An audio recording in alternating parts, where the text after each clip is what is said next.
Hi, I'm Arthur. And it's been a long road, wouldn't you agree? I've been at this for quite some time now, and because of that, I like to think that I've built up quite a catalog of videos to kind of put out there. So, I'm making this sort of a compilation video, cutting together the 21-part Meet the Legions series into one massive video, because a lot of people were asking for that, and I think it'd be a good addition to the channel. I'm going to be clipping off some of the end jokes, and every time I say, hi, I'm Arthur, because it's not really necessary. But other than that, it's going to be them uncut, all mixed together with little cards in between to let you know which video you're on. And I just hope you enjoy. It's something to make it a little bit more accessible. So without further ado, I hope you enjoy, and let's start with the Dark Angels.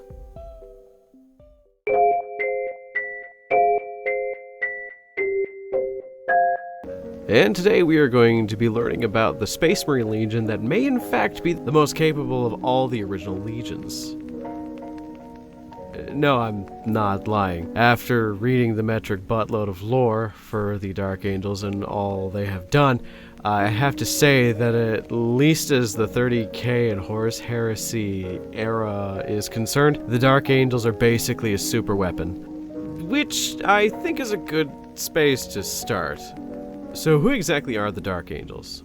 They are one of the 20 original groupings of Space Marines, and the first one to technically have their Primarch discovered. A man by the name of Lion L. Johnson. No, not Lionel, I mean Lion Space L. Johnson. He is a pragmatic man, almost to his own detriment from time to time. He was discovered on the planet of Caliban, a death world that was tainted by the energies of the warp, causing literal monsters to be a natural occurrence on the planet. Quite literally fantasy monstrosities that would be at home in a Tolkien book. Massive wolves and scaled beasts, one of the most dangerous being the Calibanite lion. Fun fact about the Calibanite lion, it is so dangerous that only Lion L. Johnson and one other man have killed one. Just one. So, as the story goes, the lion landed on the planet as a baby and for a few years survived in the wild until he was found and brought into an order of Techno Knights, which is cool as all hell. That in very short order he became the leader of. Skipping a few years, him and his surrogate father, Luther, banded together all the knights to kill everything in the forest of Caliban until they weren't a problem anymore. Which apparently worked. Go figure. Which is going to be a consistent theme for the Dark Angels you're going to see, that they don't do half measures. They make sure a problem is solved with brutal efficiency and equally brutal tactics. Post killing all the woodland critters, and kind of feeling a bit big dick about the whole affair, the Emperor of Mankind just appears. Tells the lion he is his true papa, making Luther silently mauled in the background, brought the lion back to Terra, and boom! Told him to lead his legion of Space Marines to accomplish the most difficult tasks that needed doing. Binding the legion together under the more knightly aesthetics of the orders on Caliban, actually making some of his order into pseudo-Astartes, which is an odd process. Essentially, because Space Marines have to be created from a young age, when you have people who are 20 plus, you can't really make them into full Space Marines. So the term half Astartes gets thrown around, where they're given as many of the augmentations and chemical treatments as possible, but not truly being a full Space Marine. I don't believe they have a progenoid, but it depends from person to person. So with the preamble out of the way, there is two major things you need to know about the Dark Angels to understand them. Firstly, the Hexagrammaton, and secondly, the Fallen. The Hexagrammaton is the 6 divine wings of the Legion, and also the reason why the Dark Angels were the strongest Legion, period. Where the other legions had a single specialty mixed with generalist tactics, the Dark Angels had 6 divisions, each specializing in a different aspect of warfare in order to cover all the bases and being the best at everything. Need some heavily armored attrition fighters? Call in the Deathwing. Need some speedy recon shock troops to ride in on grav bikes and normal bikes? Raven Wing, dedicated war crimes division affixed with radioactive grenades and white phosphorus bombs. Oh baby, the Dreadwing literally has you covered. The Fire Wing for hyper-specialized aspects to war like assassination, scouting, and the more subtle aspects of it. Iron Wing has all the tanks and heavy hitters like dreadnoughts. And lastly, the Storm Wing. Okay, this one actually is kind of a generalist division. It's mentioned in several pieces of literature that I read that it's like boots on the ground, guns in the hand, standard Marine division, but they also handle some degrees of ordnance, so I would assume like heavy mortars and heavier cannons, but on an individual basis rather than cannons. So basically a guy with a massive fuck you rocket launcher. They also are used to cover training of new recruits from what I've been reading.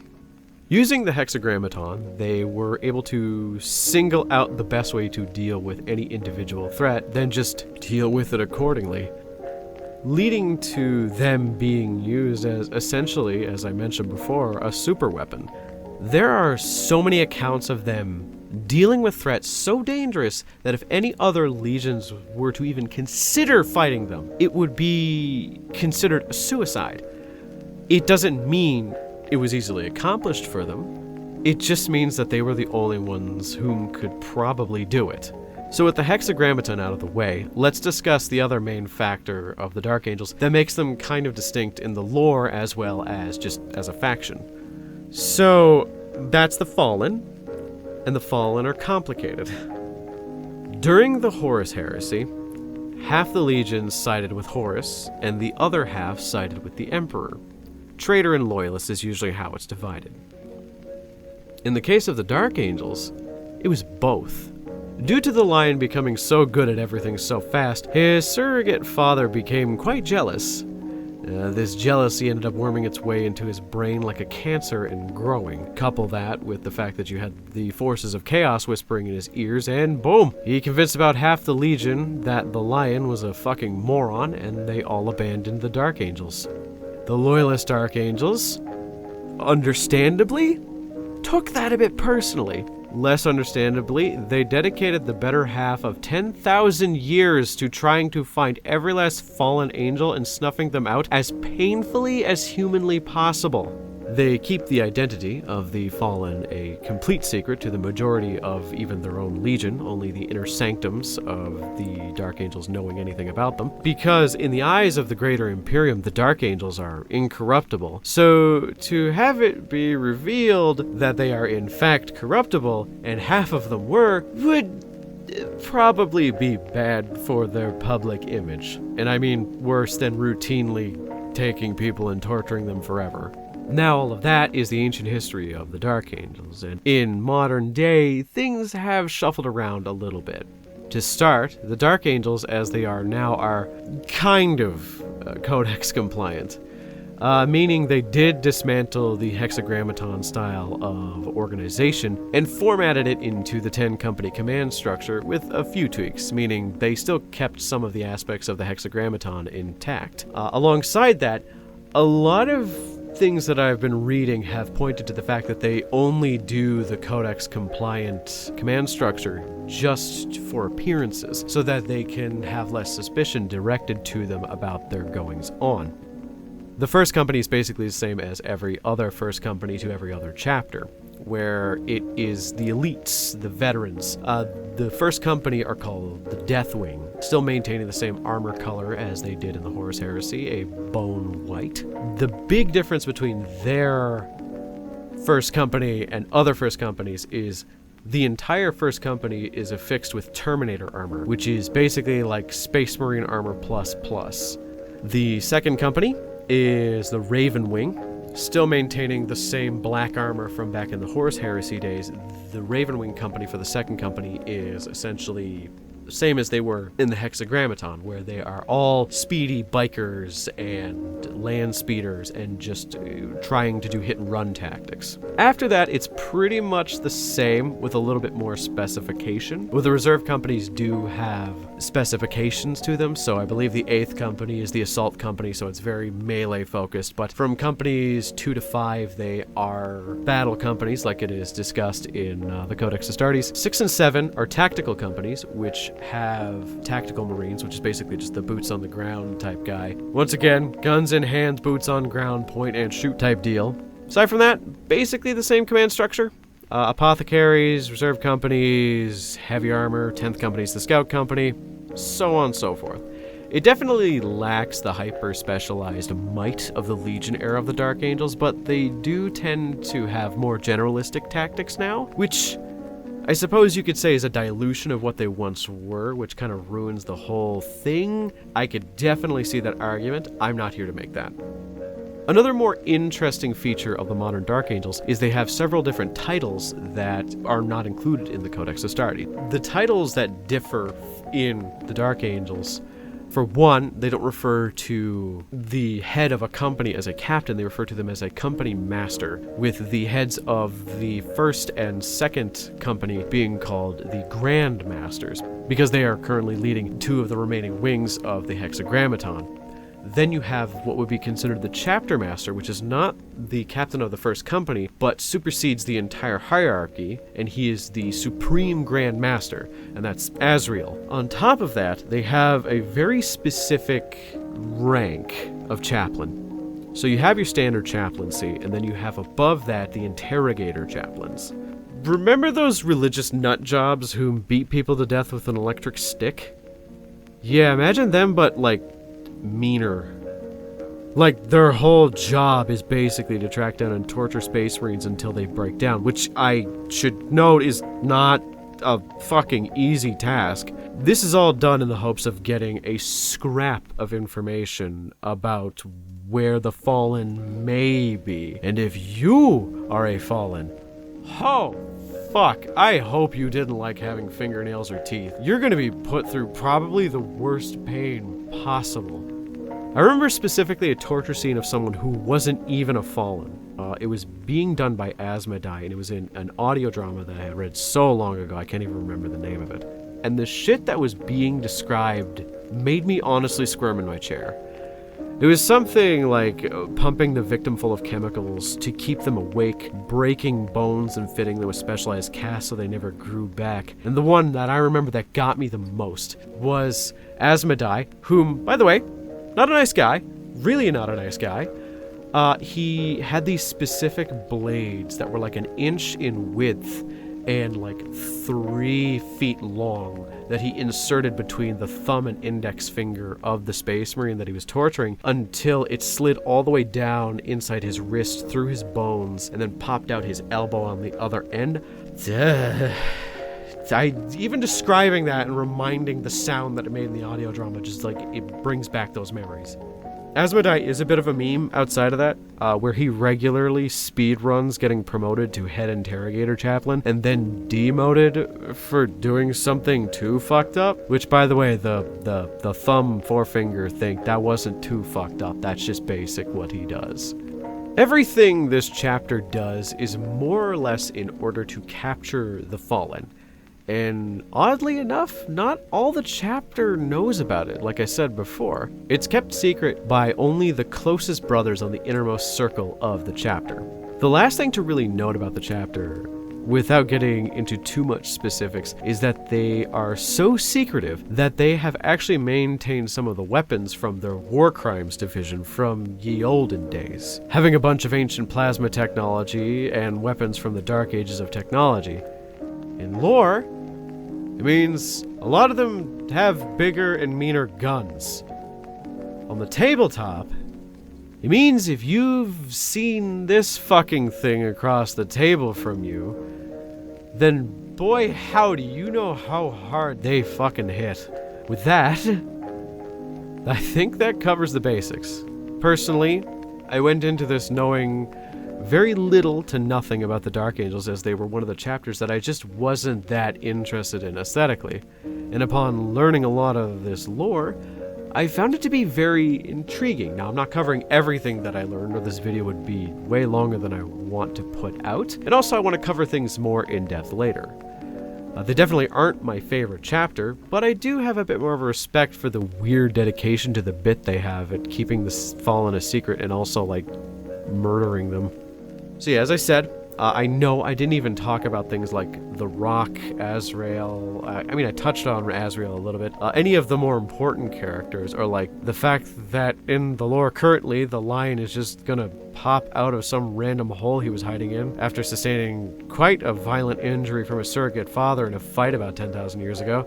I just want to touch the basics of the aesthetics, the essentials of the chapter, and then go into more depth later, because to be fair, the Fallen, as much as an important topic as they are to the Dark Angels, they deserve to be discussed on their own. And Cypher also is just a thing that exists, and it bothers me, and may or may not involve a psyop from the Alpha Legion, but that's a tinfoil hat story for later.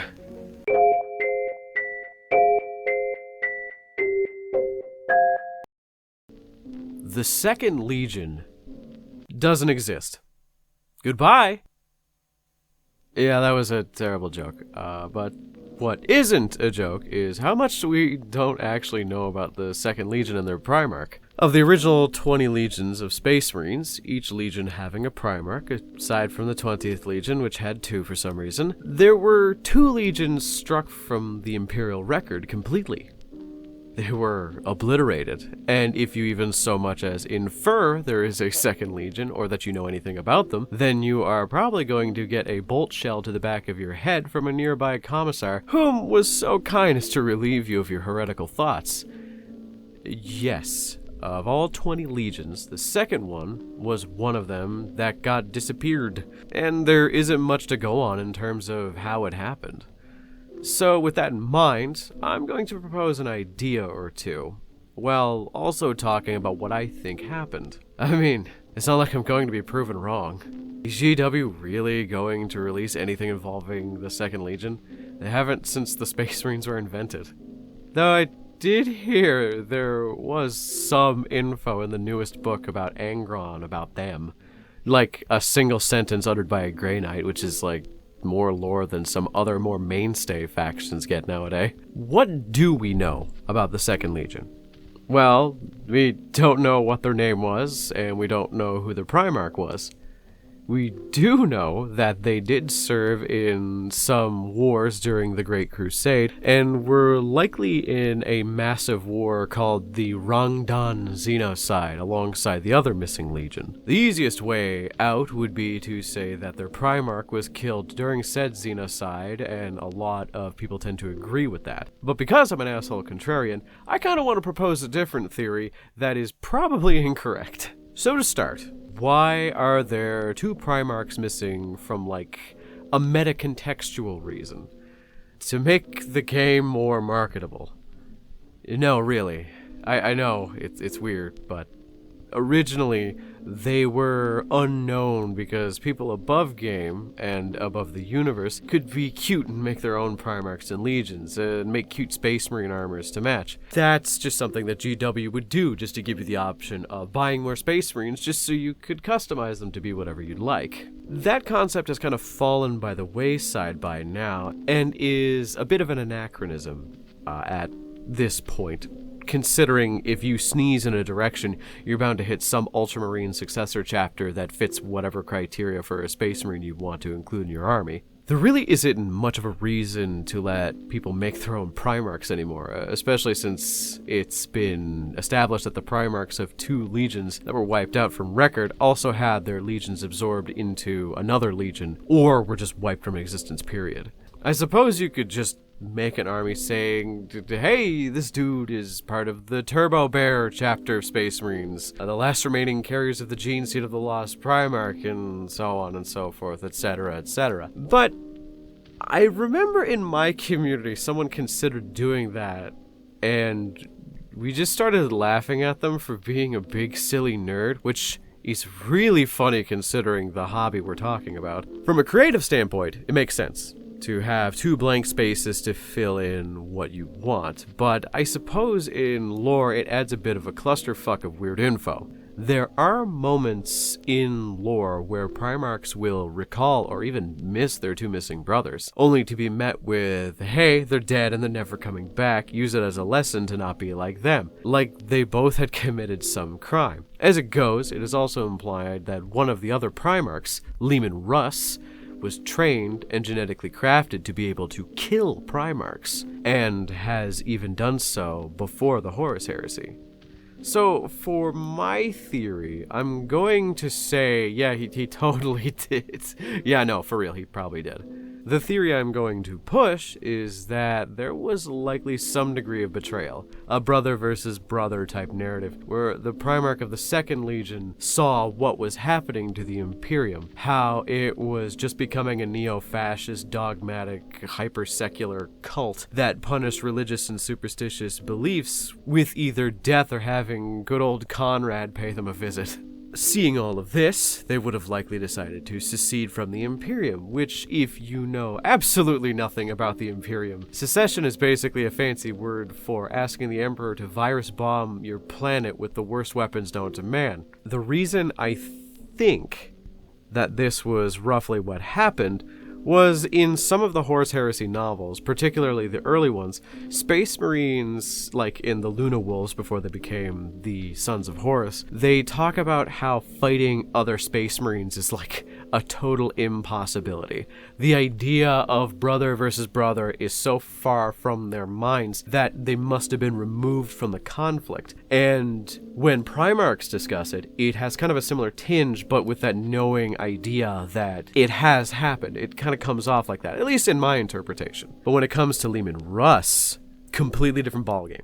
So he was sent to reprimand and bring one of his brothers, Magnus the Red, back to Holy Terra for doing a fucky-wucky and wizard stuff. And if you remember that part, it didn't take much manipulation on the part of Horus and Erebus for Leman to basically go, yeah, fuck it, kill them all. Now, I know in lore, Leman is a bit of a glory-hungry maniac who goes fishing krakens for fun, but you have to remember, there are only 20 Primarchs, and no matter how much he was told Magnus did a fucky-wucky, there should have been more hesitation to some degree. Because, imagine, there's only 20 of you, like human beings in the universe, the only people that you can relate to, and the only people that you can speak to in any, like, consistent way, and they can understand your experiences. Wanting to kill another one of them is, like, so beyond the pale of what should be expected of you. So for Leman to immediately jump to, yeah, let's fucking break that giant twink over my knee, there has to be some kind of precedent for him to know that that is a thing that's possible. It just gets past that mental boundary in his head. So I think Primarch seceded of the Second Legion, of course, and Leman was sent to kill him. Succeeded, wiped out the remaining parts of the Legion that did not fall in line, and the ones that did and seemed to be useful tools were either absorbed into the Imperial Fists or the Ultramarines, because there is a record of that happening, just the Ultramarines getting significantly more numbers of Marines just suddenly. Is it a plausible theory? No, not really. Is it a good theory? Oh, even less so. Are there holes in it? Dude, the Horus Heresy is like a 40-book long series. Trying to find all of this information on the fly is like fucking impossible, but I've been reading a lot of like individual like posts online and like snippets from like wikis and snippets from the books, and with my rudimentary knowledge of the Horus Heresy, I kind of put 2 and 2 together and see that it makes kind of sense for that to happen. Well, I mean, the most logical thing is they died during the Rangdan Xenocide, because that seems to be the most commonly affected thing. And I'll get into the Rangdan Xenocide when we talk about the other Primarch, because I think that they were the one that fell to that.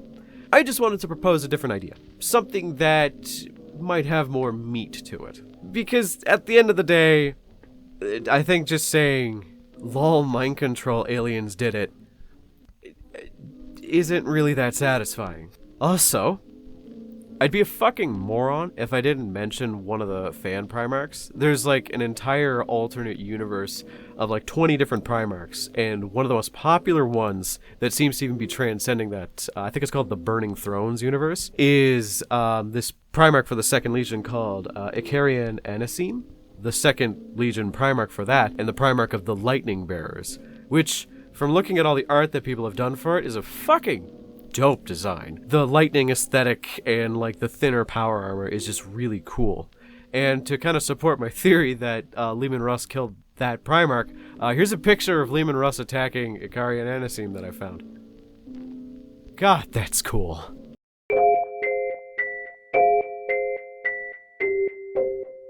And today, we talk about one of the few legions I actually knew a little bit about before doing my research on them. Ah, yes. The chaotic Coomer of all the legions, and in my humble opinion, the one that fell the hardest by far. It depends on where your morals are, but today we are finally discussing the first Chaos Legion, the Emperor's Children. So what do I mean when I say they fell the hardest? They were perched atop the highest peak and fell so far from where they originally were that they are not even a shell of what they once were. No sense of nobility, no camaraderie, quite literally just depravity. But before we get ahead of ourselves and talk about how they snort ground-up Tyranid adrenal glands off the ass of some random Slaaneshi demon, we have to know where they kinda got started. So to set the stage, I want you to imagine a bastion of perfection, a group of warriors that are so perfectly aligned to the idea of martial prowess that it almost seems unnatural even by Space Marine standards.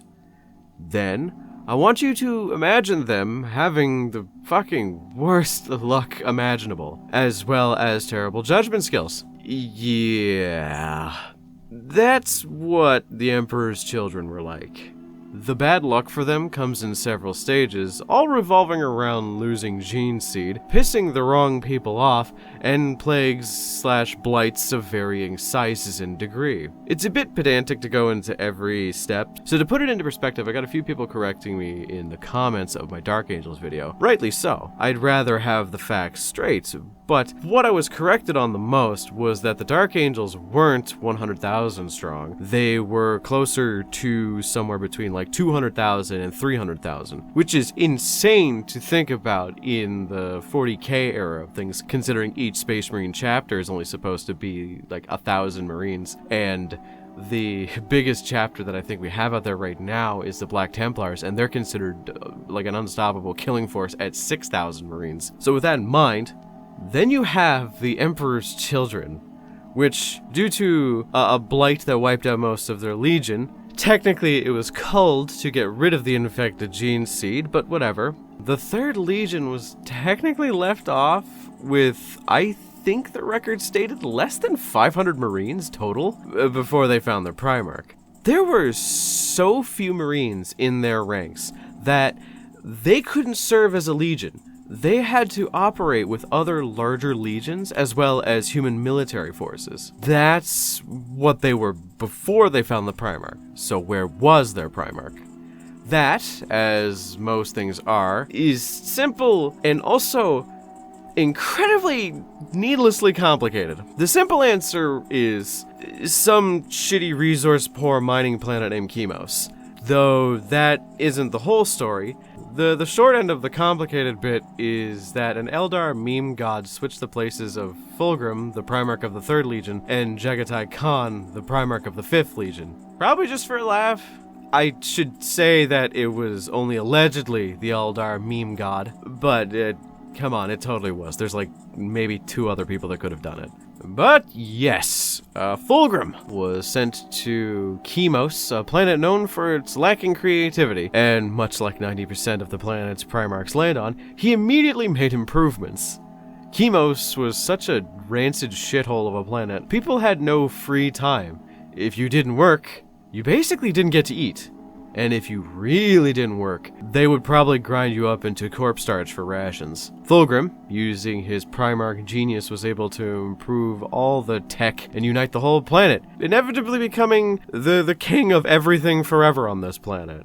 He also made it so that everyone could afford to have, pastimes and hobbies other than work, which I always thought was interesting. See, from my philosophical point of view, if you take out the necessities of life and meet the needs of the person, they would likely pursue creative endeavors. Because I like to think that humanity as a whole tends to lean towards the recreational, creative aspects of life rather than just the strictly mechanical, get the job done for immediate physical improvement or situational improvement. I just think it's nice that his goal was to allow people the ability to pursue things other than just working in a mineshaft and dying of rust lung at the ripe old age of 14. Once he was crowned forever king of Chemos, his real dad showed up, took him in, and immediately put him in charge of his tiny legion, which, if I remember correctly, he was incredibly insecure about. Yeah, Fulgrim is kind of the whiny bitch Primarch.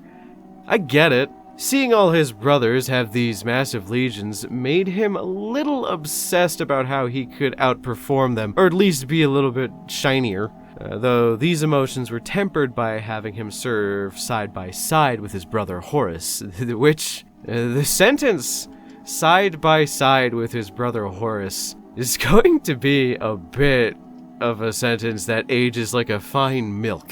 So, him serving with Horus, because, as I mentioned before, his 300-strong, 500-strong legion, as they were recovering numbers, had to serve aside larger legions. So, he was just working with that legion, and he ended up making a friendship with Horus. Fulgrim, if I remember correctly, wasn't the most well-liked Primarch, but he still had friends amongst the other Primarchs. Notably Horus, of course, and Ferrus Manus, which is... holy moly. That's sad. That's really sad. Skipping ahead a bit, he made a friend with a robot man, as I mentioned, and his robot army. Finally breaks off from the Luna Wolves, goes to do his own thing, yada yada yada, and we end up at the most significant moment in the Legion's history according to me. And you're watching my video, so you kind of have to assume that I'm right. And that moment is when they found the fucking snake people, the lair. Slaneshi cults can take many forms, but snake people is just a bit on the nose. Space Marines did as Space Marines do, and absolutely obliterated them to the last man, finding an ancient temple. It was an ancient lair temple that was erected for their rituals, and all those of the Astartes and Fulgrim whom entered that temple were damned from then on forth. A curse clung to their armor like a foul stench to rotting meat. Fulgrim found a cursed sword, the Lair Blade, which is good job, writers. The Lair Blade, the sword he found from... And the Legion discovered the power of using xenotech as well as body modification. Vocal cords that can scream so loud they can burst a person's head, bigger, stronger muscles, tendrils, you name it. The chief apothecary of the Legion, Fabius Bile, would do pretty much anything to improve his Legion as well as advance his studies, which, as you could guess, inevitably led to more and more depraved changes. That's where they were before. Where are they now? It is unquestionably depressing where they are now. They are a legion divided by their own obsession. Possessed by their urges, they are now a legion dedicated to Slanesh, the pleasure god. There are 4 legions in total that were each chaos dedicated, meaning there was one for each god. There were a few that were kind of generalist and went to the chaos gods or just decided to become their own secessionist faction. The Night Lords are weird like that. But these Marines, the Emperor's Children, were the ones that were dedicated specifically to Slanesh. Currently, they are just doing what they do, finding new combat stims, new drugs made to make their bodies push harder and harder. Their leaders are raving madmen. They lost all their sense of elegance, they lost all their sense of nobility, and in its place is just unabashed and simple decadence.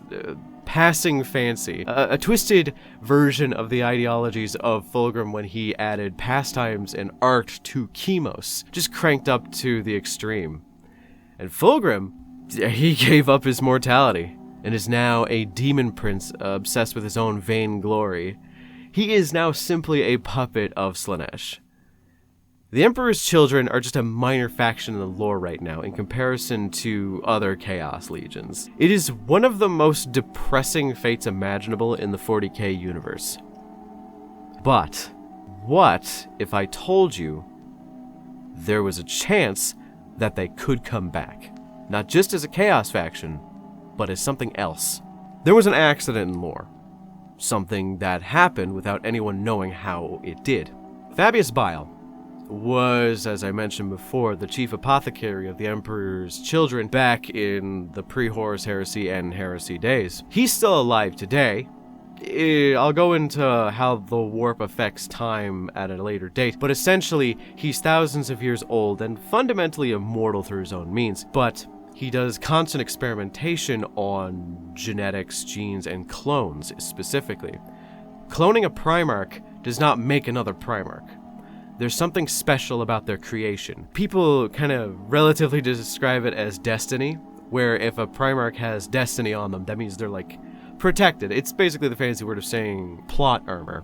So one day, in one of his clone vats, he created a perfect clone of Fulgrim, which I'm pretty sure he's done before, but this one was special as it had portions of Fulgrim's soul in it. When Fulgrim, the original one, turned into a Chaos Demon, his soul was forfeit. He had to give up the majority of it to Slaanesh, but people theorize that whatever wasn't given up was cast into the void, because there's a lot of Primarchs that actually happened.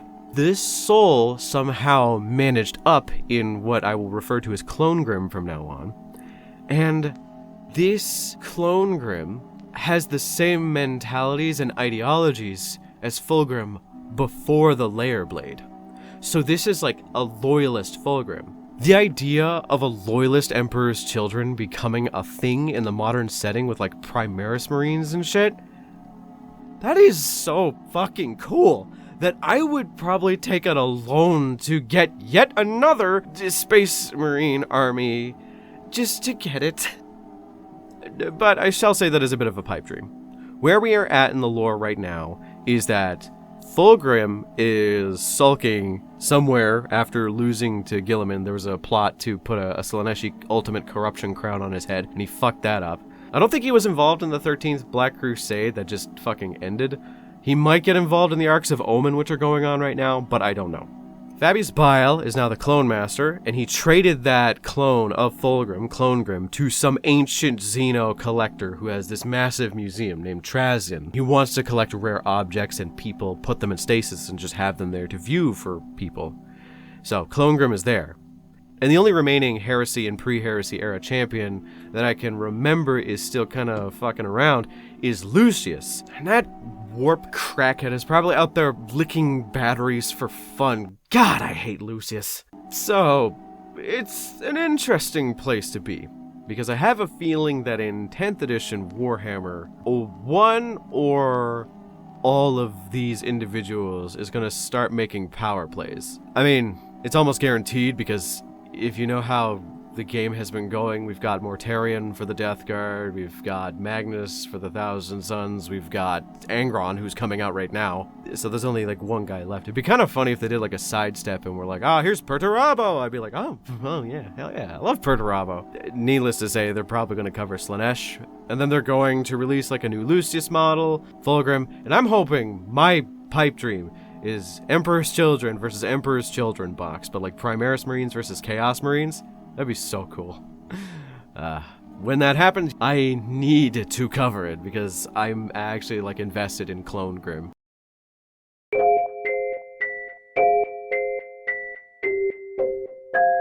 And as someone who enjoys a good joke, I gotta admit, 40k memes are pretty good. Like, a lot of them seem nonsensical, but they do have their place. when you have a media property with so much information spread out, it can cause these inside jokes between friends to form that can easily translate to other people whom have read the same material. In sort of a reductionist kind of way, it makes the material easier to consume for the layman. And most of the time, the jokes are kind of true. Like, from what I've seen of Vulcan, he seems like a really nice guy. And I'm sure he may have hugged at least 3 puppies in his life. Kurz? I don't even think this is a meme. I think this is just true. Favorite fact about Kurz is that Horace himself said, and I quote, "Yeah, Kurz is kind of a mean guy." Horace said that! That man has a heresy named after him, and he thinks Kurz is a bit of a freak. So, keeping all that in mind, when I started my research into the Iron Warriors, I realized that the main thing that people say is that they are bitter and they are cynical. The joke is that they are super stubborn to the point of foolhardiness, which, to a degree, is correct. But upon doing my readings, I feel like there is a lot of misconceptions on how they are interpreted. After going through the Primarch book, several dozen wiki pages, and a bunch of the other scattered about literature pieces, I feel Perturabo is just one of the most compelling Primarchs I have ever read about. So knowing what I know, in as succinct a manner as possible, I wouldn't say that Perturabo is bitter, not inherently so. I think it is a byproduct of him simply being petulant and pragmatic to the point of his own downfall. So to start this off right and proper, the Primarch, Peter Turbo, the grumpiest man in all of existence, with a good reason to be so, ended up on a shitty planet that had been stripped of most of its resources by the first colonizers, this planet being called Olympia. Yes, it has pretty big Greek and Roman influence to a lot of it, so a lot of those cultural parallels are going to be lost on me, just because I'm a wee bit of a big thicky bobo when it comes to history, especially ancient history. He was essentially forcefully adopted by a local king, and here's one of the things that I notice a lot of people tend to misquote. They say he was adopted by a tyrant, which isn't inherently wrong. His foster father was very cruel, but his foster father isn't necessarily overly tyrannical in the traditional sense of the word. The reason why he's referred to as a tyrant is that on Olympia, the word for king is synonymous with the word tyrant. So you have the ruling classes of individuals under these kings called tyrants. Underneath them, you have tyrant princes and so on and so forth. So, was Purdy's father an asshole? Yes, he was, most definitely. He's probably responsible for a lot of massacres that happened later on in his life. He was the ruler of the planet and just saw Perturabo as a resource to be used upon him reaching maturity, which is going to be a bit of a trend for him, so do follow along. Growing up, Perturabo was just bored with everyone and everything around him. Their ideals were too basic for him, as they relished in the glory of things rather than just getting them accomplished. He could immediately look at someone, immediately understand their motives, their character, everything about them, and everything about the way they're speaking. He could look at a machine and immediately understand this is what this machine's purpose is, and immediately know how to improve it. So, as he grew up, he always knew more and knew better and knew how to improve upon everything around him, but everybody just assumed he was wrong. So as he grew up disregarded, he felt a lot of contempt towards everyone. His foster father eventually did grow to love him like a son, but Perturabo's mind never shifted on the topic of affection. He always just assumed his foster father would use him, as it would make no sense otherwise to keep him around and prop him up as he has, at least in his utilitarian mind. The only person he cared remotely about was his sister, Caliphany. They had similar pragmatic and cynical approaches to life that led them to form a bond through adversity. His entire life was him trying to stick to his own plans, trying to find a way to make peace permanent on Olympia, and people around him telling him he's either doing it wrong or this is not the Olympian way and your ideals are misplaced. It caused him to not only reinforce his ideals of pragmatism and stoic defiance, but he essentially fucking weaponized his own stubbornness, so that once he united the entirety of Olympia and the Emperor found him, he became known as one of the coldest and most heartless Primarchs in the entirety of the Primarchs, where other legions gave ranks, gave commendations, gave medals, gave all of these rewards to their troops and their legions for good service. Perturabo never did that. He never rewarded, he never did anything to boost his soldiers up, and it is so comical how horrible he treated his legion that the first second he was introduced to them, he saw that they had failed a recent campaign and made a lottery to kill off, I think it was like something 1/10 of the legion. Don't cite me on that, but it was like a large portion of the legion where every single brother had to draw a ballot, and if you got the one that said you were, chosen, every single battle brother around you had to beat you to death. This was just to show what it means to fail him. He never praised them, he never offered them any kind of reinforcement. You either get the job done, or he would kill you in a petulant rage over his plans not succeeding. I mean, unless your name was Barabbas fucking Dantioch, the Marine with the dick the size of a thunderhammer. Perturabo hated failure, and didn't even enjoy success all too much, if I'm being completely honest. So I can understand why people would think he is bitter, when in fact, he wanted to enjoy his conquest. He wanted to have the same praise as the other Primarchs. He was just a salty asshole about everything. Never once did he consider that changing tactics was an option. He just kept throwing his Marines at people until he won. For someone so known for strategy, didn't really come into consideration that he might run out of guys at some point. So in short order, his fall wasn't due to some kind of magic temptation. It wasn't some demon-corrupted sword or Erebus whispering in his ears. It was literally him throwing a child's tantrum. As I mentioned before, the Marines under him are stoic, stubborn, and resolved to follow his orders or die. Unfortunately, because they kept dying, they overtaxed the original recruitment world of Olympia, and one thing led to another, and oops, all war crimes. He burnt his home city of Locus, and the last straw on the path to damnation slipped away when he broke the neck of his elderly sister, the only person that had ever cared of him. It happened during the end of the siege, and it made him realize that he was too far gone. After that, he broke, snapped like a twig, assuming the Emperor would hold him accountable and punish him horribly for this. Which, yeah, probably. I have a feeling the Emperor would have a few words to say about this. So, with that in mind, he had essentially burnt the bridge behind him that he had crossed. He decided to secede with Horus when the offer was extended to him. That's the Primarch and how they fell. And I know that the Primarch bit kind of went on a bit longer than when I was talking about Fulgrim or Lionel Johnson, but understanding Perturabo is key to understanding his legion, because they're divided into two categories based on their ties to the Primarch. I divide them kind of cutely into these categories of Iron Within and Iron Without. Iron Within types are the troops that have a solidified iron core inside of them.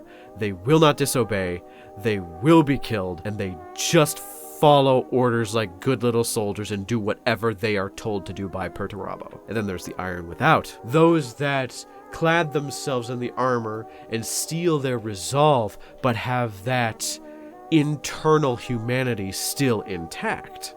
You could probably put together which ones Perturabo kept with him when he fell to chaos. Yeah, it's unfortunate that the majority of his legion ended up being these mindless drones who would listen to him and have absolutely no regard for their own troops or regard for any kind of casualties. Meanwhile, you have like a handful of Marines that believe in iron unbreaking, but also kindness and honor, some kind of chivalry amongst this barbarity that is the Horus Heresy. So with that in mind, let's skip ahead to what the Iron Warriors are like post-Heresy. Where are they now? What is the Primarch doing? And are there any other Horus Heresy era or pre-Heresy era characters still alive? So in short order, no, there are no characters left, to my knowledge. I don't think any of them have survived, though I could be wrong. And then you have Perturabo. Perturabo might have ascended to demonhood for Chaos Undivided, meaning he was given gifts by all 4 of the Chaos Gods. But there is a chance that instead of that, he has crafted machinery that would encase his body, sort of like how dreadnoughts function, to keep himself alive due to a soul-destroying wound that he sustained from one of his brothers, Fulgrim.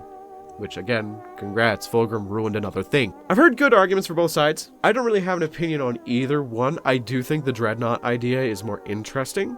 That's just my perspective. I don't think that would actually happen, because canonically it says in the lore that he offered up Gene Seed from the Imperial Fists, and as reward, the gods turned him into a demon prince of the Undivided. But Perturabo hated demons, and his entire legion, currently, if they get chaos mutations or any kind of boons, gifts from the chaos gods for raiding or doing great deeds, they remove them, they cut them off. Like, say their hand turns into a giant claw or a sword, they would cut it off and replace it with, like, a cybernetic arm. The remaining individuals of the Iron Warriors are the dregs of that Iron Within caste that I kind of described before, where they are stoic, they are stern, they are stubborn, and they just stay quiet the entire time they're fighting. They are using their bulk in war bands to attack as many people as possible and just do the worst shit ever. These war bands of Iron Warriors are led by these individuals who maintain a title from the pre-heresy days known as Warsmiths. Warsmith is a title that meant more pre-heresy than it does now, because Warsmith back then was basically someone who led a grand company, where now it's just the generic term they use for someone who's considered a Chaos Lord, which is like the equivalent of a Space Marine captain. So it's lost a lot of the shine, essentially. In comparison to the other Chaos Legions, they're kind of better off. They have very pure gene seed. They are respected for their attrition warfare. They are still miserable assholes all the time, though. So, do keep that in mind. They might be really good at what they're doing, but they're definitely not enjoying it. And they're just employed in many different crusades and campaigns just because of their ability to do siege warfare so perfectly. Currently in the lore, I know that Perturabo was helping with Abaddon's 13th Black Crusade alongside a few of his warbands, you know, strengthening Abaddon's core battalions with Havocs and heavy weapon specialists, while also giving siege weaponry. The reason why they reject Chaos boons is unknown to me. I don't think I ever found a reason why. I think it's more just they prefer the surety of steel, the sanctity and the sternness of hard material rather than meat. So that's kind of why I think Perturabo would reject demonhood and choose to be just a giant fuck you dreadnought. So that's something interesting to think about, I suppose. Oh, I'd be remiss to not mention the super mega fuck you blood vendetta eternal war between the Iron Warriors and the Imperial Fists. But it's not as interesting as you'd think. It's quite literally Perturabo trying his best to get into a dick measuring contest with the Primarch of the Imperial Fists, to which Rogel Dorn, the Primarch of the Imperial Fists, promptly replies with, "Ew, fuck off," and Peter Turbo molds and runs in the corner. This all kind of culminated in the most interesting battle in their lore, or rather the biggest one, which is the Battle of the Iron Cage. It's a very interesting war that shows the differences in siege tactics. The Iron Warriors are siege masters, where the Imperial Fists are the best at building the walls. The Warriors are the best at breaking them down, willing to give up everything and anything to erase the lives of their enemies. It's quite literally a matter of statistics to them.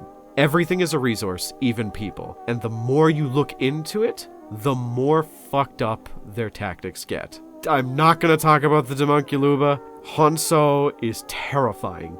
I'll probably talk about it at some point. I just want to, do a broad generalist view of the Iron Warriors. This video is probably going to be longer, because I just had a lot more to say about them than usual. I tried to go about it in a different way than other lore channels, and instead of focusing on the what, I tried to explain the why. Why do they do what they do? It's all based on this utilitarian, nihilistic toxicity that has kind of seeped its way into the Legion from Perturabo's childhood being just fucked up by his dad. And because of that, this lacking of empathy, this lack of understanding that human life and Astartes' life has meaning and has importance, it inevitably led to the Legion's eternal damnation. And there is no way they are ever coming back. Unlike with the Emperor's Children, where there's the clone Fulgrim, Perturabo was fucked from the start. He was damned by his childhood the second he landed on Olympia to be a paranoid, sociopathic, abusive narcissist. And I find that makes him one of the most compelling characters in the entirety of the setting. By virtue of, I can see the steps that brought him to be where he's at. He didn't fall to chaos because, oh, some magic weapon made him do it. No. He did it because life fucked him. Fucked him from minute one, and it didn't stop fucking him. He just wanted recognition for his work, and he would never get it. And to a point, it is his fault, but you can only blame him for so much. But that's kind of how the Iron Warriors are. They're unchanging. Their first impression of something is the impression that they will keep until they are either killed or it's killed. It's why they throw so many bodies at everything, because that way always works no matter what. If you throw enough Astartes at something, it's gonna die. Even if you have to kill thousands of your own men to get past that wall, it's gonna work. And that's why they're one of the more successful legions. Because they just don't care. They don't care about that resource cost of human life. And I think that makes them one of the scariest. God, this is fucking sad. Put the funny, smiling Peter Turbo face on the screen again. Yeah. That's the shit. I feel better now. Oh, fuck. I forgot to mention the HUD. Which is kind of important. Okay, goodbye.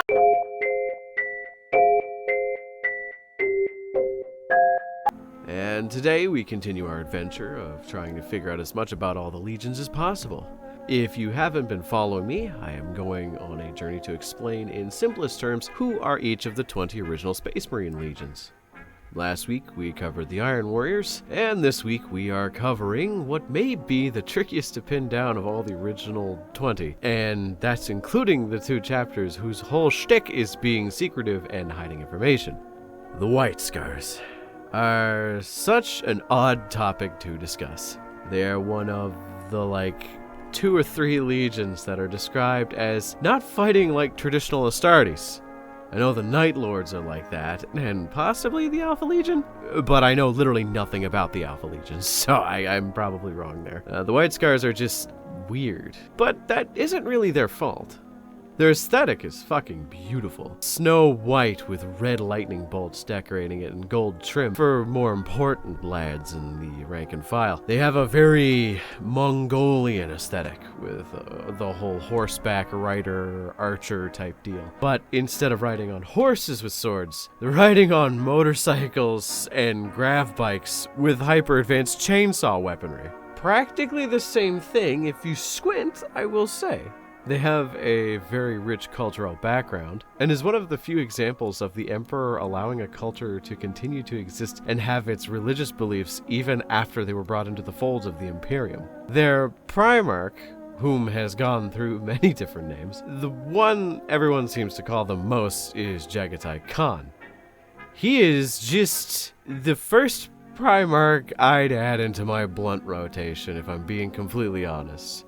Where every Primarch up to this point is a good character study for the follies of the human condition, Jagatai Khan is he's kind of a cool guy. He has his defined boundaries, he has respect for those around him, he is friendly yet stern, he is brutal but intelligent. He's just very well-rounded, which is one of the reasons why the White Scars are like the weird pocket pick for coolest legion. They have a culture that isn't anything like the other legions. They have a fucking hard as shit paint scheme to do. Seriously, if you've never painted a miniature and just follow the lore, I'm just gonna let you know, painting white sucks. And other than the bikes thing, they don't really have much of a gimmick on tabletop. Like, Perturabo is comically known for being bitter, and his Iron Warriors are known for having hard-to-move and hard-to-displace guys who have very large volumes of fire to just kind of overwhelm. Fulgrim is the pink twink with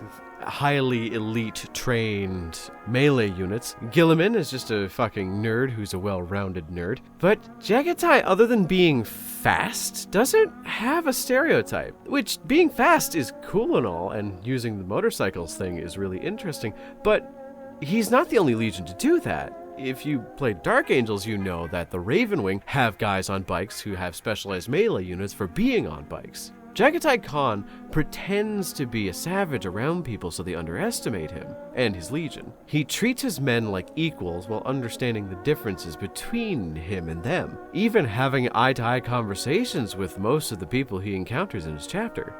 He laughs, he loves, he enjoys fighting and conquest, but he isn't evil about it. He encourages his men to enjoy things like fighting, combat, arts, and so on and so forth, without having them lose any degree of discipline. So, in short, he's just kind of a bro. Also smartass. He scorched Fulgrim to cinders with but a single comment. In that comment, I'm not going to go into it because it's funny, and if you know, you know. But when he said it, I genuinely had to stop reading. So to give you a bit of his background, he was sent to the planet Chagoris due to some meme magic from an Eldar god. Growing up on the flat grassy plains of this homeworld, he learned how to fight and hunt on horseback, had a caring father figure, and a well-rounded childhood. Well, as well-rounded as, you know, a murder on horseback and conquest-driven tribal societies can be. But there was one of those moments where you could see where his character could have gone down a very dark path. But he ended up choosing the best of two options. Essentially, his father figure was killed in a raid/war/whatever from one of the rival tribes. In his rage, Jagatai attacked the tribe and got the revenge he wanted, and also he enjoyed it. Realizing that he enjoyed it a bit too much, he actually tempered himself and realized that murder is fun, but what's more fun is when you do murder for a good reason. And say it with me now, one thing led to another and he became the forever king of the whole world. There was a lot in between there, but it's not so important to get an idea of Jagatai or the White Scars. The only thing that you really need to know is that as he conquered every individual tribe and settlement, instead of annihilating them outright, if someone threw down their arms and swore fealty to him, without blinking, he would allow them in. Everybody was fairly treated under his banner. Everyone got to ride with him, and everybody was seen as a brother as long as they worked with him to accomplish the same goal of uniting the Chagoris society. Chagorian society? Chagorian society. Being brought into the folds of the Imperium, he found his Legion to be weird. They weren't really equipped to fight the way he did. Originally called the Star Hunters before he found them, they were described as a scout-based, heavily mechanized battalion that were distributed all around the universe. They specialized in, again, mechanized combat in heavy vehicles to get as close to the enemy lines as humanly possible, so they were deployed as scouts for other legions. He taught the ones that were in the Legion before he found them very quickly how to fight like he did, which is where we get into the reason why they are called the White Scars. The main reason is, as a rite of passage to joining the chapter, you have to ritualistically scar the left side of your face. A show of brotherhood and devotion, basically displaying that even if you come from different worlds, you all are brothers, united by this one common factor, which is the scar that's on your face. Which is kind of the best way to describe the White Scars. All that information may seem a bit scattered. There's a lot in between to kind of unite every single thing together, but it's all congealed to show you that the main goal of the Khan was preservation of his planet's culture, which is represented in the Legion. They are very reclusive, but not aggressive to outward cultures. He has his ships decorated to match his homeworld. He has shamanistic psychers, whom are called weather makers, or rather they were. He acknowledges the world around him gladly, but has a secure understanding of himself and his own beliefs. This idea translates to pretty much the whole chapter, where even though they work for the greater good of the Imperium, they do so without being absorbed into it completely. There is no true assimilation. They have this Chagorian culture that permeates the entirety of the Legion, and They don't let anyone shake their beliefs. They will allow new members to come in, they will accept them with open arms, and as long as you believe in the same things that they believe, they'll allow you in. And even if you don't, they will still treat you with respect as long as you fight with a degree of honor and dignity.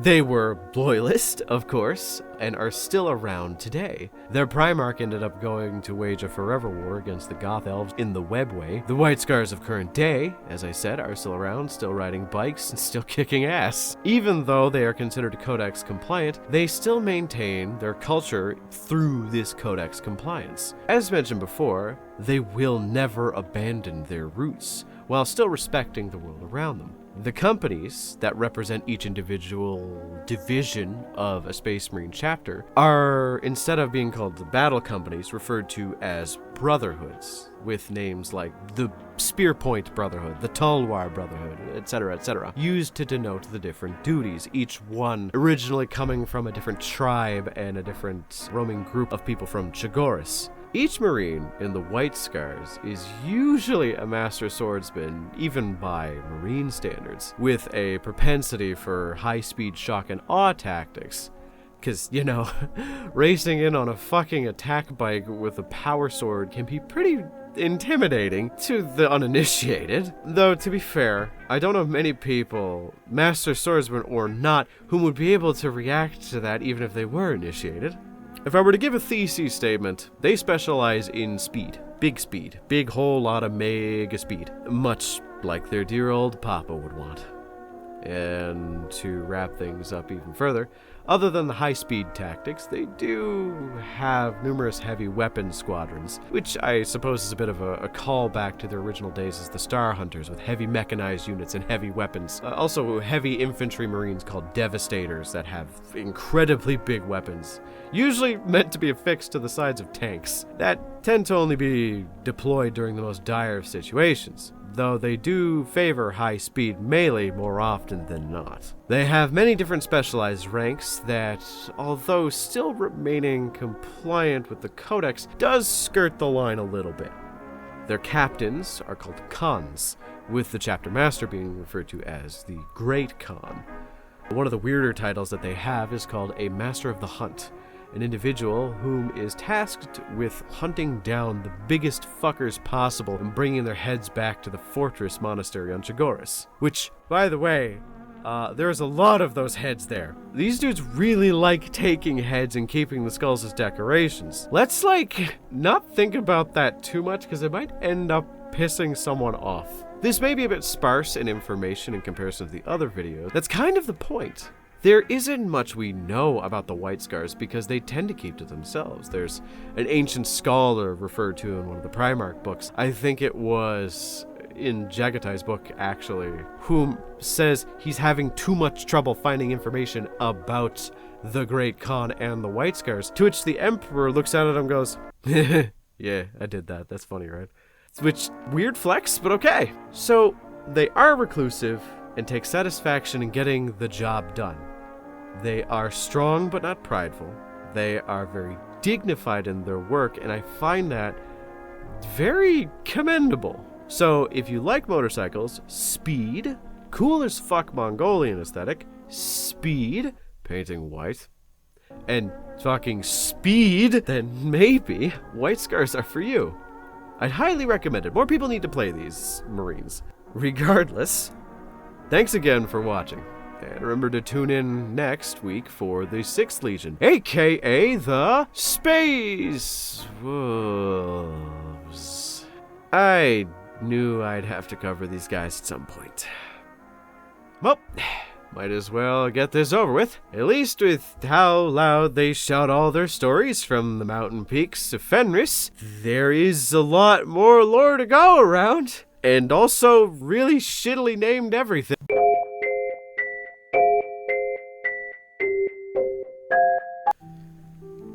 Yeah. Hi, I'm Arthur, and I really was not looking forward to this one. I've been working on the Space Wolf idea in my head for a while now, probably since before I even made the channel.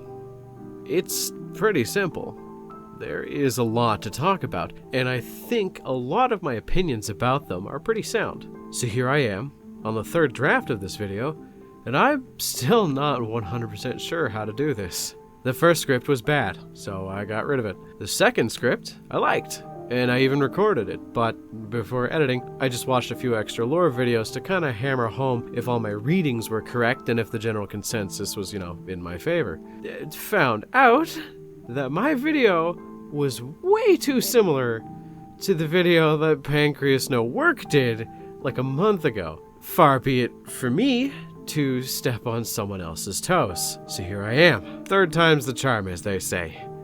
And I don't know where to start. So I'm just gonna go into the things that I think are the most important to know when it comes to Space Wolves, especially if you want to play them or want to know more about them. As sort of a primer. And the most important thing to know about them is, if you know about the Space Wolves, you have an opinion about them. Of all the Space Marines, they stick out like a sore thumb. They are such an outlier in terms of design, lore, and just fucking everything that they almost verge on being a parody of themselves. Does that mean they are stupid? Yes. Does that mean everybody hates them? No. I know more people who think the Space Wolves are the coolest of the Space Marines than I do people who think they're the dumbest thing to ever walk the Earth. It all has this vibe of like, how do I put this? Okay, I'm gonna let you in on a bit of deep Arthur lore here. I once worked at a fast food restaurant. I was like late teens, maybe early 20s, and a bit of a big goober whom liked to be a bit silly in public. Halloween rolls around. And the boss at my work said, hey, if you guys want to wear a costume to work, you totally can. Just make sure you have your name tags on. And I'm like, me being me was all fucking for that. So I got a cute little Vault Boy onesie and wore it with my uniform. I had a little Pip-Boy too. It was really, really cool. So cut to me, working my shift on the front cash register. I am the only one in a brightly colored costume. That is the Space Wolves. They're the only person wearing a bright costume in a room full of depressed fast food attendees. Was I embarrassed? Fuck no.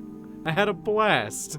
Are the Space Wolves embarrassed? Also no, they love their dumb shit. But I can see where people think they are kinda dumb. And I'd be lying if I said they were my favorite faction. Hell, I'd be lying if I said they weren't at the bottom of the totem pole for the most part. But I'm getting ahead of myself. To understand the Vilka Fenrica, or whatever, however you say it, or the Wolves of Fenris, you have to understand their homeworld, Fenris. Fenris is a death world, which death worlds are essentially planets that it is considered suicide to actually live on them, which makes it kinda extra badass that there are entire tribes of humans whom live there, and pretty consistently too. The Fenrisians deal with the worst things that the world can throw at them. Ice, deep freezes, volcanoes, flooding, wolves the size of Clydesdale horses, literal krakens that may be ancient Tyranid bioforms, and whatever the fucking ice bear is. This has bred a very hardy species of human, whom the Space Wolves take the rowdiest of their children, with the greatest chances of becoming something heroic, and turn them into a Space Marine. The whole culture around Fenris is the romanticization of glory. It's the image of the Viking hero, rather than understanding the history of it. The people taken in culture are referred to as the Sky Warriors. So, when you have these children brought up on these myths and indoctrinated, you have them turning into Space Marines that are obsessed with having songs sung in their name, them being spoken of in long stories about their conquests, heroic deeds and shit. So, this is what is drilled into the young recruits to be that. These children were brought up in a culture to think glory is the most important thing ever, and that the Wolves of Fenris are the peak of this. Immortal god warriors that are spoken of in reverence to all that hear it. With that backdrop in mind, I kind of want to talk about the most interesting part about the Space Wolves, which is how they train their recruits. So starting from a neophyte, once you go into being an actual initiate, you are put into a group.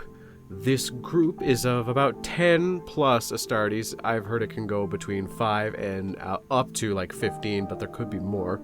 rule sets written in the game, you can have up to 20. These groupings of the youngest and most brash are called Blood Claws. They are the fresh recruits that are completely batshit insane. They are berserkers, mindlessly charging towards whatever they can see. They usually carry a bolt pistol in one hand and a melee weapon of whatever kind they can grab in the other. They are crazy, certifiably so.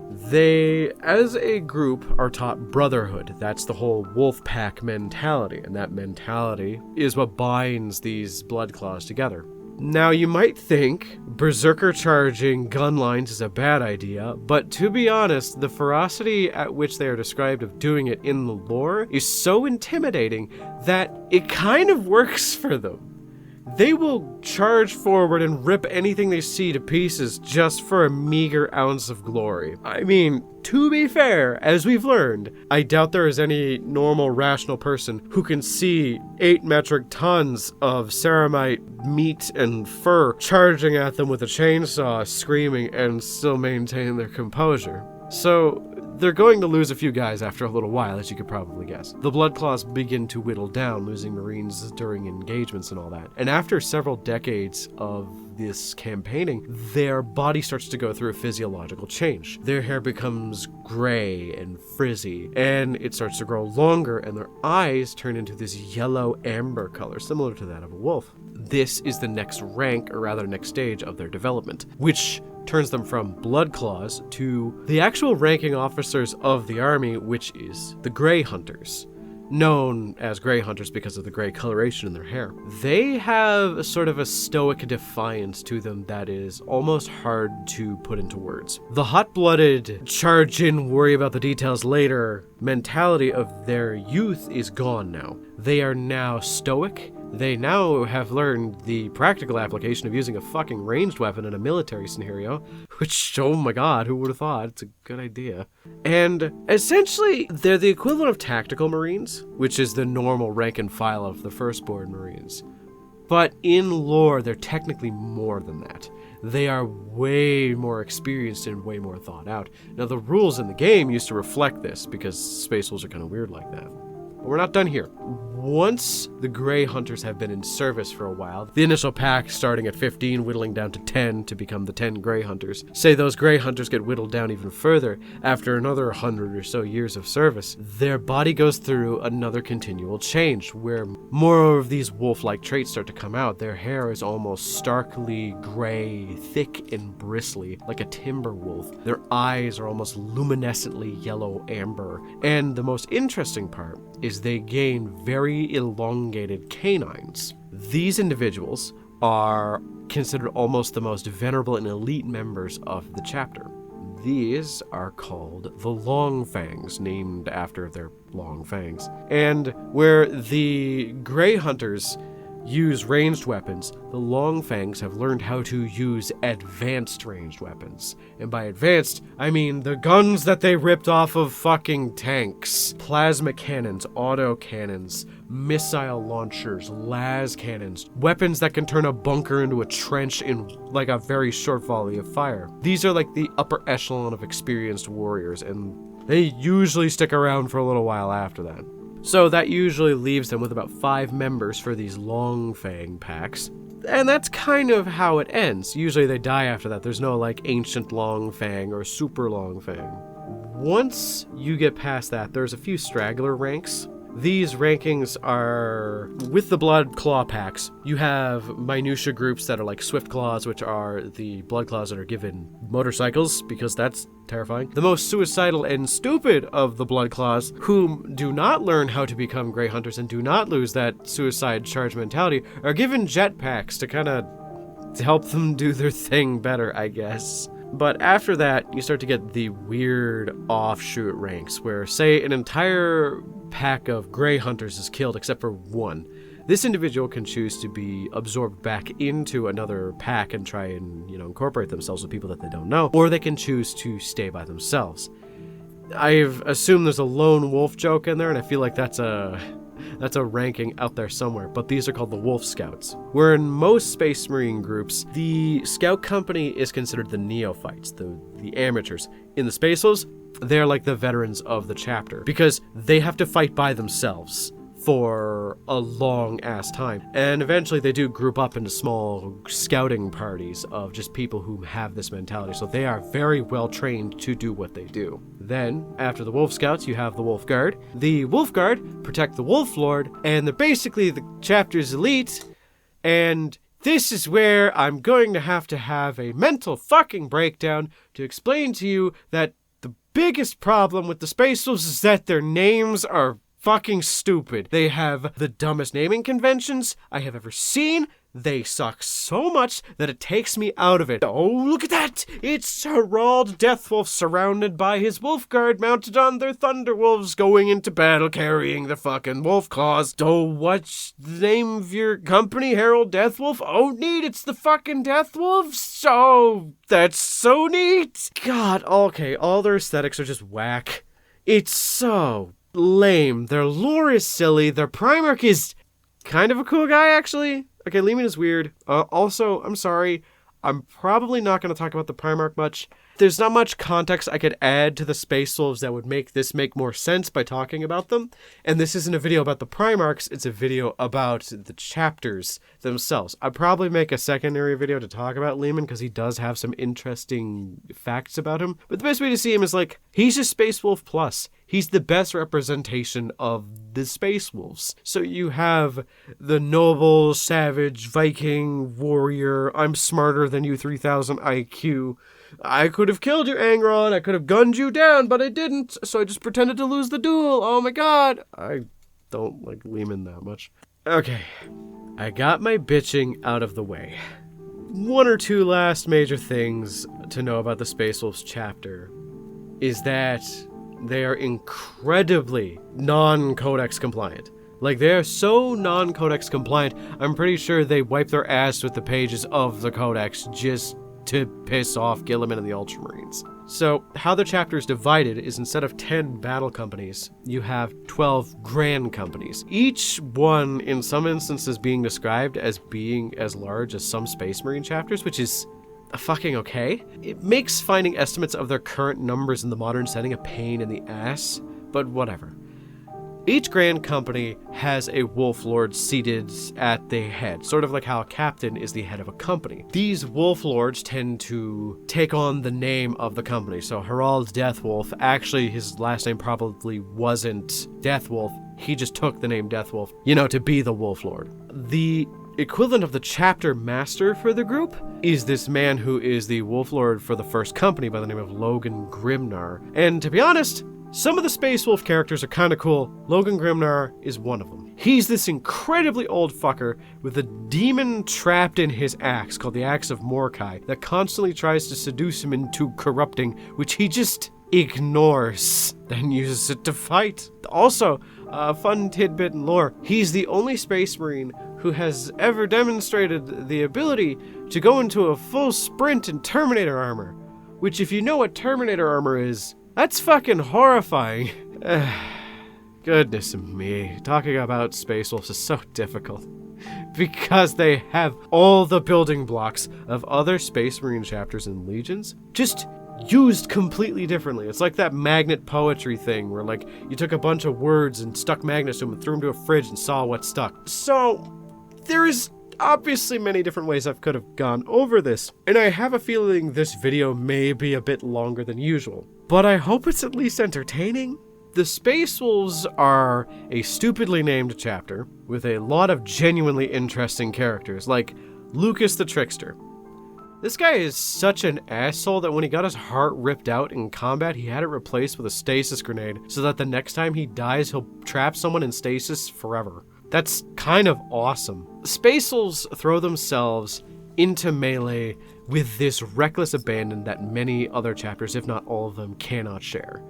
They have this pride about them that exceeds every single other Space Marine chapter by a huge margin. So they have the best melee combatants. They don't follow the doctrines of the Codex Astartes. They're just odd.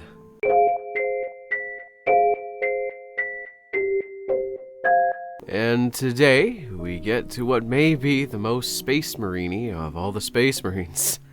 The Imperial Fists. Literally the butter on toast of all the marines. They are as close to plain as humanly possible, and to be honest, I think it's perfect for them.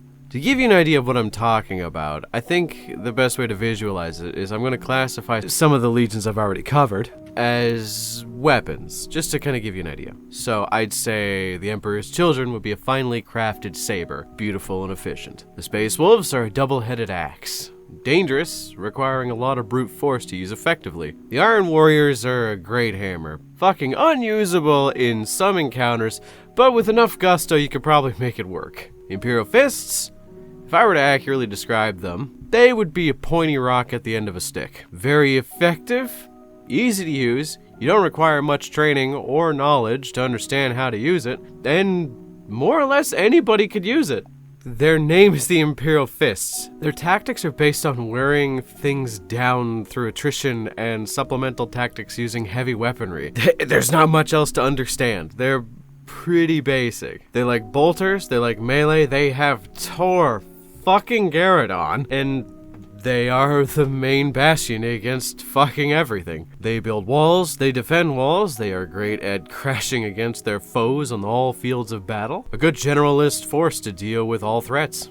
I think they are equal parts boring and very much integral to the setting. Primarch time. Rogel Dorn is probably up there for me as one of my favorite Primarchs. He is pragmatic without being fucking stupid like Perturabo. Understands that encouraging selflessness for a greater cause is better for morale than killing someone who withdraws. He is stern and demands respect, but believes that even he is a resource to be used. A valuable resource, but one that shouldn't be treated more than that. Constantly correcting people for giving praise to him instead of the Emperor. He's a man who knows his dick is huge, but is a man enough to admit when someone else's is bigger.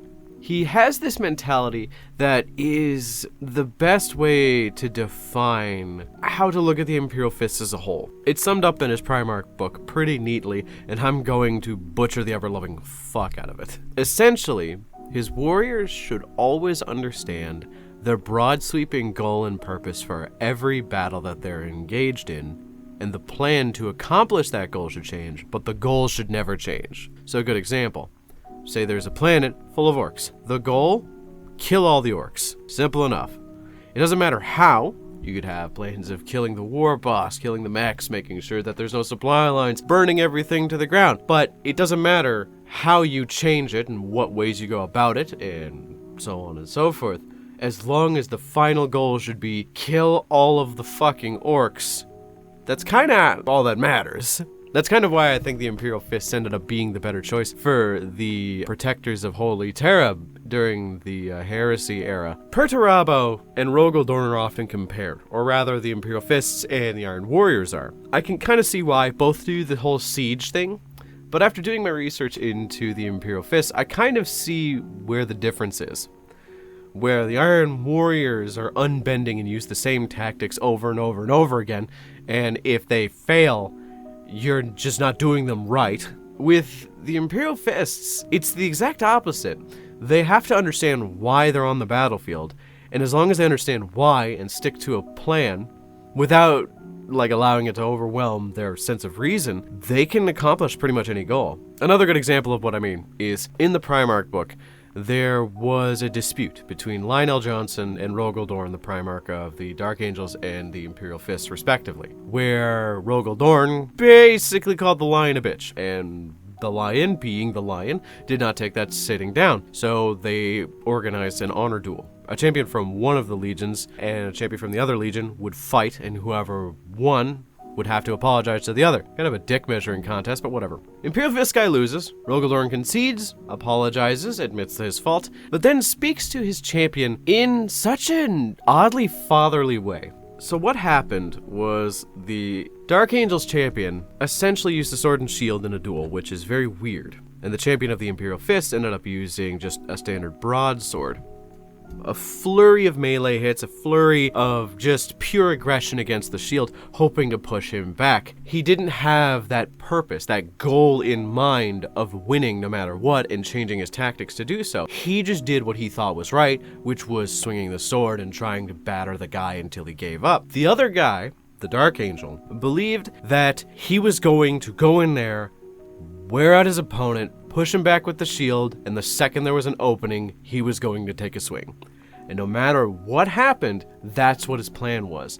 So he didn't waver, he didn't shirk from what he was planning on doing, and he just waited. And eventually, there was an opening, he pushed the guy back with his shield, and then beat him. That's when Rogel Dorn gives that little speech of understanding your purpose, that you shouldn't have just stayed there and said, I'm going to swing at him. You should have gone in there with the idea of, this is how I'm going to do it, and no matter what happens, I have to find a way to get to that point. It's a pretty interesting situation to be in. He doesn't scold his son for failing. He simply tells him that you can do better as long as you do this, which is a very important difference between him and Perturabo, where Perturabo probably would have just fucking ripped his head off and put it on a spike in front of all the other Marines to say, don't be like this guy, okay? And then replaced him. Perturabo is super unbending, where Rogel Dorn is stubborn, but flexible. So, the members of the Imperial Fists are a Codex-compliant chapter, sort of, where they have 1,000 Marines, divided into 10 companies, descended chapters, though they do have a love for heavily equipped assaults with shit like Centurions and big tanks. They do have an odd contingent. It's called the Last Wall Protocol, which is kind of one of the coolest names in 40k. Essentially what the Last Wall Protocol is if ever there was a moment where the Imperial Fists were in a bind. Like, world ending, Terra's about to burn, the Emperor's gone from his throne, that kind of thing. They could evoke what is called the Last Wall Protocol and call back every single Imperial Fists chapter to fight side by side with the rest of the Imperial Fists. Basically, get in, losers, we're making the Legion again. Which is cool. I think it's pretty interesting. Kind of heretical, but, like, it's fine. Their chapter master is Gregor Decian. Being the chapter master of the Imperial Fists, arguably one of the most well-known and well-regarded Space Marine chapters, he's such a cool guy that there is almost no information about him. Neat! It's okay. Captain of the 3rd Company, Tor Garadon, is here to make you feel safe. I just love this model. I know I talked about him before, and I know I bring him up, but I almost played Minotaurs as Imperial Fists, and I was going to get a Tor Garadon model. I just love Tor Garadon. Look at this model. The dude's got a shoulder-mounted grav gun and a fucking massive power fist that's ×3 strength. If you don't know how to play 40k, that's stupid. That's silly. I don't think there's any other weapon in the game that has a ×3. It's so goofy looking, but in, like, a good way. He has the Imperial Fist. Speaking of fists and gloves and pain, I'd be remiss if I did not mention the Pain Glove. When a Space Marine fails in most chapters, they do get punished. They get demotions, they get reprimands, and sometimes outright killed. That's the interesting part about the Imperial Fists. There is an act of essentially self-flagellation that occurs when Imperial Fists fail, where they hop into this machine colloquially called the Pain Glove. It stimulates the pain receptors in a person's body on full blast for however long they want, and boy, howdy do they want. It's a little silly to think them get into just like this giant body harness that makes them feel the biggest ouchie you could ever imagine, but it's very Warhammery, I suppose. Here's where I give my opinion about the Imperial Fists and what you should know. If you like no nonsense, get to the fucking point style adventures, these are the dickheads for you. They very rarely have a sense of humor, they get the job done regardless of what is in front of them, take a week's vacation to heal, then they just do it again. They get their dudes from fucking Holy Terra, and they had another recruitment planet before, but like, whatever. So the unfortunate side effect of being the equivalent of butter on toast is that, well, they are a bit dull. But in their dullness, you can appreciate what they've got going on. They kind of remind me of an entire army of the Doomslayer, silently marching forward, stoically murdering anything in their path with horns or spikes or that. There is power in that aesthetic. See, I'm a bit biased. You want to know what my main Space Marine force is right now? The Black Fuck You Templars, the competitive racism champions of Holy Terra for the last 300 years. I love their aesthetic. And their flavor. Where the Imperial Fists are the butter on toast, the Black Templars are like char black burnt toast soaked in pre-workout right next to a bottle of Tren. Which is a steroid if you don't know. They're pretty plain. Their Primarch is pretty cool, and I think overall I'd give them a B+ of all the legions so far. Oh yeah, and their gene seed is apparently one of the most stable, non-mutative gene seeds out there, which is kind of cool. They have like a bunch of weird mutations that are just permanent for them. So they don't have the Betcher's gland, and they don't have, I think, one other organ. And for those who don't remember, the Betcher's gland is the one that lets them spit poison acid, which again makes it even less mentioned because the Imperial Fists are in a lot of books. So yeah, they don't see many other mutations other than that. Oh god, unless you're the Soul Drinkers. Jesus Christ.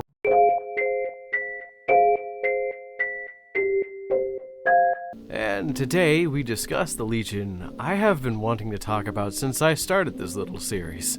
So for those of you who are not in the know, I am covering every Space Marine Legion in order until I cover all 20 of them. And today's topic, my favorite Legion and possibly my favorite faction in the lore, the Night Lords. They are fun. Described often as the least Space Marine-y Space Marines in the entirety of the setting, they have a specialty that is almost all to themselves. There are some Space Marines, especially in the modern day, that can do what they do, and probably enjoy it about as much as the Night Lords, but I doubt there are any as good as them at it. And what is this talent I'm vague posting about? It's pretty simple. Imagine, if you will, a society, and they are dissenting against you and what you believe in. How do you get them to comply with your demands? The option most Space Marine legions went with during the era of the Great Crusade was to bomb the ever-living fuck out of them until they said mercy, and you got them to sign a little contract that said, I own you now.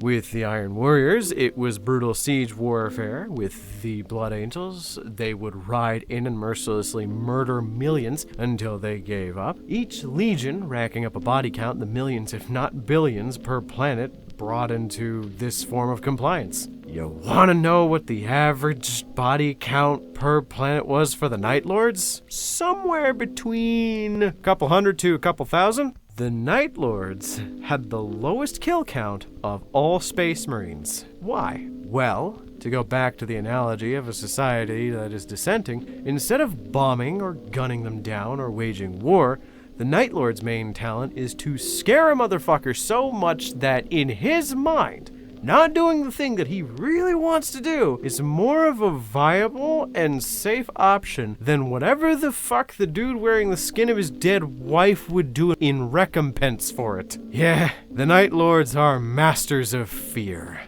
Instead of waging a long-term war, they would sneak into the homes of every major leader, governors, mayors, presidents, etc., steal their children, torture them, and skin them alive, then dump the skins over the Capitol building of the planet while playing the recorded cries of the tortured children, and then basically sending them a nicely worded letter that essentially just says, "We'll do it again." Usually the people cave after that, which I completely understand.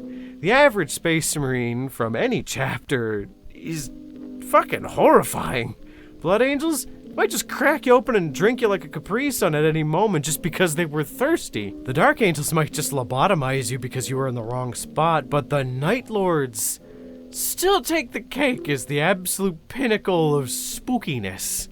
Why? Because the hyper-specialization in terror tactics, destroying morale, and upholding their twisted sense of justice and morality is written almost into their genetics. Their Primarch, Conrad Kurz, though he does prefer being referred to by his earned name, the Night Haunter, was raised on a planet named Nostromo. And unlike every other Primarch, there really isn't a plot twist towards the end that makes him out to be the savior and uniter of the planet that sees him as a herald and a hero.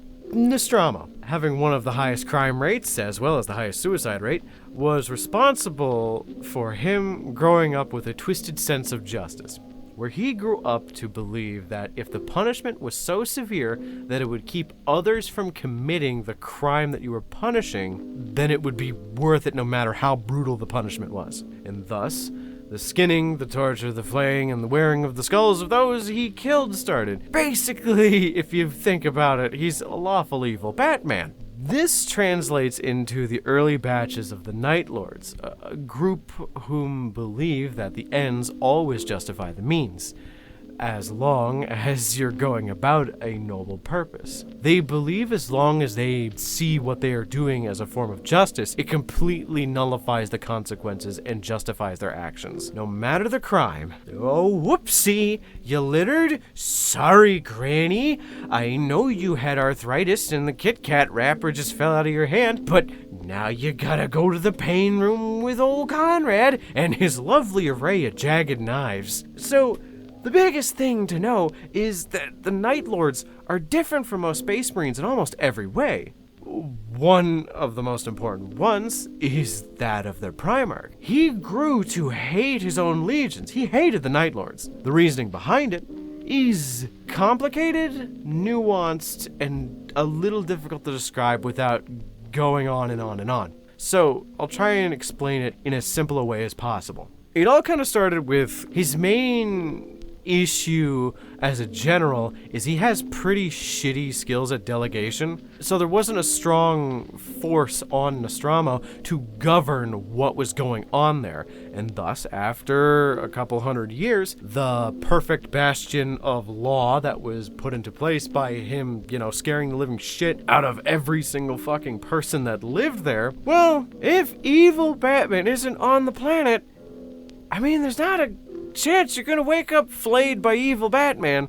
So the crime slowly started to make its way back, and Nostromo was the recruiting world for the Night Lords. So what started as these people whom believed that the ends justify the means, as long as you are just, you are doing right, it doesn't matter how evil your actions are, as long as compliance and justice is the end result. That ended up shifting over to literal criminal children. Children at the age of 12 whom have committed horrendous crimes like murder, assaults, robberies, just horrible things. So over time, these criminal recruits ended up overtaking the more pure, original Nostroman recruits. So because of that, you ended up losing that sense of virtue and justice, and in its place were people who would use that sense of virtue and justice as a shield to deflect criticism and repercussions from them genuinely just enjoying torturing the ever-loving fuck out of people.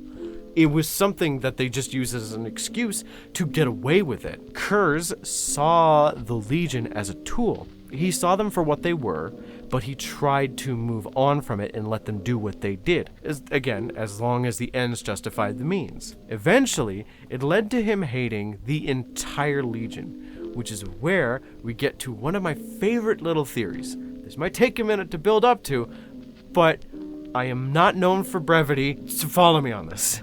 It's widely known that each Primarch has a sort of superpower. It comes likely from the Emperor and a derivative of one of his own abilities. And this ability is oftentimes not referred to as something associated with the warp. So it's mostly just magic. For Kurz, it's simple. He has extremely accurate foresight. Essentially, he can see the future and know what's going to happen. It's not exactly a direct one-for-one he sees the future. A lot of times from what I've read, it is more allegorical and more metaphorical than anything else. That is kind of his main power. It's a very powerful and potent one as well. There's also something all Primarchs share, which is a major flaw with this power. For Kurz, the flaw in this power is that he had very little control over when he experienced these visions. They would rack him with knowledge of the worst fates known to him, his brothers torn apart before his very eyes. And slowly, over time, due to this lack of control, it began to drive him insane. Now here, as we go back to the little point I was trying to make, is my little aside. I like to think alongside this power, the Emperor bestowed each of his children with a positive personality trait and a negative one that is vaguely related to the Emperor himself. These traits would both make and break them if they could not reconcile the differences between the two. For Perturabo, the Emperor's sense of superiority as the positive aspect, and the Emperor's paranoia as the negative. I think Kurz had it the worst, because his negative aspect is the ability to do whatever needs to be done no matter the cost, often coming off as just being plain old fucking evil. Positive trait is almost impossible to combine with this, so there's no way he could have ever reconciled the differences. And that trait is self-awareness. Kurz, from what I've seen, is self-aware. In his moments of lucidity, he would become so self-aware of his actions that it would inevitably end with him committing suicide. He is the only Primarch to have ever done so, which it is contested if he did, but you can be the judge. Essentially, the Emperor dispatched an assassin to kill Kurz, and Kurz just let him. He did it for many reasons. He realized how far gone he was. He realized how poisoned his legion was. He realized that his death would have more meaning to the Emperor as a statement of his will than him throwing his Night Lords at them in a long-term war. So how does this relate to the Night Lords? Well, to those who adhere close to the genetics of the Night Haunter, they have this self-awareness, and it can cause them to slowly go insane. Which is why most Night Lords are fucking lunatics that attach jet engines to their back and run at people at breakneck speed, screaming at the top of their lungs to rip them apart with a fucking chainsaw. Yeah, the Raptors are weird, they still exist, and I think about them a lot. In the modern day, the Night Lords are a shattered faction, broken into pieces by their father dying, and them refusing to let go. They know they're right, they know they will get their revenge one day, and by all the gods who would listen, they will fucking kill everything they see on the way to do that. They are a fragment of what they once were. Each warband usually being made up of one of the companies of the old Legion, some having less than 50 Marines. They refuse to accept chaos, and thus they're slightly worse off than other factions, because they don't have the benefit of getting boons from the Chaos Gods to empower them. That's not to say that all don't, because there are Night Lords whom do fall to chaos, but they are often seen as weak traitors by those who refuse to. As they are, they've replaced their armor with stolen and scavenged bits from fallen enemies and friends alike. They steal better weapons from those they raid, and more importantly, they are biding their time. Some with a plan, some with a claim to unite all of the fallen Night Lords' warbands together, and some just wanting to get by for another day. Every last one of them is biding their time like a wolf waiting for its prey to expose its throat. The second they smell weakness, they are going to attack the Imperium and make them fear the Night Lords like they once did 10,000 years ago. God damn it, I love this Legion. Call me an edgelord, I fucking dare you, but I love them. I love their paint scheme, I love the Night Haunter, I love the lore, I love everything about them. I could make this video twice as long and it still wouldn't cover half of what I think about them. But I have to call it at a certain point. This is already probably going to be the longest video I've made. So to boil everything down, do you like making your opponent shit their pants so much they give up and let you win just because they want to go home and change? Do you like chainsaws and jetpacks? Do you like painting fucking lightning on armor? Then play Night Lords. They are so fucking cool.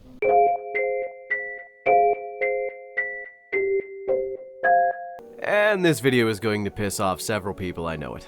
To preface this, for the uninitiated, I am covering every Space Marine Legion in order every Wednesday to give a brief overview of their lore. This is part 9, where we cover the Blood Angels. And for those of you about to ask, no, you don't need to see the other videos in order to understand this one. That out of the way, let's get to pissing people off with my shitty take on the mid-angels. I meant blood angels, but you kind of understand where I'm going with this. Bright red armor with golden trim. They are decorated with fine works of art, poetry, and written scrolls to denote some degree of nobility. They carry gilded blades of polished metal lined with golden angelic wings with a single red blood drop directly in the center. Underneath the helm is an unnaturally beautiful blonde-headed individual, perfect features as if carved out of marble like a Greek statue. But a certain savagery underlies all this. With the Blood Angels, much like with every other legion, there is a gimmick. The gimmick with them is that they are an army completely populated by vampires. Their Primarch, Sanguinius, was sent to and raised on Baal Secundus, one of the moons of Baal. Baal Secundus used to be a rather beautiful planet, but horrible nuclear and biological-based wars turned it to basically turn into a desiccated husk of what it once was. Sanguinius, being a warp-mutated freak, had gigantic angel wings and was one of the most charismatic individuals to ever fucking exist, period. I shit you not. There were lines in the book delivered so well that even I was starting to kind of blush a little bit because he was being very charismatic. He is very good at everything, and because of it, he can come off as a little bit bland and unrelatable at times, but I think it's a lot more balanced in the lore than a lot of people actually make memes about. Because Primarchs are supposed to be good at everything, and Sanguinius is just, a lot more level-headed than others, most of the time. The Blood Angels have some pretty severe genetic defects. I suppose you could call them that. One of them might just be a spiritual defect. They manifest in two forms. The genetic one that is guaranteed to be, from Sanguinius, is the Red Thirst. Which, yeah, I get it. It's vampires. Ooh! They possess an unending craving for blood. And it gets worse while in battle. This causes them to go into a state of berserk fervor to get more blood. That's their only goal at this point. Slaughter incarnate, as it were. It was a problem with the original Legion, known as the Revenant Legion, before they found Sanguinius. And when Sanguinius was discovered, he taught them nobility. The ability to suppress their most vile and violent urges through art and expression. It's very catharsis-based. It's pretty cool that he was such a symbol to them that he could indeed do that, which makes the second genetic flaw significantly worse. Okay, so to explain this one and why this one's more of a spiritual flaw than it is a genetic one, we need to cover one of the more important parts of Sanguinius for you to understand this. So, of all the Primarchs, Sanguinius is the second most dead. The reason I say that, as if death is a sliding scale for the Primarchs, is because there are feasible ways to bring back the majority of the Primarchs. Good example, Rogal Dorn was considered dead. They never found his body, found his severed hand. He got stabbed with the immortal spear of super torment and pain by Alfarius. Even though they never found his body, they considered him dead anyway. On a scale of least to most dead, that's like a 2 out of 10. Gonna be drinking tea with the lion and Rabute soon type dead. Conrad Kurz, on the other hand, is like an 8 out of 10 dead. Head removed. Everyone saw it. He even wanted to die, but there is still this idea that his ghost may come back through a clone or some shit. Sanguinius is the 9 out of 10. Not coming back at all levels of dead. The great traitor himself, Horus, killed the shit out of Sanguinius aboard the ship known as the Vengeful Spirit. Now, if you want to know who the 10 out of 10 on the dead scale is, that is fucking Horus. Because immediately after killing Sanguinius, for a brief second, he's like, man, am I the bad guy? But before he could, have any level of self-reflection, the Emperor, seeing his cute little angel baby boy get murdered, psychically obliterated Horus, destroying his soul and shit. This is Mortal Kombat Shang Tsung fatality level dead. So why am I talking about this? Because the second genetic flaw was more or less kickstarted by the psychic death scream of Sanguinius. causing every single Blood Angel to go into a berserk killing spree that saw them become even more impossibly strong and resilient even by Space Marine standards. The catch of going more berserk in this way, you're permanently caught in a hallucination where you think you're Sanguinius on Horus's ship, just before you died. And you are quite upset with Horus. So who's Horus? Everyone. Everyone that isn't in the red armor.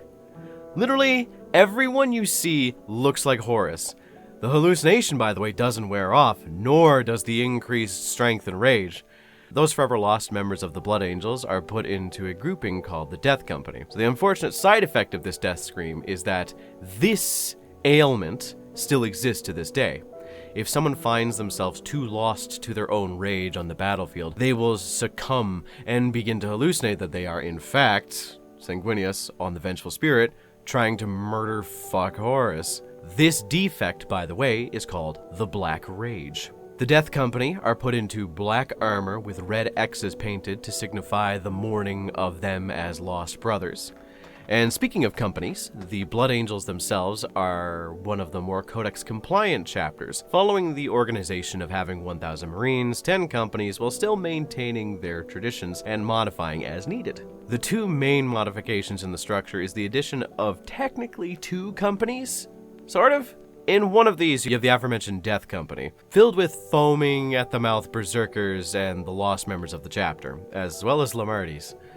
Then you have a sort of company led by the chapter master, Commander Dante, but it also hosts the honor guard equivalent of the Blood Angels, known simply as the Sanguinary Guard. They are cast in ancient armor and having equally ancient jump packs. The Sanguinary Guard also wear golden death masks cast to look like their own face underneath it, while also having a magical device on their back that gives people anxiety attacks. They specialize in melee and making sure Commander Dante does not die, no matter how much he wants to. The companies of the chapter fall in line the same way that every other legion that turned into a chapter does and is Codex compliant. 10 companies, Scout Company, Reserve Companies, Battle Companies, Honor Guard type deal. Though Blood Angels tend to focus more on close-range combat with flame weapons and melee, so they are known to have an almost staggering amount of assault squads rather than having tactical squads. Okay, you got all that? Awesome. That's basically what the Blood Angels are. That's a good overview of who they are, what they represent, and so on. Here's where I start bitching and moaning for the rest of the video because fuck me, I feel like I may have been too harsh on the Space Wolves after looking more into the Blood Angels. Do I think the Blood Angels are worse? No, not really. I think in lore and in concept, I like them more. But in terms of naming conventions, oh god, they are so much worse. The only reason we don't give them as much shit is they use more than one word for blood.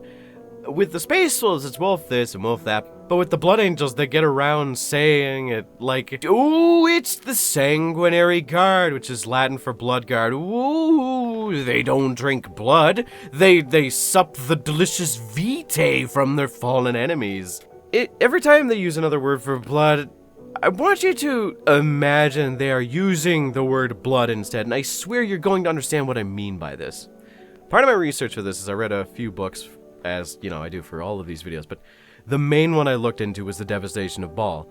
And it got really apparent that they didn't want to say, yeah, the vampire man want to drink blood, because every chance they got, they skirted around saying the word blood with something akin to like, ooh, he wants to suckle back the viscous crimson spewing from his throat. Like, it seems like they're cheating. It just feels like they're trying to cheat and not say blood that often. Which, if I give shit to the Space Wolves for it, I'm giving shit to the Blood Angels for it. It's kinda whack. I think aesthetically, if I could sum them up, both in lore, gameplay, and everywhere else, I'm gonna go back to my analogy of the Imperial Fists.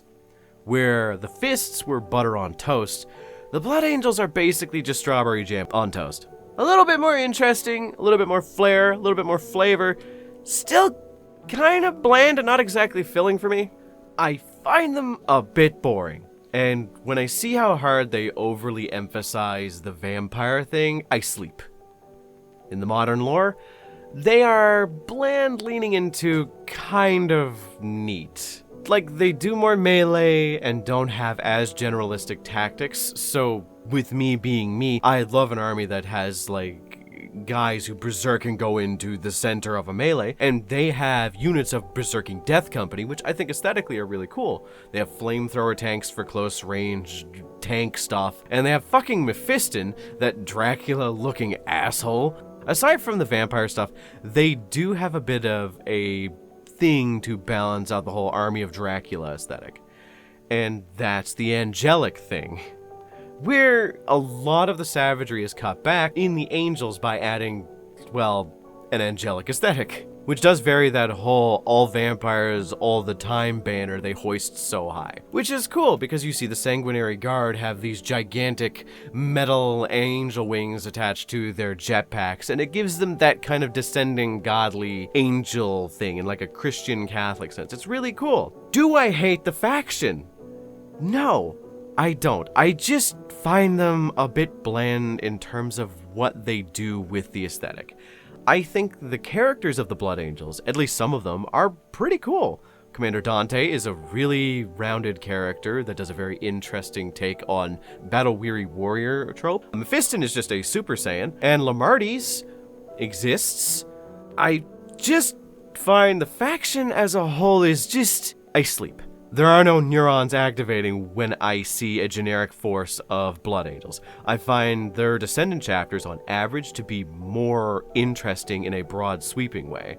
Like, the Flesh Terrors are really fucking cool in concept. The Angels Vermilion have weird blood orgies for some reason. Hell, there is a faction of Blood Angels that, due to a typo in lore by the Administratum, were labeled as an Ultramarine successor.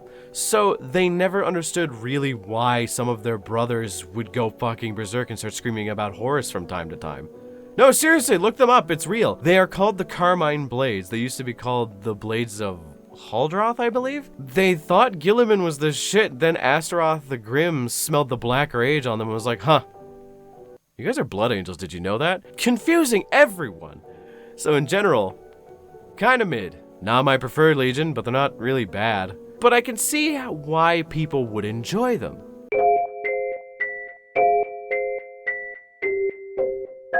And today, I'm gonna kinda shake up the established, incredibly loose format.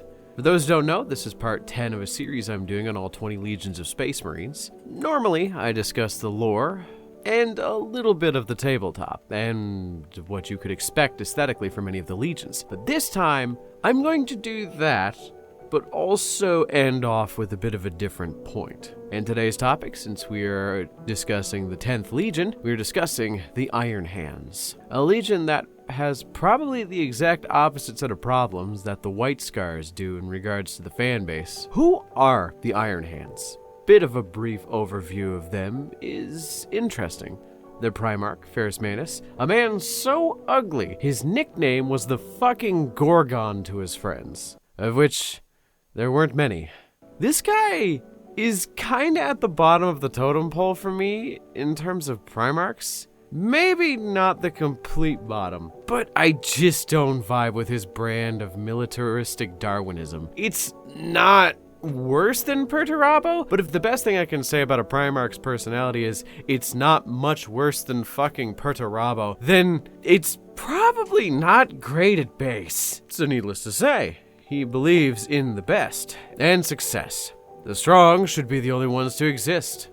Well, that mentality, it led to a bit of a fucky-wucky with the whole Legion. But to cover the broad strokes, he was sent to a planet named Medusa, where he learned the wrong lessons from surviving in harsh environments. As the saying goes, hard times make strong men make easy times make weak men make hard times. For him, it was more like, strong men make weak men afraid for their fucking lives. Yeah. He believed in literal self-destructive levels of self-improvement, which translated to him attacking the shit out of the Emperor in a bloody conflict when Emps showed up to get his kid from daycare.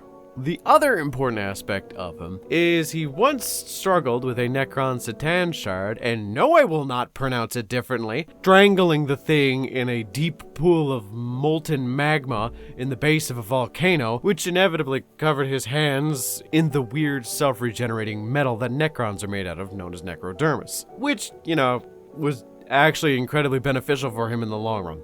Inevitably, when the Emperor brought him back into the fold of the Imperium, it led to him taking control of his legion, and him taking control of his legion was odd at first, because he basically recommended them to give up their culture and take the Medusan culture, having an incredibly nepotistic slant towards promoting generals born from Medusa rather than the originals born from Terra, regardless of how good they were in battle.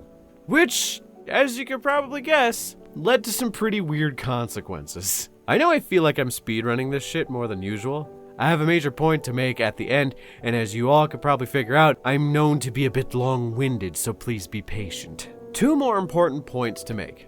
1, Ferrus Manus had a bit of a twink friend, whom kinda rocked the Beauty and the Beast trope pretty hard, which was, as you could probably guess, Fulgrim.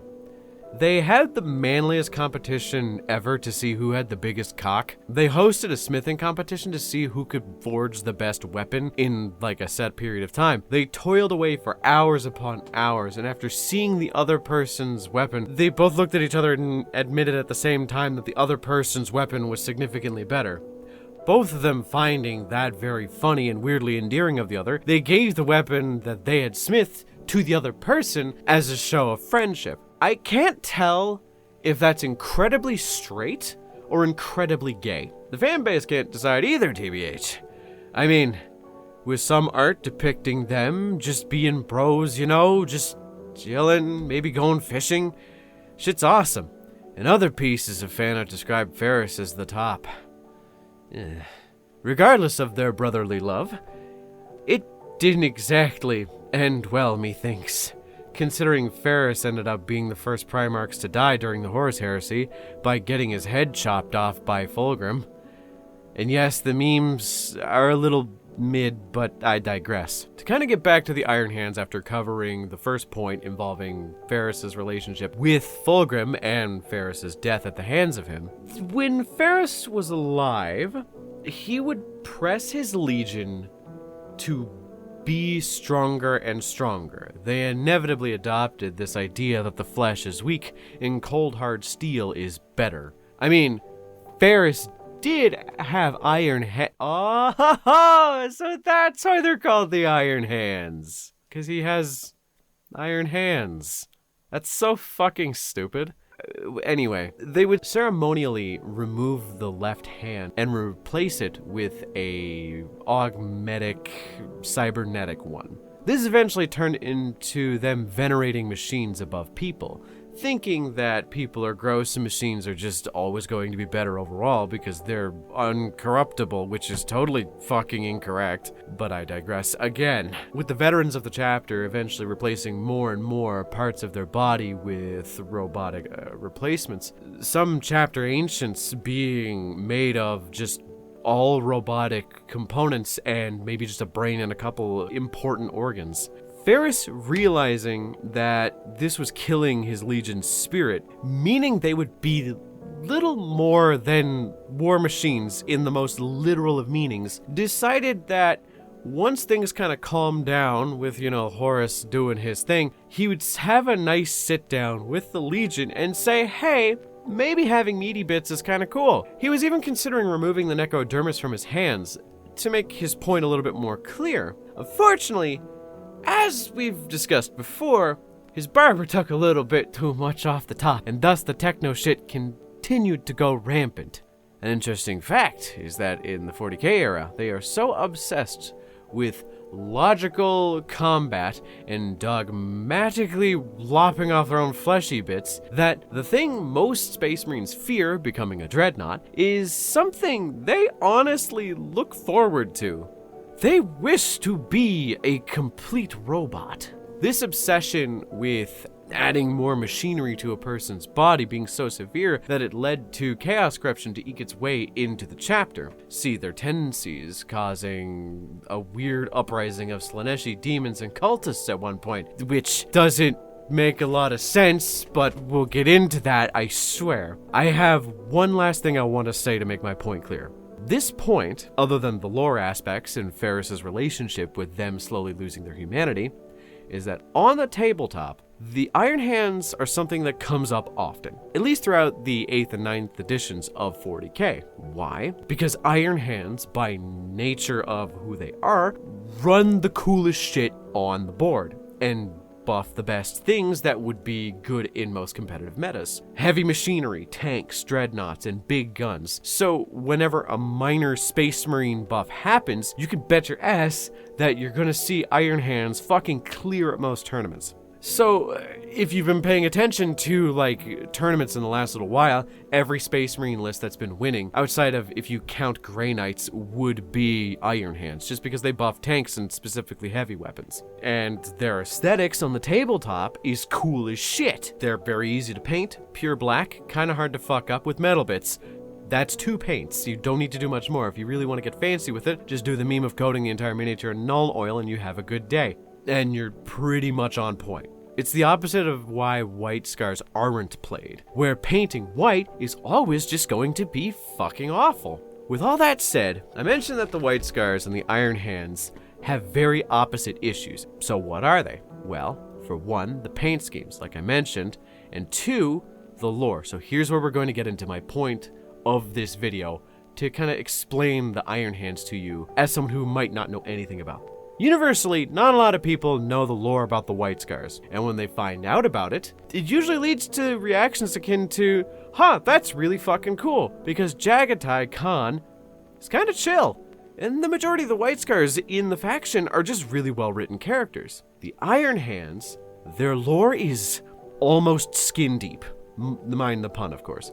You can immediately find out everything you need to know about their personalities just by looking at them. Obsessed with machines and kind of boring in personality, which sucks because I read some novels about their current sort of chapter master, Carden Stronos, and he seems kind of cool. He believes that shutting off emotions is bad for the chapter and weakens them, which is what Ferris wanted. Characters like that are so few and far between. I went to a bunch of friends and was like, so where do I get good Iron Hands lore? What novels are the best to start with? And the usual response I got is something akin to, there are 2 short stories you could read and the Primarch novel, and them usually saying, I don't know, I wish there was more. Which sucks! Because I think their gimmick as a chapter is rife with possibility to just be better. I think they have sown the seeds to be very interesting in terms of the lore. In the Primarch book, there are a few scenes of an Iron Hands legionary sort of telepathically communicate with the machine spirit of his plane and learn how it works better. That premise alone is really cool, but I find that no one wants to write for them, or at least there's just not enough people writing for them. There's not many books that I can find. I usually use Audible to do my research, but as I was looking for things to look up, it was like maybe 2 or 3 short 30-minute audio dramas in the Primarch book, and that was about it. I know it's not exactly the perspective most people could relate to, you know, a cold and calculating machine-based killer, but follow me on this. What if, not so much as a retcon, but the Primaris reinforcements didn't have such a detached sense of morality and emotion, and we just focused on one individual whom believed that the ghost inside the machine itself is more important than the machine. The iron within means nothing in comparison to the iron with we just became Iron Warriors. But you see where I'm going with this. What if they decided to make an Iron Hands initiate that was an overly emotional sort, whom has to balance this cold, ruthless aggression of his chapter with his own hot temper and his own flood of emotions? It could lead to some good fiction, or him dying horribly and demoralizing the aspects of the chapter whom don't want to believe that they are just cold, uncaring robots. Which is likely a small faction of them, but fuck me, it's something. There are so many things you could do with this. Their aesthetic is so fucking cool. Black, silver, and white is just such a strong color palette that pops on a green battlefield, especially with like dusty matte colors if you highlight with like a nice gray. So it could easily be done. Now, am I saying I could write a better story than the writers at the Black Library? Yes, I am in fact saying that because the delusions of grandeur have overtaken my base sense of self, and the idea of someone else being better than me at anything causes my brain to buzz and vibrate like I just got jolted by a taser gun stabbed directly into the back of my neck. Endpoint is the Iron Hands are masters of tanks, dreadnoughts, and fucking destroying things. They do not save people, because if someone needs saving because they couldn't fight the threat off themselves, then they don't deserve to live. If you think any of that is cool, invest in Iron Hands and just get 3 Redemptors. It's time for me to say a very cute thesis statement about how I feel as a whole. I personally think that narratively and in the lore, they are wasted. I think they deserve better in terms of novels and writing, and I just hope that one day someone does give them the respect that they have. Are they one of my favorite legions? Probably not. But I see the building blocks to make a very interesting set of stories that I don't think many people think about tapping into. The running joke that I've seen with many people who cover lore is, oh, there's nothing about the Iron Hands, and I think that's a shame.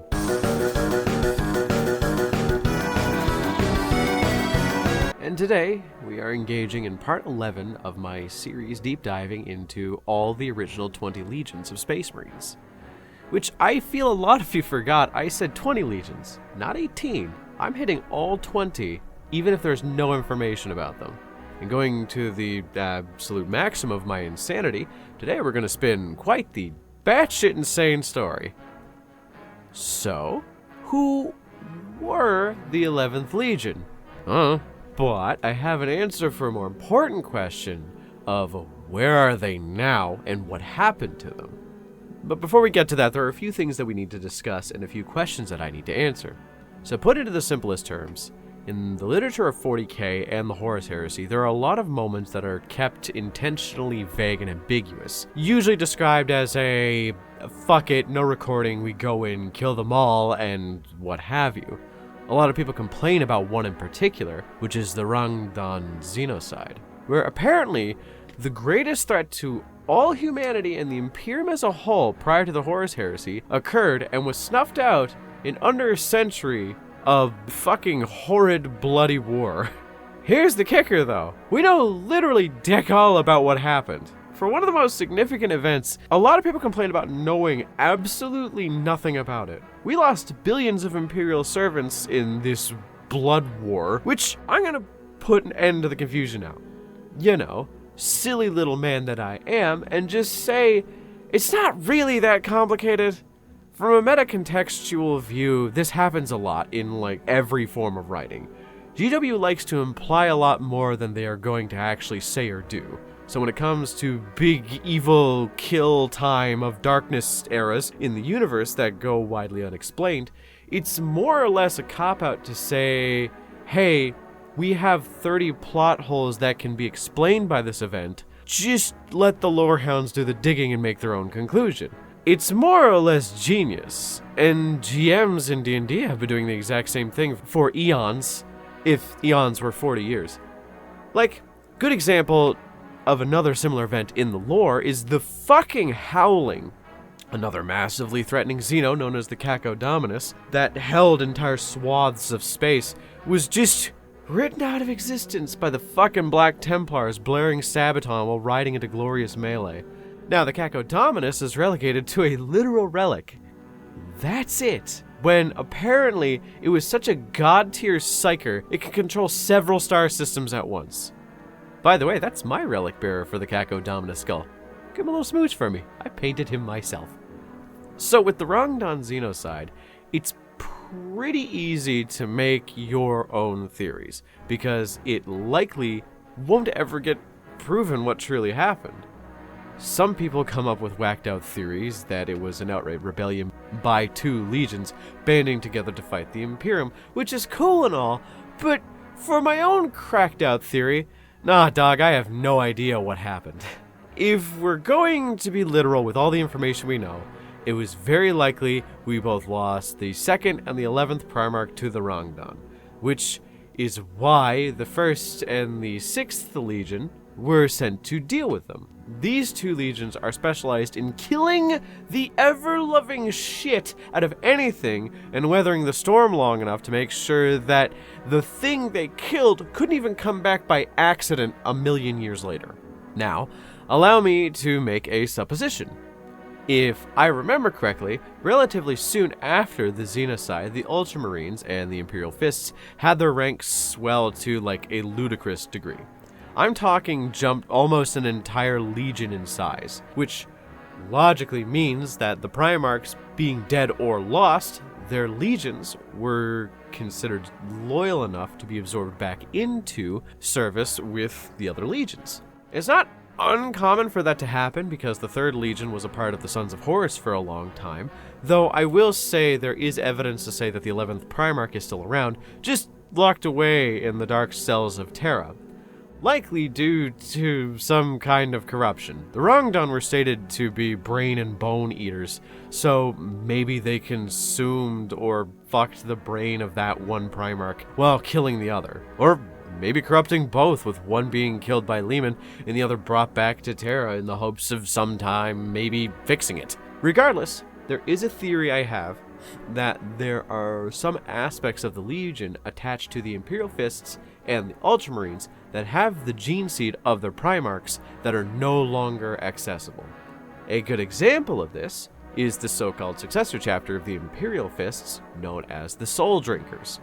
Now, it's more likely that they were just super fuck you mutated and corrupted, but even though all the records said they were Imperial Fist stock, but when compared, their gene seed did not line up with the stated records of Rogel Dorn goop they had in stasis on Terra. You follow me? Make sense? Cool, because Space Marines do form brotherly bonds, so those of the 2nd and 11th Legion would likely have stuck together and make it so they work together continually, so their apothecaries would likely attend to their own warriors. So the gene seed collected by 11th Legion apothecaries would have been from 11th Legion Imperial Fists, and I said that with air quotations, meaning their gene seed would be preserved throughout the centuries of serving as a different legion, being implanted into new warriors under the banner of Dorn or Guilliman. Haven't you ever thought about how fucking weird it is that some successors to the Ultra Smurfs and the Fists have almost nothing to do with the original chapter? It feels like their gene seed just changes them in such random ways. Their warrior culture just super weird. Look at the Iron Snakes, Ultramarine successor. Fucking weird. Don't even get me started on the Emperor Spears. Getting that out of the way, let's take a look at the subtle yet malicious influence of the Chaos Gods. The Chaos Gods often do short-term plans for maximum gains, which makes sense. It's fucking chaos and chaotic. But there are chaos plans in history that have led to longer-term goals, with the possibility of even greater yields at the end. Look at the Angels Vermilion. Their chapter master made a deal with a Lord of Change that may have been Kairos Fateweaver, I believe. I'm drawing a blank right now on that. To give him the top secret Stop the Black Rage and Red Thirst secrets, which he did, on the deal that every time that one of the Angels Vermilion does fall to the Black Rage, there is a 1 in 5 chance that instead of seeing Horus on the Bridge of the Vengeful Spirit like their Sanguinius, they see the Lord of Change in the volcano that the chapter master of the Angels Vermilion made the deal with, whom will tell them the secret of their cure-all and then attempt to corrupt them. Basically, the chapter's fucked. But so far, none have fallen for this deal, so they keep going. It's a very long-term plan, very Zinchian, but very chaosy. So Chaos Gods can have long-term goals. Like again, with the Soul Drinkers, there was a long-term goal of corruption. Now, here's where we get to the wacky shit. I swear this will all make sense, and some of you astute motherfuckers will know where I'm going with this. So follow me. What if An aspect of the 11th Legion was manipulated after being absorbed into the Ultramarines for thousands of years. Subtle changes, like a parasite leeching off of a festering wound to guide the minds and souls of the remnants of a specific legion to a specific endpoint. It's not that far of a stretch. Where does chaos fester? The Eye of Terror! What better target than those said to defend and patrol the Eye? In comes the Adeptus Praesus, which I know I am saying wrong, but even if I said it right, it still wouldn't seem like I was saying it right. Quick overview, the Adeptus Praesus are space marines that came from gene stock of marines said to be especially uncorruptible, like, drumroll please, the Ultramarines, the Imperial Fists, the White Scars, Dark Angels, so on and so forth. 20 chapters were formed to guard specific sections around the Eye of Terror, which, to kind of go back to my point, if you're following the insanity so far, the 11th and the 2nd Legion, even with our most lenient understandings, had no way of falling to chaos, so the remnants absorbed into the Fists and the Ultramarines are probably still under the fucking radar. Even if their Primarch fell to some unknown chaos god, maybe they just got miscategorized and forgotten as Ultramarines. Because that does happen. The Administratum does make mistakes. My favorite mistake and example of this are the Swords of Huldroth, an Ultramarine successor chapter that after hundreds of years of service was found out to not actually be a successor to the Ultramarines. They were found out to be a successor of the Blood Angels, and thus they changed their name to the Carmine Blades, and they now understand, wow, this is probably why we suddenly see some weird bald guy on a spaceship thousands of years ago and start going into a killing frenzy. So a miscategorization of this aspect of the Legion that has been preserving itself through battle, possibly as its own chapter over the years, could definitely happen. So one of the 20 chapters sent to the Eye under the banner of the Adeptus Praesus, subtly manipulated by some dread god over thousands of years, might have been sent there and might be in the right place at the right time, which is exactly where the Sons of Malice fucking ended up. Yeah, you saw it coming, it was in the thumbnail. I'm talking about them. They are real. They were in the fall of Cadia, and they are the last remnants of the lost 11th Legion. Fuck you. I'm right. Malice obviously chose them because they were a part of the 11th Legion, and his number is 11, like the other Chaos Gods, like Nurgle's number is 7, so he obviously chose the 7th Legion, which is the fucking Night Lord. Oh, fuck, this is falling apart under any level of scrutiny. But like, is not that far out of the realm of possibility? And the Sons of Malice are just such a weird warband at base, so for them to worship a chaos god that barely exists in the canon, why not have them be a part of a legion that barely exists in canon, right? Make sense? No? Fuck you, it's my video, I do what I want. I'm just trying to entertain a theory that isn't just whoopsie aliens did it. And leave it at that. Plus, I feel like the Sons of Malice, being what they are just primed for such a weird lore tidbit like that. For the uninitiated, Malice is the unspoken 5th Chaos God that feeds on anarchy and hate. Destruction for the sake of destruction's sake, as it were, is his bread and butter. So, with Malice being what it is, there's a whole list of legal issues that come with its existence. There's a lot of other videos out there. I might cover like the legal discourse with Malice at some point, because it's very weird. The TLDR is a comic writer was hired to make a Warhammer comic, and they mentioned a 5th Chaos God that didn't actually exist in fantasy days called Malal, and basically because GW didn't copyright that, he owned the trademark to Malal, but then they decided to make an equivalent in 40k called Malice, and the Sons of Malice are in it. Sons of Malice still exists, and there was a book called The Labyrinth which existed, which is actually a pretty good read if you look it up. It's pretty simple. Malice is in a weird spot where it does exist, but it also doesn't. It's canon, but like not canon at the same time. So you literally could not prove me wrong. You can't. There's nothing you can say. Unless they say malice doesn't exist, you can't prove me wrong. I am right.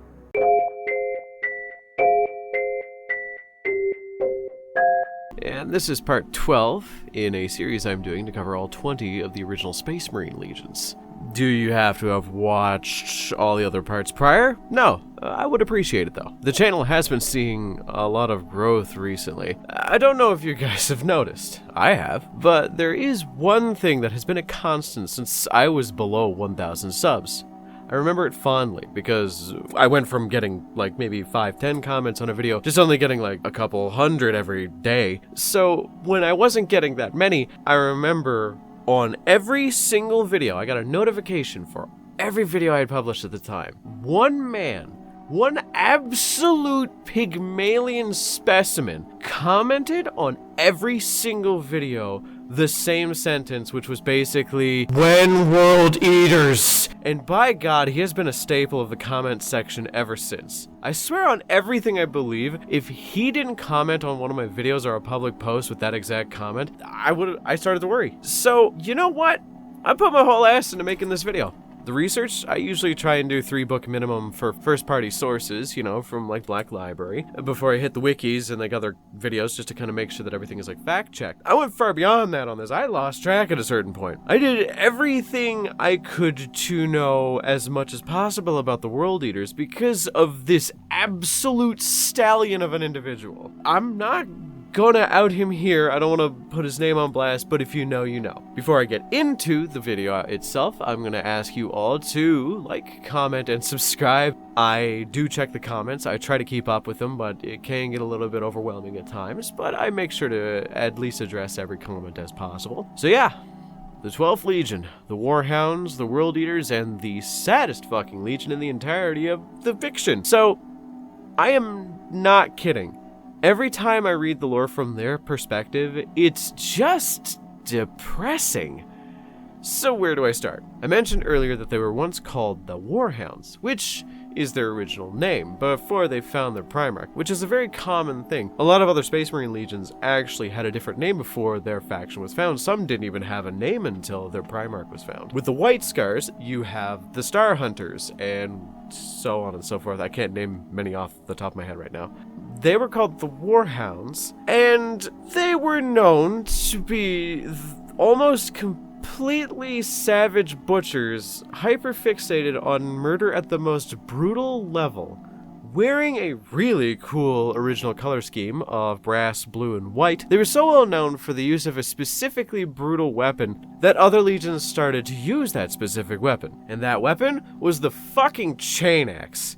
Now, I'd be lying if I said the chain axe wasn't a dope weapon. It just looks cool. In combat, they were known to basically just out-anger all of their problems. That's it. They would literally Hulk out to the point where the problem would fix itself eventually through the application of intense bouts of violence. A few videos back, in my Imperial Fist video, I believe it was, I compared all of the legions prior, at least a few of them, to be represented by a weapon. If I were to do that for the World Eaters, it would be an explosive. They lunge into combat in a way that kills everything, friend and foe alike. They will murder fuck their way to victory or die trying. Now, would you believe me that they got significantly worse when they actually found their Primarch? Because it did. To define most legions in the modern era, as they are in sort of a chapter form, it is usually best to look at their relationship with their Primarch. If they have similar ideals, goals, and it has a bit of a healthy relationship with each other, the legion tends to be successful and foster stronger brotherly bonds. If there's a dissonance of any kind, it usually resonates and gets worse over the years. It's often said that the Night Lords are the only legion for their Primarch to hate them. I think on the flip side, the World Eaters are the only legion to hate their Primarch. There could be an argument for Perturabo and the Iron Warriors, though, I will admit. So, to understand the literal tragedy of this, I'm going to explain in as simple terms as possible why Angron is the big mad he is all the time. Basically, unlike other Primarchs who landed away from society, in society, or just took over the current society, Angron was captured as a baby and basically forced to fight in a gladiator pit. God, I hate every single person involved, and if you read the Angron lore, you will too, because Angron was allegedly kind of a nice guy before they did to him what they did. And what did they do to him? Essentially, he refused to kill someone very important to him in the gladiator pit. So the actions that followed basically doomed entire swaths of galaxy to be destroyed by murder-fuck angry men. They had a crude piece of ancient technology known simply as the Butcher's Nails, a brain-wrapping device that causes pain and increased aggression if the person subjected to them does not kill anything for long periods of times, and it gets worse over time the longer they go without brutally fucking murdering something. It deadens most other emotions in your brain aside from fuck you levels of mad and murder lust. For your average person, it can turn them into an aggressive dickhead forever, but for Angron, he wasn't a person. So they put a couple dozen of them fuckers just for good measure, just to make sure that it took, you know?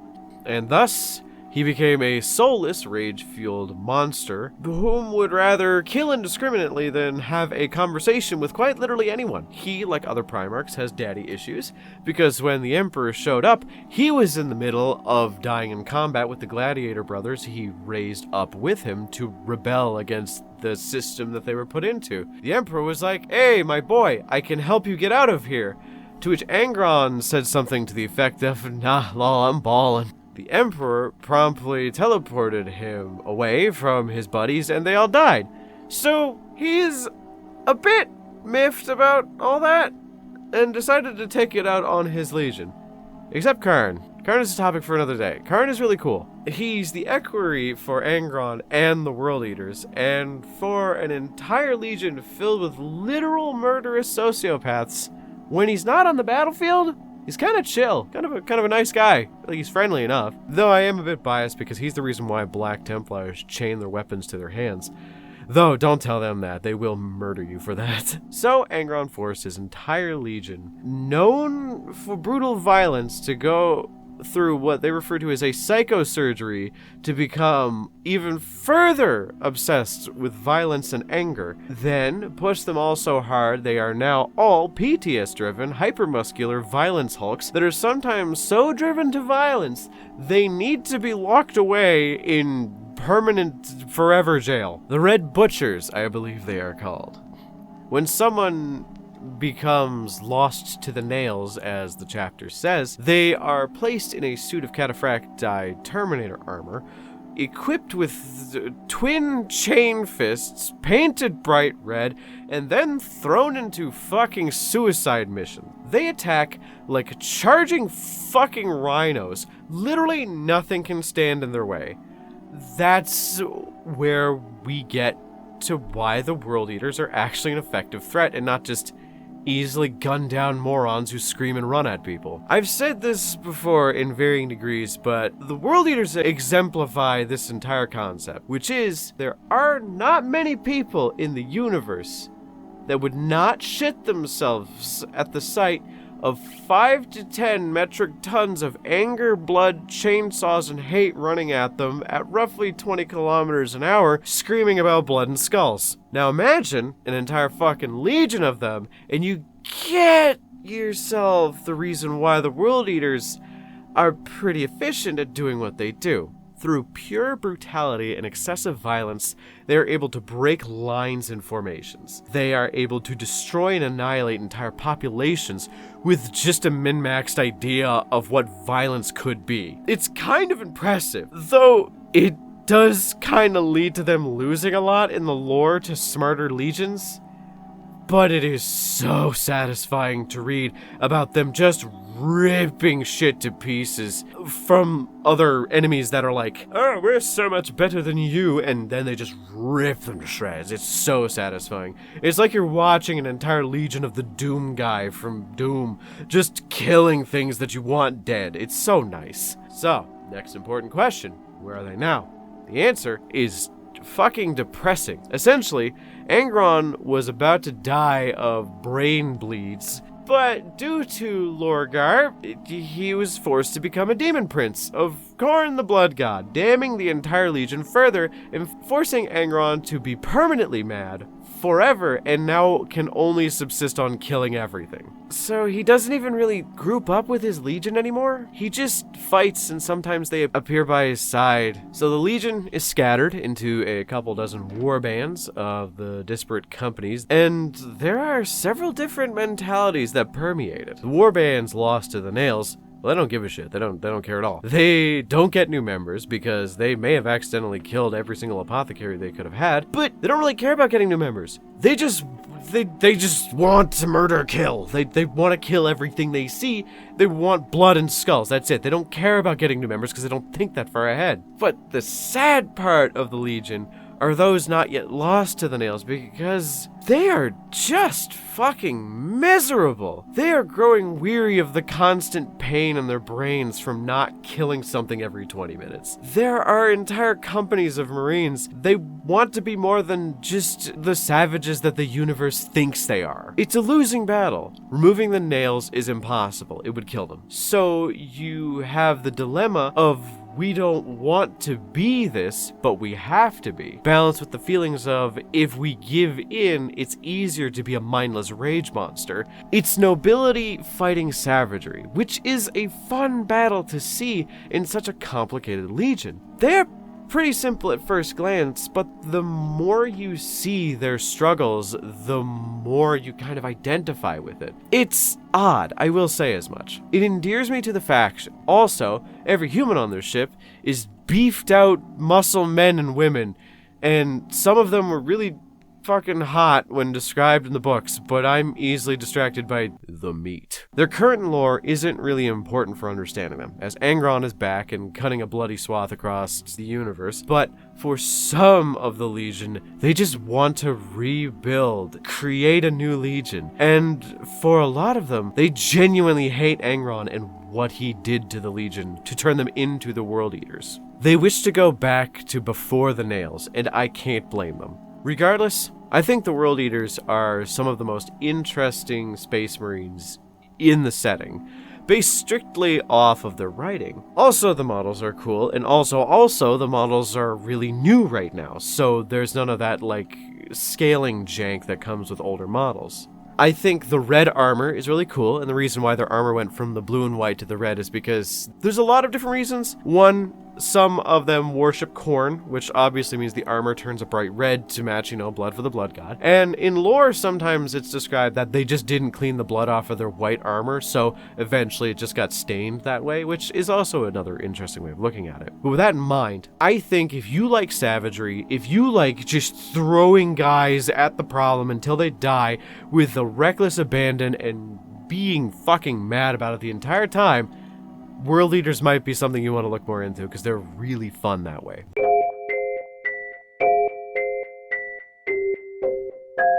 And this is part 13 of a 20-part series I'm doing covering every Legion of the Space Marines until I hit all of them. Do you need to have watched the parts prior to understand this one? No, but it would make me smile if you did. There's a playlist with all of the parts on it on my channel. So if you think the video is funny, well, there could be quite a few more of these waiting for you. If you think I'm especially funny, like the video. If you want to hear me say a little joke, then comment. And if you really want to make my day, then subscribe. This video is one I think is either going to make some people upset or no one is going to care whatsoever. Because I'm not exactly known for having nuclear takes on any topic, to be completely honest, but people really disagreed with my Blood Angels video. I feel like this one's just going to be a bit more nuanced than my Blood Angels video, which is essentially me just flicking the green beans off my plate like a child saying I don't like it because it's green. So who are we discussing today? Well, if you couldn't tell by the title, I'm talking about the Ultramarines, which are both a controversial and boring topic to most. If you know nothing about Warhammer, you have seen an Ultramarine. If you know something about Warhammer, you probably are sick of hearing about the Ultramarines. But if you are a 3000 IQ Giga Chad, then you would probably be like me and realize that the Ultramarines are the best Space Marine Legion / chapter in the entire Imperium. No, I'm not joking. And no, I'm not going to walk this back. So, as we normally often start, the Primarch, Rabute Gilliman, which, okay, I know a lot of people make fun of his name. I just never got it. I get it, it's not a normal sounding name, but whenever GW tries to name something, usually it comes off like they're trying to meme us without us knowing. Like Ferrus Manus is Latin for iron hands. Corvus Corax is the scientific name for a common raven, and Lorgar's name can be found on several different government lists, so Rabute sounds just fine and dandy for me as a name. He, unlike other Primarchs, landed on a pretty chill planet named Macragge, in a location known as Ultramar, which, a little bit of lore, for me has always been especially funny. I am in fact in Eastern Canada, and we have a gas station brand here known as Ultramar. So I get a little chuckle when someone is being super dramatic about the location, but I digress. He was raised by some nice lad named Konor. He had an even temper, a good education, friends, family, and a healthy backbone to stand on. He conquered the entirety of Ultramar. He united them all by the time the Emperor found him, to which he was given the Legion, known at the time as the Warborn. Basically, they were formed of the most difficult to wrangle tribes of old Earth, the people that were constantly at war with the currently budding Imperium. And everything after that is pretty basic. They believe in honor, glory, compassion, and humility. They are even-tempered, but also strive for battle honors, with a little more gusto than other chapters. They really like decorating their armor with these battle honors, and they are probably one of the most disliked chapters in the history of the entire fucking game. Which, I get it, it's a lot of bandwagon jumpers who hated the old lore that tried to make them out to be the greatest Space Marine chapters of all time, with massive relic swords that no other chapter could ever possess, and they all can bench like 3 plates LMAO. They are very maligned often in social media. But the true facts are they stride out into various systems for glory and honor. They are a honed sword aimed at the necks of every single enemy to the Imperium. So here's the interesting part. The Ultramarines are just the most balanced of every chapter, bar none. Fuck you, you're wrong. I will not have any further discussion on this. They are all good at everything, but if they go up against a specialist in any specific field, they will more or less lose. So like, in melee, they could probably win a fight against most non-Marines, but against, say, a Flesh Terror, they would not stand a damn chance. They are considerably good marksmen, but put up against something like the Raptors chapter, and same result. And when it comes to sieges, oh baby, there are thousands better than them. So, when it comes to the battlefield, they are pretty okay at everything while maintaining an even temper. Of all the books I read, the Ultramarine characters came off as both confident and compassionate towards humans, like the people that they were working with. A good example of this is Uriel Ventress. This man is a stallion whom will go out of his way to help as many people as humanly possible. Going out of his way in the first book of his series to bury a dead man whom was just some weird farmhand in his hometown a planet away. He just brought him back to his home and buried him. It's genuinely nice how they see people, but they still are very much professional in how they go about things. There is an order to how they operate, but it doesn't get in the way of their emotions, and vice versa. So why are they the best Space Marine chapter? Because the Blood Angels are artists, poets, writers, and the greatest melee combatants the Imperium has to offer. The Iron Hands are beyond efficient and can manage entire swaths of land with grid level of efficiency not known to humans because, you know, they're fucking robots. The Salamanders are kinder and better in melee. The Imperial Fists are harder than stone all the time, nigh unbreakable siege experts. Hell, Rogel Dorn was chosen to protect Terra in the Heresy. So what makes the Ultramarines the best choice to be the Marines in charge? Logistics. Their secret weapon, the thing they do better than anyone else, is logistics and administrative duties. They are logical, but not overly analytical like the Iron Hands. They are compassionate and kind, but not to the point of it robbing them of their senses and being blinded by emotion like the Salamanders. They are stern and hard to break, but bendable enough to adapt to situations easier than the Imperial Fists. If every other chapter of the Space Marines died, and only one was around to run the Imperium, the short list of chapters you could trust is like less than 10 maybe. The list would probably be mostly successors of the Ultramarines, and maybe the Lamenters. They can handle supply lines, they can handle battlefield tactics, they can learn how to be amazing fucking chefs, they have the ability to be politicians in the most warfare way possible. Hell, towards the end of the Great Crusade, Guilliman was planning on training all of them to be statesmen, literal politicians, to help the betterment of the universe and the Imperium at large. A war cannot be won without supply lines, and supply lines need to be managed by other people. So Ultramarines may be able to be outdone on the battlefield by other legions and chapters and so on, but off the battlefield, there aren't many whom can contend with them. It's gotten especially better since their Primarch was brought back from the brink of death. Roboute Guilliman was stabbed in the neck with a poison blade by his brother Fulgrim, that fucking twink, and was stuck in stasis for almost 10,000 years before they woke him back up and cured his poison with a mixture of Eldar death magic fuckery, techno-heresy, and the pure, unadulterated anger of seeing the audacity of every person around him, friend or foe. From the perspective of the reader, Roboute is a walking comedy right now. He woke up to see his entire life stripped away to myth and superstition. He hates religion, he hates myths, he fucking hates Lorgar. So to find out that all of those things have gripped the Imperium by the balls while he was gone, well, gee golly gosh, he's a trifle mad at all times now. It's kind of funny in a very sardonic way.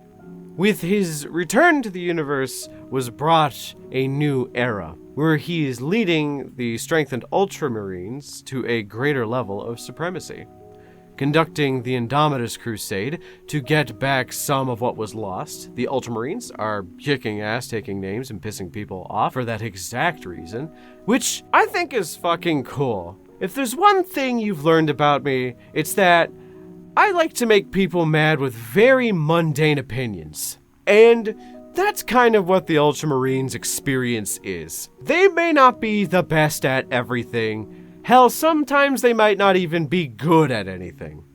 But at the end of the day, they're the most relatable, they're super friendly, willing to help no matter what, and I just like them. So do you like being the poster child? Do you like the idea of courage and honor? Do you like the idea of having more models available to you than anyone else? Do you like pissing people off and being guaranteed support for your faction every edition and every update and sometimes getting multiple codexes per edition? Then the Ultramarines are for you. They are bland, not as bland as the Imperial Fists. They have a cool aesthetic, and I think they get too much shit for being the poster boys and not like some random Grimderp chapter known as the Hammer Fuckers or some shit.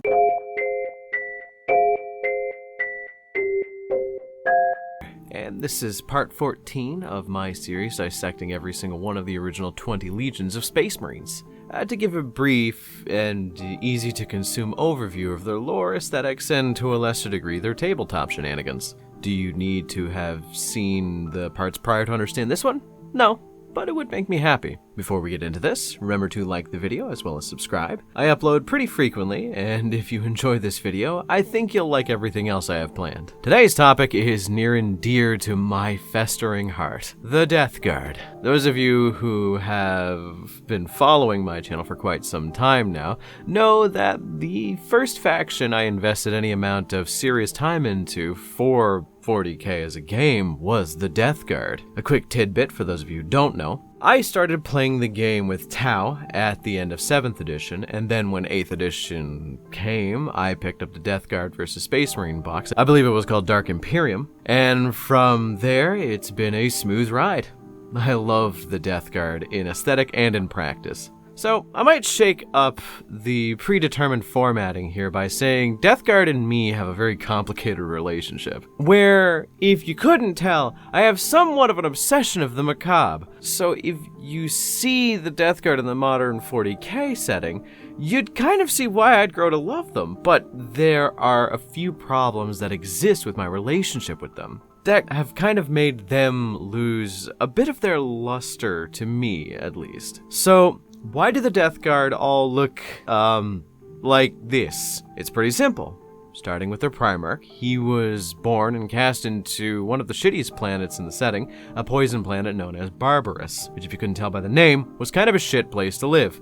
High mountains eclipsed with poison, and lowlands where small pockets of civilizations could exist. In the high mountains lived the Xenos races that may or may not have been chaos corrupted, but he landed there, towards these mountainous ranges that his father, one of these Xenos corrupted individuals, adopted him and taught him nothing but cruelty and murder from a young age. You could probably say he wasn't the happiest growing up, and it definitely reflects on him as an adult. I mean, just look at him. This was him before he technically fell to Nurgle. One thing led to another, and he eventually found out he was a human. A weirdly misshapen, incredibly tall, strong, and smart human, but a human nonetheless. So in those small pockets of humanity towards the lower lands where the poison isn't as thick, he banded together the few humans and basically made a small army. Now here's the important part of his backstory. He banded these people together to attack the individuals that were essentially the ruling class. These necromancer, xeno, alien, chaos, whatevers. But one day, a stranger showed up and simply said to Mortarion something to the effect of, "If you can't kill your evil adoptive father, then I will. And if I kill him, you have to swear loyalty to me." So Mortarion, being an especially petulant asshole, decided his father was his to kill and no one else. So he went up the mountain and failed fucking horribly, his armor disintegrating to the acidic poison that was covering the highest points of it. So he was denied his vengeance, only to have the stranger cast off his disguise, revealing to be the fucking God Emperor of mankind, who easily murdered Mortarion's adopted dad with little to no effort whatsoever.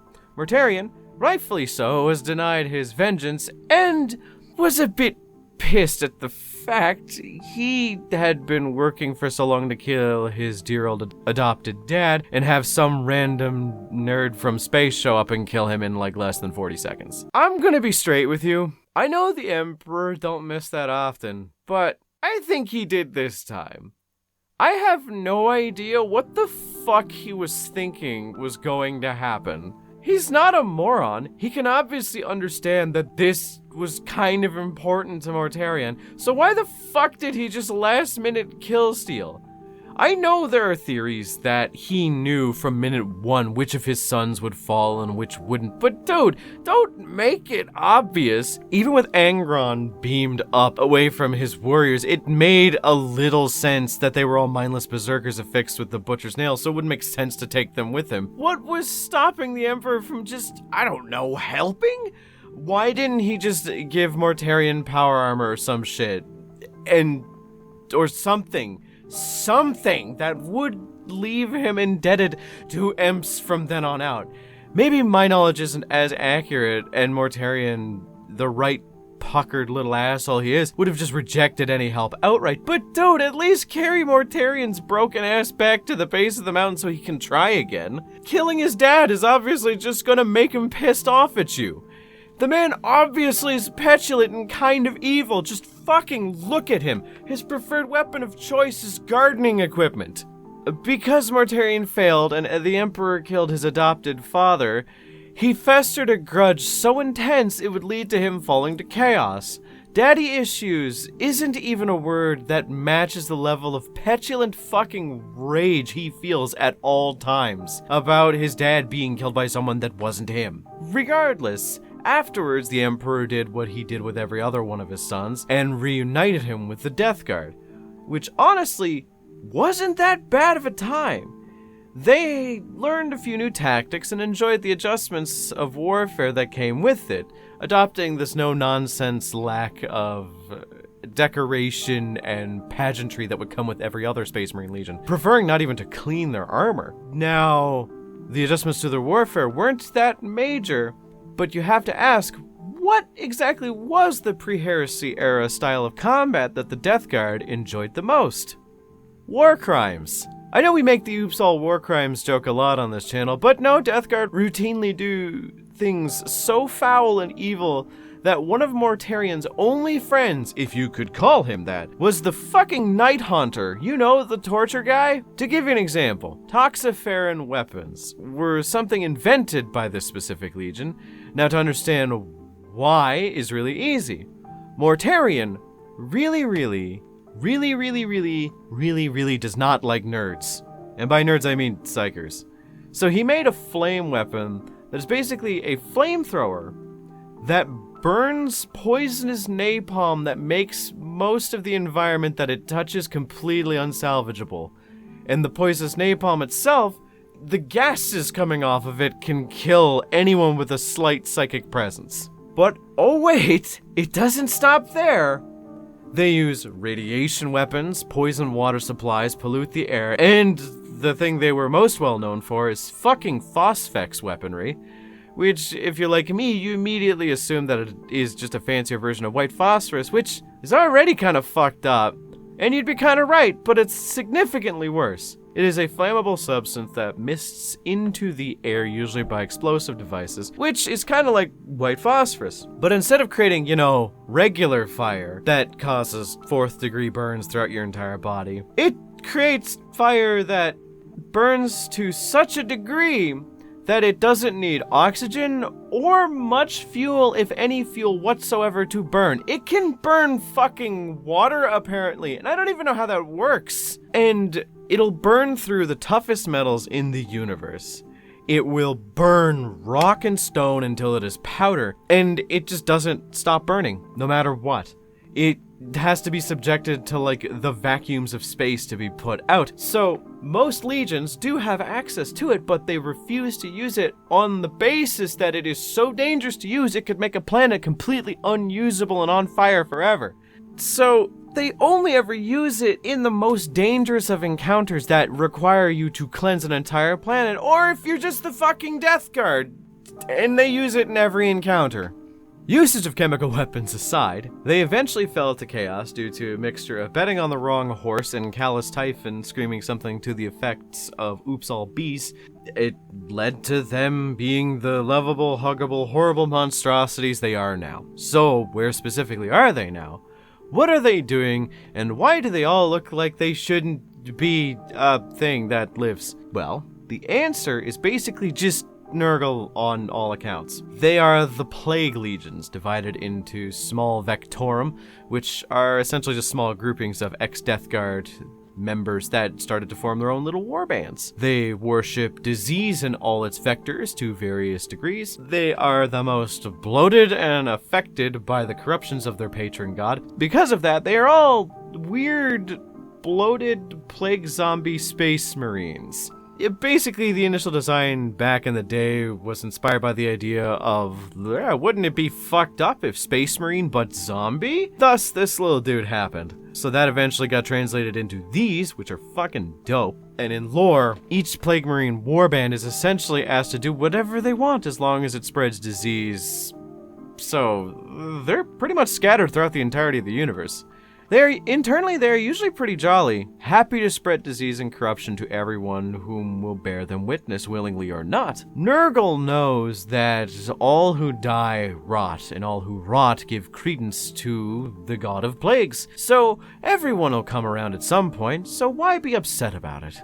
That's why most worshippers of Nurgle have this rictus grin across their face, because they feel no pain, they simply feel the pleasure of worshipping a god that loves them all equally. It's one of the funnest gimmicks I've ever seen in the lore, where, from that lore perspective, it's all pretty relaxed. They all just show up, people die, they get back up as zombies, it's all nice. And they just shoot the shit and talk because bullets don't hurt them, knives don't hurt them, nothing really hurts them. But if you shift the perspective and you're not the Death Guard, and you're the guy that the Death Guard are fighting, they are single-handedly the scariest Space Marine Legion to fight of all of them, including the Night Lords. If any of you think the Death Guard are a cool aesthetic, go and read The Lords of Silence by Chris Raitt. It has such a good writing style where they will spend like 3 to 4 chapters with the Plague Company of the Lords of Silence, show they are pretty peaceful and pretty chill, have decent banter back and forth with each other. They enjoy murder, but whatever. Then it cuts to the opposite end of the war they are waging, and it's genuinely horrifying. Like, the radios cut out to the buzzing of flies, people just start bleeding from their fucking eyes. Without warning, the coughing starts, then monsters start exploding out of people's guts. It's fucking terrifying. So, that balance with the initial idea of, oh, they're kinda chill, is so funny.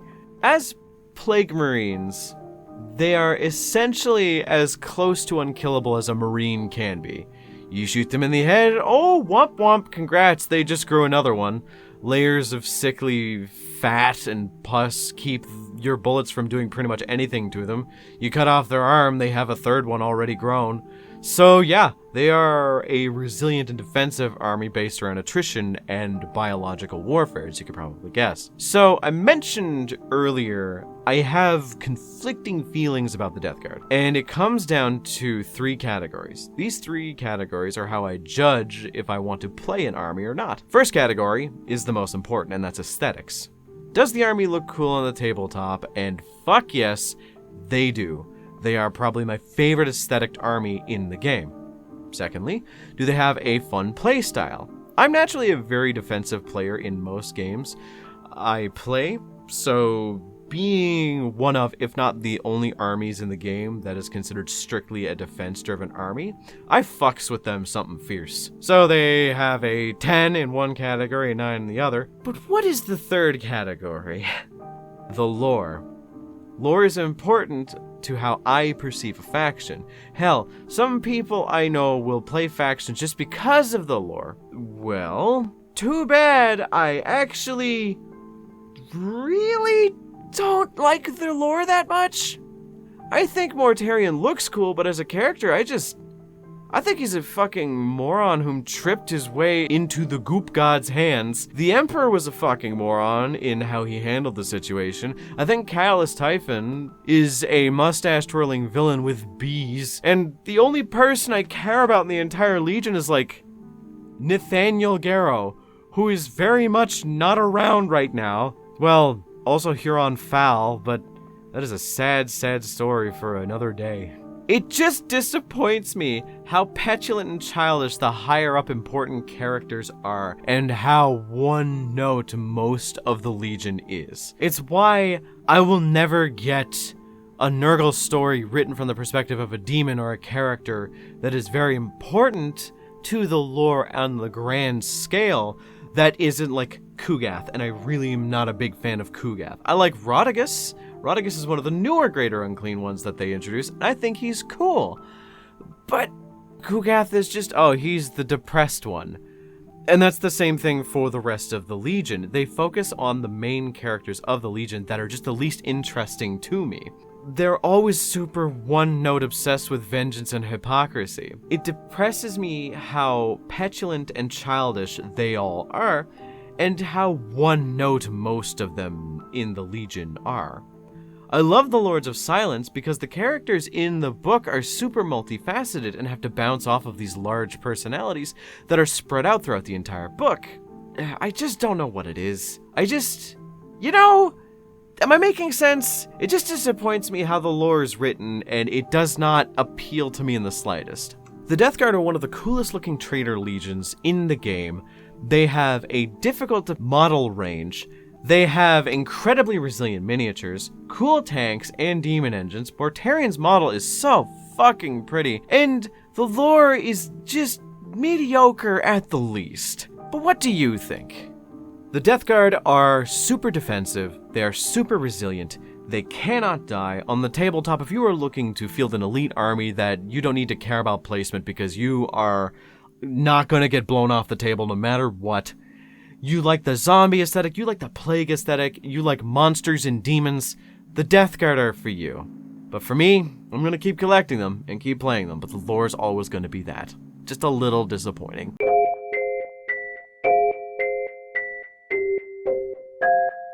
And this is part 15 in a 20-part series I'm doing discussing all the legions of Space Marines in order.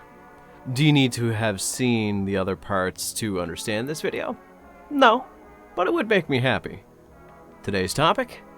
Probably the most divisive legion out of all 20 of them, the Thousand Sons. If you have played Warhammer 40k before, you probably have an opinion about the Thousand Sons. They are just one of those legions that for some reason divides people's opinions. Now, as time winds on, you find more people lean towards the opinion of them being just tragic sad boys that deserve your sympathy. But there are still quite a few people out there whom hold a bit of disdain for them. Allow me to play a bit of contrarian myself. Have any of you ever heard of the Dunning-Kruger effect?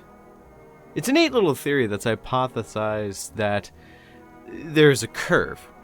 This curve is represented by actual intelligence and perceived intelligence. Basically, how smart you think you are as opposed to how smart you actually are. And they find that at a certain level of stupidity, people think they're really, really, really smart. Or at least they're very vocal about it. I like to think that the Thousand Sons are the exact opposite of that. Some form of inverse of this theory, where because of their overwhelming intellectual arrogance and their mastery of all arcane arts, they have somehow shot past the level of genius and are now so fucking stupid it's actually hard to watch them do anything these days. No, I will not apologize. Basically, the Thousand Sons are one of the many legions of hyper-specialized Space Marines in terms of their ability, where some are stealthy and some are just evil. The Thousand Sons specialize in psychic abilities. It's a legion almost completely comprised of wizards, each of the sons being more specialized in some fields than others. This has led to small groupings, at least pre-heresy, of people with similar powers. So say you're good at melting motherfuckers at a distance with fire magic, well then you go into the fire magic group. It's pretty simple like that. They have used their psychic magic to advance their technology, their planet's resources, and just quality of life in such a way that the original planet that they're from, Prospero, is a literal paradise. But as per the usual, I'm getting ahead of myself. There is no more of a focal point in regards to the idiocy of the Thousand Sons than their Primarch, Magnus the Red. He is considered one of, if not the greatest psychers in the universe, which is severely to his own detriment. Essentially, the Thousand Sons were born with a genetic defect that would lead their bodies to eventually become chaos spawns. Pretty quickly, I mind you.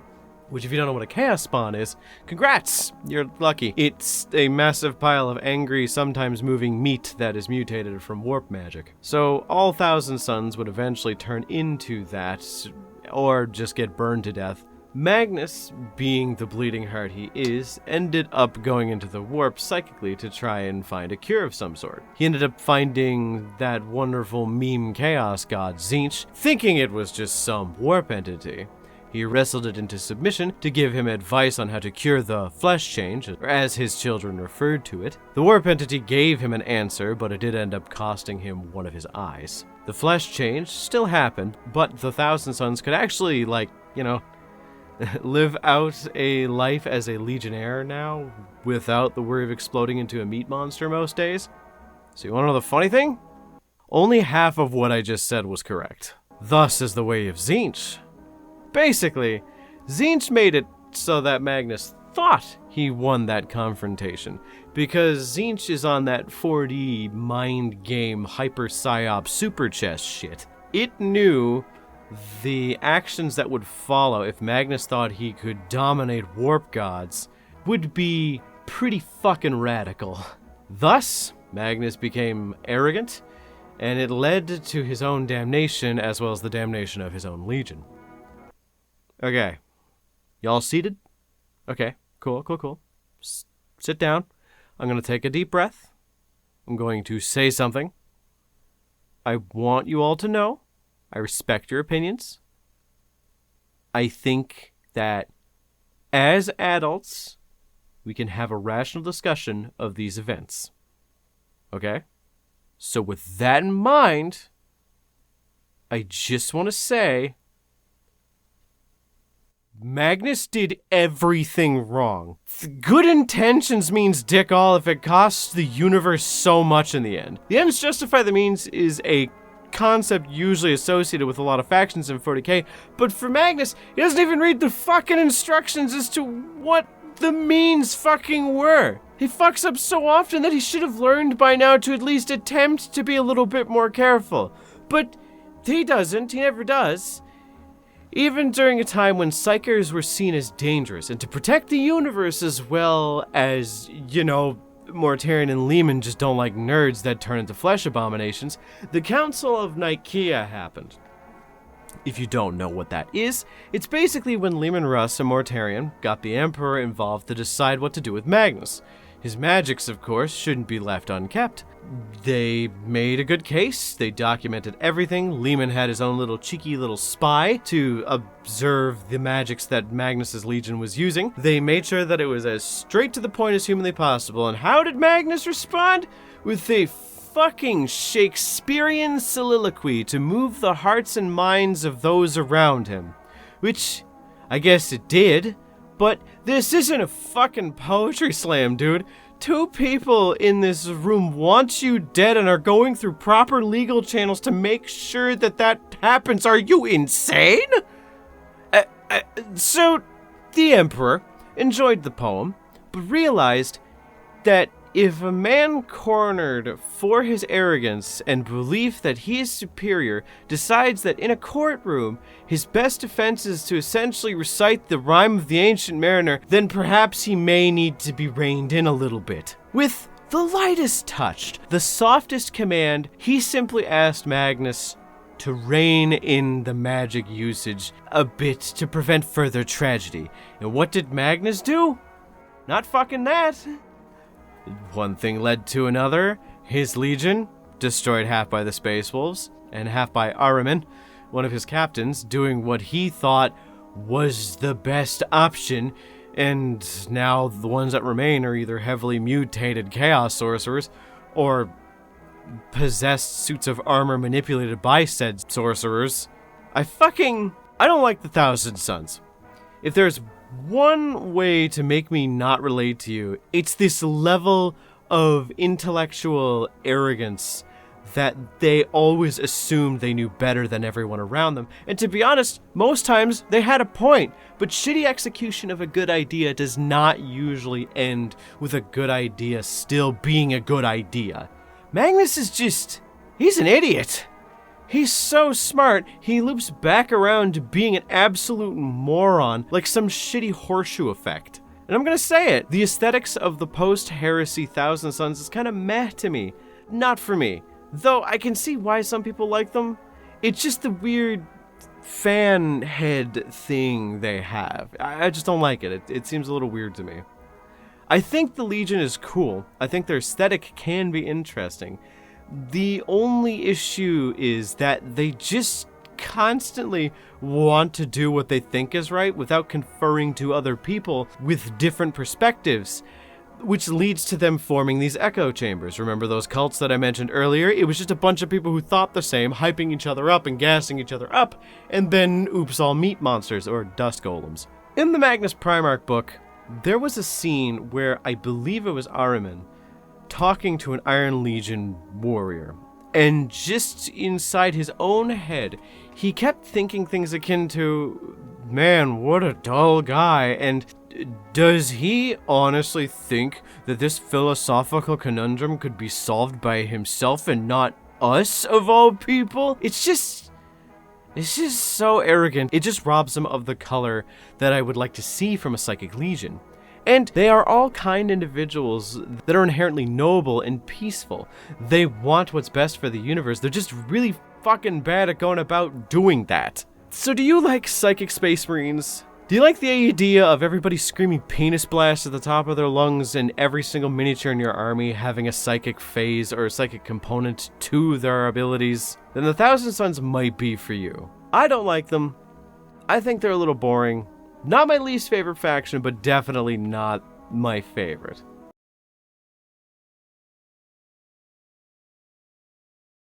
This is part 16 in a 20-part series about all the original legions of Space Marines.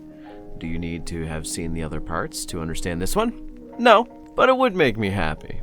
You ever just see someone that with all your might you can't steer clear of the idea that it's probably going to end poorly for them? Like, you look at your friend who was an overachiever in high school, you grew up with them, and they ended up dropping out of university and like backing out of a med degree. They became a really chill dude, but you remember that one time on summer break where he lit a cat on fire and just decided to watch it burn to death? Yeah, that's what it's like to examine the Sons of Horus in terms of lore. Formerly known as the Luna Wolves, they are one of the biggest fuck-ups in the setting, if not the biggest fuck-up. They fucked up so bad that, deadass, the setting is just a downward spiral because of them. To give you an idea of how bad their fuck-up was, the Primarch, Horus, cool dude, has an entire book series dedicated to him, spanning well over 30 plus fucking books. And as you could probably guess from the title, the series is not exactly about how kind and nice the man was and how generous he was to his family. God damn, the Sons of Horus are just the seedbed for every major problem in the Imperium in modern day. Shit kinda sucks. You can trace most of the problems with Chaos back to the Sons of Horus. Well, sort of. I mean, you can trace it back to Erebus, whom corrupted Horus, which corrupted the Sons of Horus. By the way, fuck Erebus.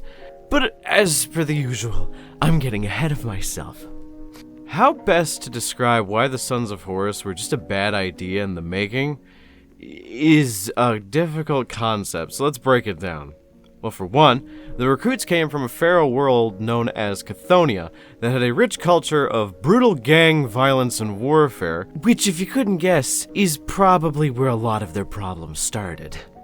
And as we all know, gang members are very trusting and easily able to break from the codes and traditions that have been set up by their higher-ups. They had a very stylish sea green and gold aesthetic, but their elites wore black armor, known as the Justaran, and alongside them coming from gang cultures, they had the entire weight of the galaxy and every other Primarch pushed upon their shoulders, like fucking Horus himself. They were known for a specialized form of combat that other legions were so interested in that they actually went to learn this method, and it's simply called the spear tip method. The easiest way to describe the spear tip is they send a small group of their strongest, most durable, and most violent troops in the front line to drive a wedge into the enemy defenses, then have the weaker members of the troop, the more rank and file, come in afterwards to mop up and drive the point home, like the tip of a spear, widening as it pierces through the enemy. Shit's pretty clever. They have some of the most interesting characters you could imagine in the 40k setting, well, in the Horus Heresy setting. Lovable but a dickhead, to not lovable, not likable, a dickhead, and also the main villain in like 10,000 years. Fucking, it's unavoidable. He's around, he's a main character. Abaddon just fucking sucks. I find the Sons of Horus are just in such a weird position lore-wise. As legions go, they didn't technically exist for that long of a time. It's complicated. Let me break this down for you. Essentially, due to a victory at an orc-infested planet named Ulanor, the Emperor gave the right to Horus to rename his legion from the original name, which was the Luna Wolves. Horus at the time, being not a total sociopath, decided he didn't really want to. He liked the Luna Wolves as a title, and he really didn't want to hog the glory of his legion. Eventually, he was convinced by his brothers to change the name, adding his own branding as it was, to make the Sons of Horus. So that is when the Sons of Horus were created, and not too long afterwards, they ended up going traitor and being almost completely dissolved in the Eye of Terror, their remnants being brought together with a bunch of other traitor legions to create the Black Legion. So in theory, they didn't last that long. That in mind, all of what I just said are the basics of what you need to know to understand the Sons of Horus as they were. You don't need to know much. You just need to know that they did the fucky wucky and whoops, everyone's mad now. The important question that I want to kind of get to is, why? Why did they do everything that they did, and why does everybody hate them? Well, one, they ended with the death of like several Primarchs, civil war, and the Emperor being sent to the Golden Throne. That's probably the reason why people are mad at them. But the most important question is, why did they do it? And it's a question that is both complicated and simple to answer. It's simple because Erebus stabbed Horus with a magic poop knife and forced him to speak to the Hat Man from his DMT dreams for a bit too long. Thus, he ended up just bugging the fuck out, but the dissection of Horus's morality and character is more of an interesting idea than just he had a bad trip after getting stabbed with a shit machete. So much weight being put on the shoulders of one man. Sure, it was a Primarch, but to have the nagging of all of his brothers on his mind must have been insane to deal with. Hell, he probably had an entire fucking filing cabinet for every complaint the Night Haunter sent him. So, what was this weight that was placed on Horus? Essentially, the Emperor decided it was time for him to go back to Holy Terror and finish his Webway project, as well as a bunch of other science projects that were probably unnamed. He needed someone to represent the entirety of the Great Crusade in his stead, basically being the person to go to at the top of the heap in case you had problems or needed some degree of arbitration. Out of everybody possible, there were the 20 Primarchs, which got whittled down to 18 due to reasons we don't know. He chose what was considered at the time the front runner for the best son he had, which was Horus Lupercal. So Horus became the War Master of the Great Crusade, meaning every single one of his brothers, which were sought as equal to him, ended up having to go to him for permission to do specific things during their campaign. It bred a lot of indignancy between the different factions and the different legions, whom thought they could do a better job. Horus, trying to be the diplomat as always, ended up feeling like no matter what he did, he would fail. Due to numerous miscommunications and various different factors that led into it, there was this sudden decline that led to Horus snapping. And to go a little bit more in depth about that, he ended up finding a civilization that had a very peaceful relationship with an alien species called the Kinnebrak. This civilization was called the Interrex. The Interrex are almost able to compete with the Imperium in terms of technological advancement, but they're just not there. They were a highly enlightened species, and Horus wanted to make peace with them. But due to a miscommunication and Erebus doing Erebus things, the Interrex fired upon the Sons of Horus. The Sons of Horus murdered the entire population. It kind of sucks. After that, Horus, wanting to collect a dub after the biggest L of all time, he went to go reclaim a station of someone whom turned traitor, found it was a demon-possessed captain that he put there, got stabbed with the fucking shit knife, got a super disease. Now he's kind of here. The poop knife in question is a mystical, magical super death knife made by the Kinnebrak that basically can kill anything it touches. Even though he was a Primarch, they tried to fix him and save him, but for some reason it was not working. In his dreams, he encountered Erebus, who appeared as a magical apparition. One thing led to another. Magnus was there. Cool. Good job working and trying to save the universe, Magnus. How'd that turn out? Yeah, I thought so. One thing led to another, and he was shown a dark and desolate future, where the Emperor of Mankind was worshipped as a god, and every person's standard of living was terrible. Man, so fucking terrible that happened. Needless to say, he felt lied to and was fucking furious, not really understanding the fact that he is probably the reason why this fucking happened. Decided to wage a war, gather all the Primarchs that agreed with his idea that the Emperor should probably not be the one to lead mankind into its glorious golden future, and, to be fair, he was lied to a bit. The Dark Gods undersold how much they actually had invested in this, so they just wanted to seem impartial. Like they were just background players who were worried about the well-being of the universe, which tricked Horus. One thing led to another, and let the seas boil. Let the stars fall. Though it takes the last drop of my blood, I will see the galaxy freed once more. Cut to the end of this massive bloody conflict after killing his favorite brother, Sanguinius, and wounding the Emperor. The Emperor killed the shit out of Horus. I mentioned this many weeks ago, but there is a scale as to how dead a Primarch can be in 40k.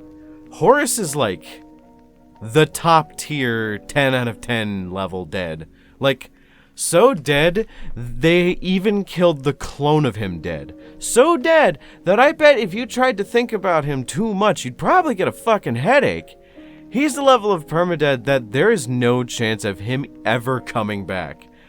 All people in the universe want to murder fuck him, so the second he shows up, even Chaos would want him dead. Sanguinius has a better chance of coming back than this cadaverific asshole over here. And to top that off, even the remnants of the Sons of Horus want him dead. Which, they still exist, sort of. It's a common misnomer to think that the modern-day Sons of Horus exist. They do and they do not. The individual members do, but the Sons of Horus as a faction does not. As I mentioned earlier, members of the Legion are around, but they do not identify with the Sons of Horus. That Legion was destroyed. So taking the remnants of other legions that need a purpose, they banded together, and from its ashes was a new legion formed. One deciding to go upon an unholy crusade to kill all those who they perceive as wronging them, which is namely the Imperium. The Black Legion, headed by one of Horus's original captains, Ezekiel Abaddon. But I'm not going to talk about the Black Legion just yet, because they are their own fucking beast altogether. So, do you want to play a Legion that has no rep in Warhammer 40k, but in the Horus Heresy is universally known? Do you like extreme violence in short amounts of time?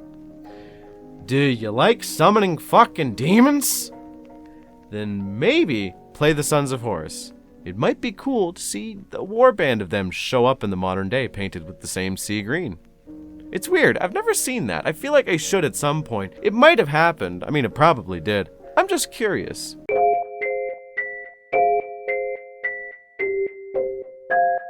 I'm conflicted. I've been sitting on notes and research for a few days now, and every time I have attempted to write this script, I have failed miserably. For those who don't know, this is the 17th part in a 20-part series I am doing in order to cover all 20 legions of Space Marines. And before you ask, no, you don't have to have seen the other parts to understand this one. They're sequential, yes, but they are their own thing. But to get back to what I was saying, I'm covering the word bearers. And ironically enough, I am left without words to say about them. I don't know what it is. Oh, well, I think I know what it is. But it's something about their lore. It just inherently frustrates me on such a fundamental level. So to give you an idea, the lore of a legion is often split into two halves. What the legion was doing before they found the Primarch, and then what the Primarch was doing before they were given to the Legion. Normally it ends up with them being strengthened on both ends, and both of them growing as a whole. And in this case it did, but it also, for some fucking reason, reinforced the worst traits of both sides to make the word bearers in Lorgar what they are today. Like a shitty butterfly, it sucks. So, who is Lorgar Aurelian, the Primarch of the Word Bearers?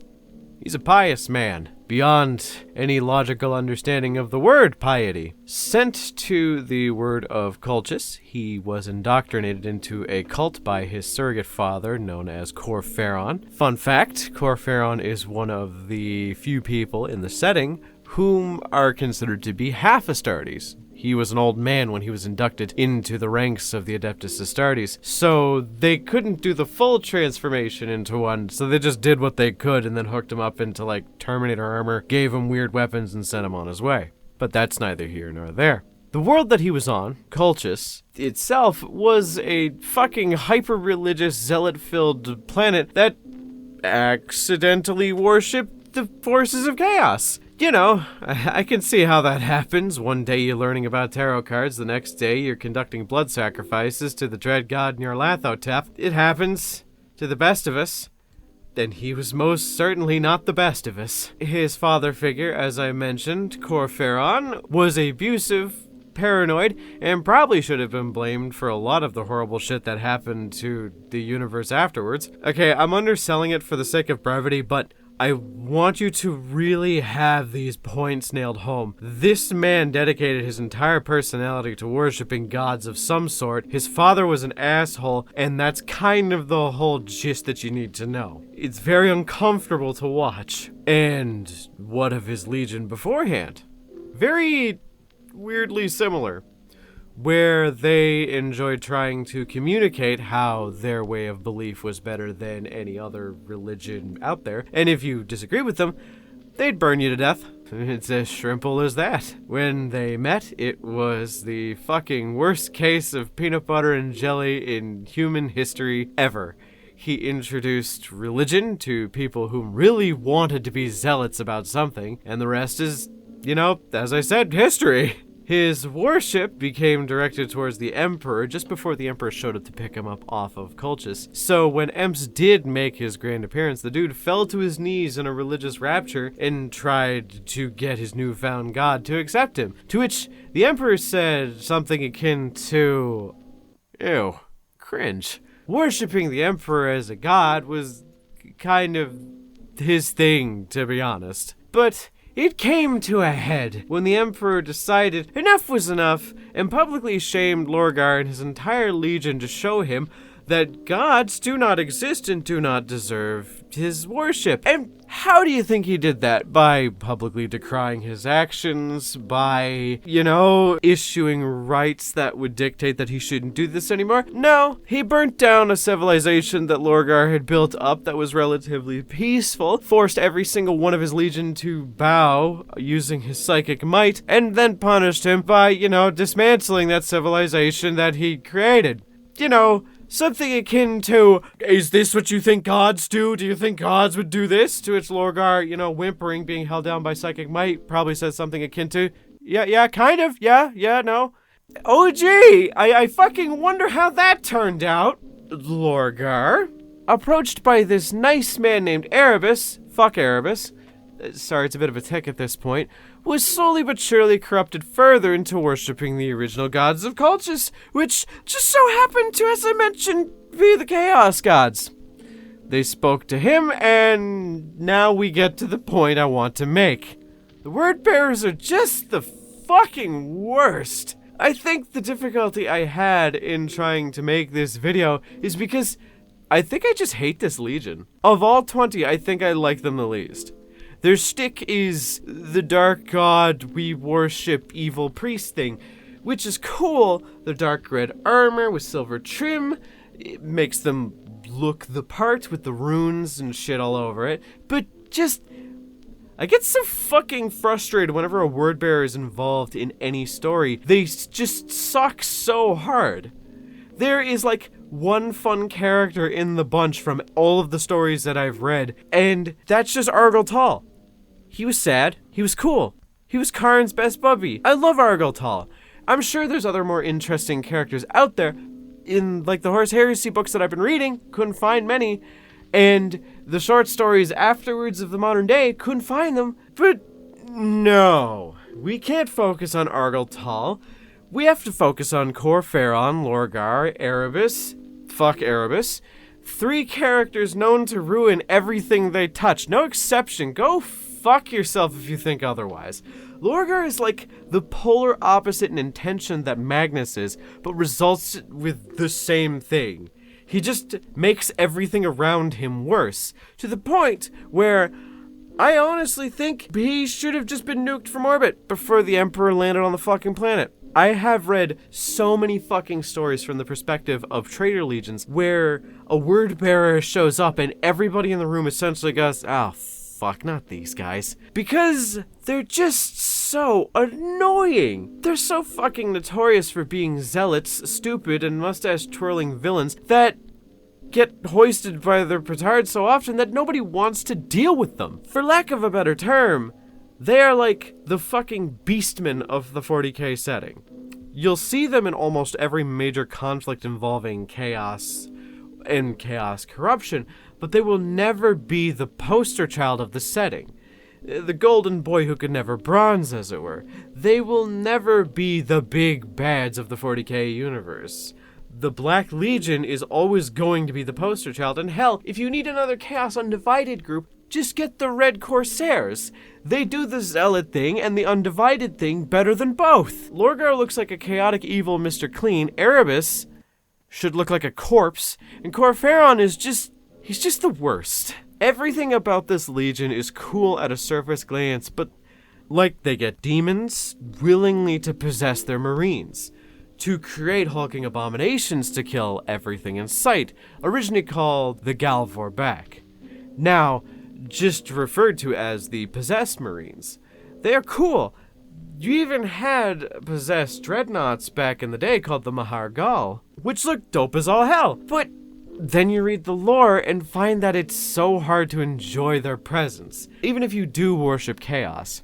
They have an abundance of dark priests, cultists, and just a bunch of lovely rituals they perform most days. I plan on reading more about them. I have done a lot to try and understand them, but I hear there are some good books involving newer characters. I don't know much about them, but these guys are just at the bottom of the heap for me right now. Where they are right now in lore is the word bearers are in several disparate war bands as usual, working to accomplish the goals of the dark gods through their own specific sects means. Lorgar is currently hiding away from demon Corvus Corax, as he probably fucking should. But do you like worshipping the dark gods? Do you like having an abundance of mutants? Do you like psychers and evil magic? Then maybe look into the word bearers. I just know they are so evil, they loop back around to being goofy and hard to take serious. What do you guys think? Let me know in the comments. I want to know because I've seen a few friends of mine that like the word bearers just from aesthetics and what they do. I just can't like them. I don't know what it is. I just despise them.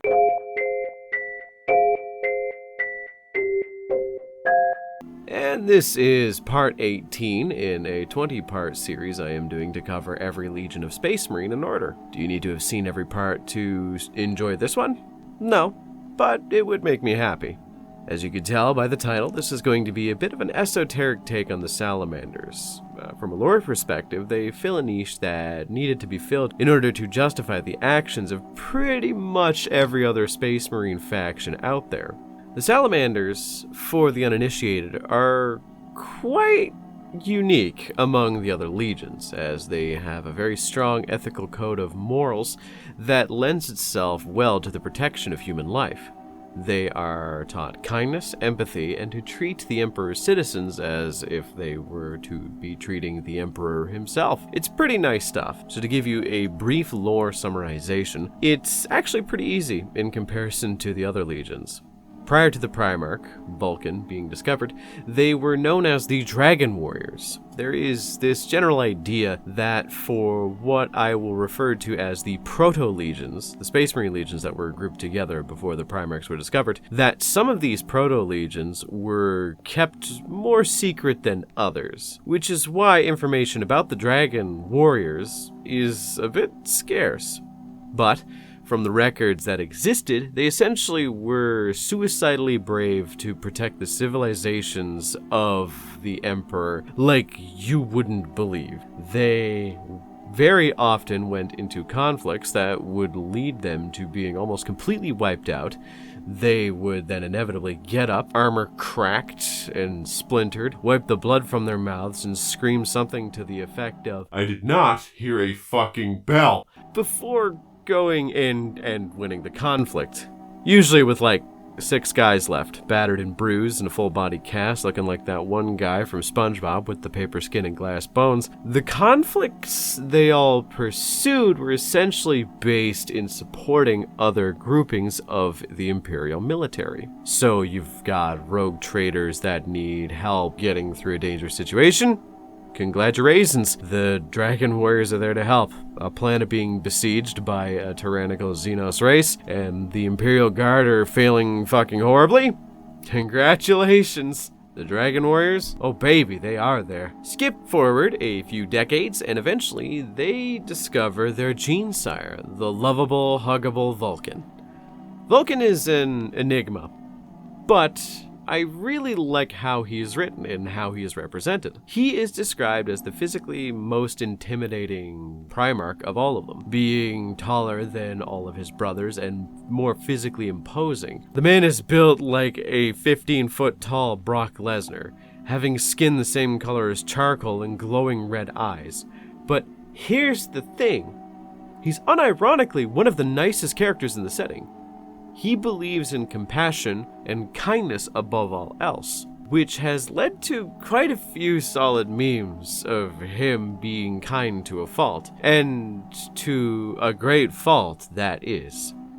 Uniting with his legion, he reinforced the ideals of Imperial protection that the Dragon Warriors were known for, but in addition taught them a degree of kindness as well, renaming them the Salamanders, which I found out, most people in the Americas don't get salamanders.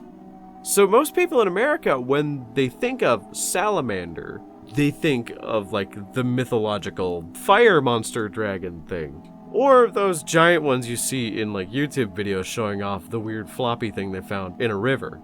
But for me, the term salamander has always been associated with these fucking things.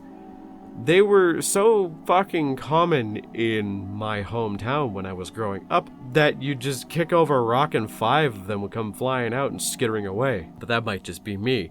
Apparently it's like an East Coast thing or some shit like that. I'm getting off track here. So, the salamanders universally are known to be kind Marines. They protect civilians, show up when they are about to be hurt, almost like a dog being called by a fucking dog whistle. Good example, Hell's Reach. Love this book. It is a fantastic book to give you an idea of how the Black Templars feel about civilians. It's really fucking good. There is a point where they have to defend a major oceanic port for the city of Hell's Reach.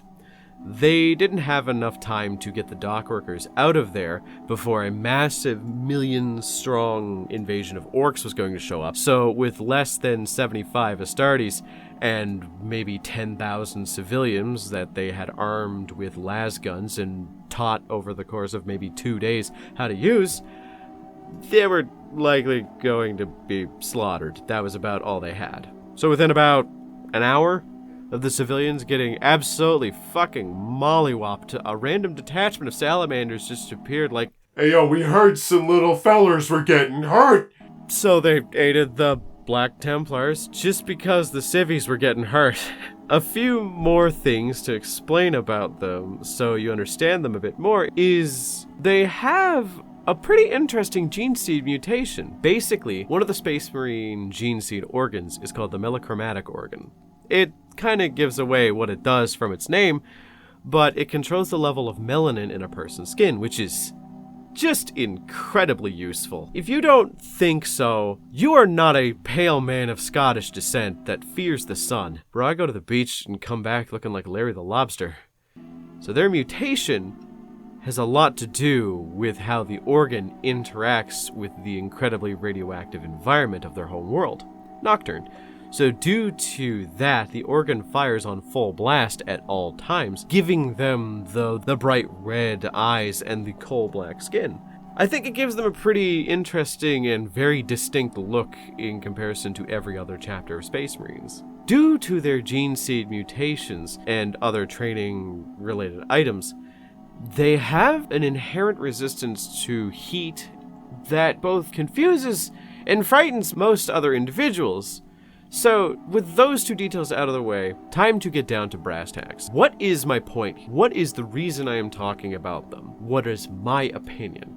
Well, with other Space Marine factions, I find there is almost always some degree of imbalance. Like the Ultramarines, they are good at a lot of things, but not amazing at everything. This tends to have authors and players kind of gas them up to high hell as the best at everything. And in lore, a lot of books that are not solely focusing on them tends to have them be a bit annoying and preachy. With the Blood Angels, they are berserkers but noble, and so on.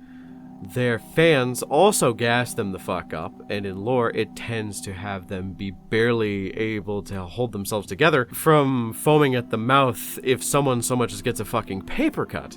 But with the Salamanders, I find I have never met a not chill person who played them. Like, they don't gas them up as these unkillable force. They are usually just kind of cool and love the green armor. In lore, the Salamanders are just there to do their job. They don't tend to go so far as to be obsessed with vainglory. Their dragony aesthetic gives them a nice edge to cut them out of other legions in terms of aesthetics. With the fire and scales, you can kind of see them as inherently different from someone like the Sons of Horus that ostensibly have the same color scheme, green armor with black shoulder and golden trim. The Salamanders are distinct. They aren't preachy, they want to do the right thing, and they aren't one note. If you have read much about Vulcan, you know that when pushed too far, he is probably the most wrathful of the Primarchs, bar none. And to be fair, I think they're great. Not my favorite legion, but they are the ones I have probably the least problems with. I think they are pretty cool.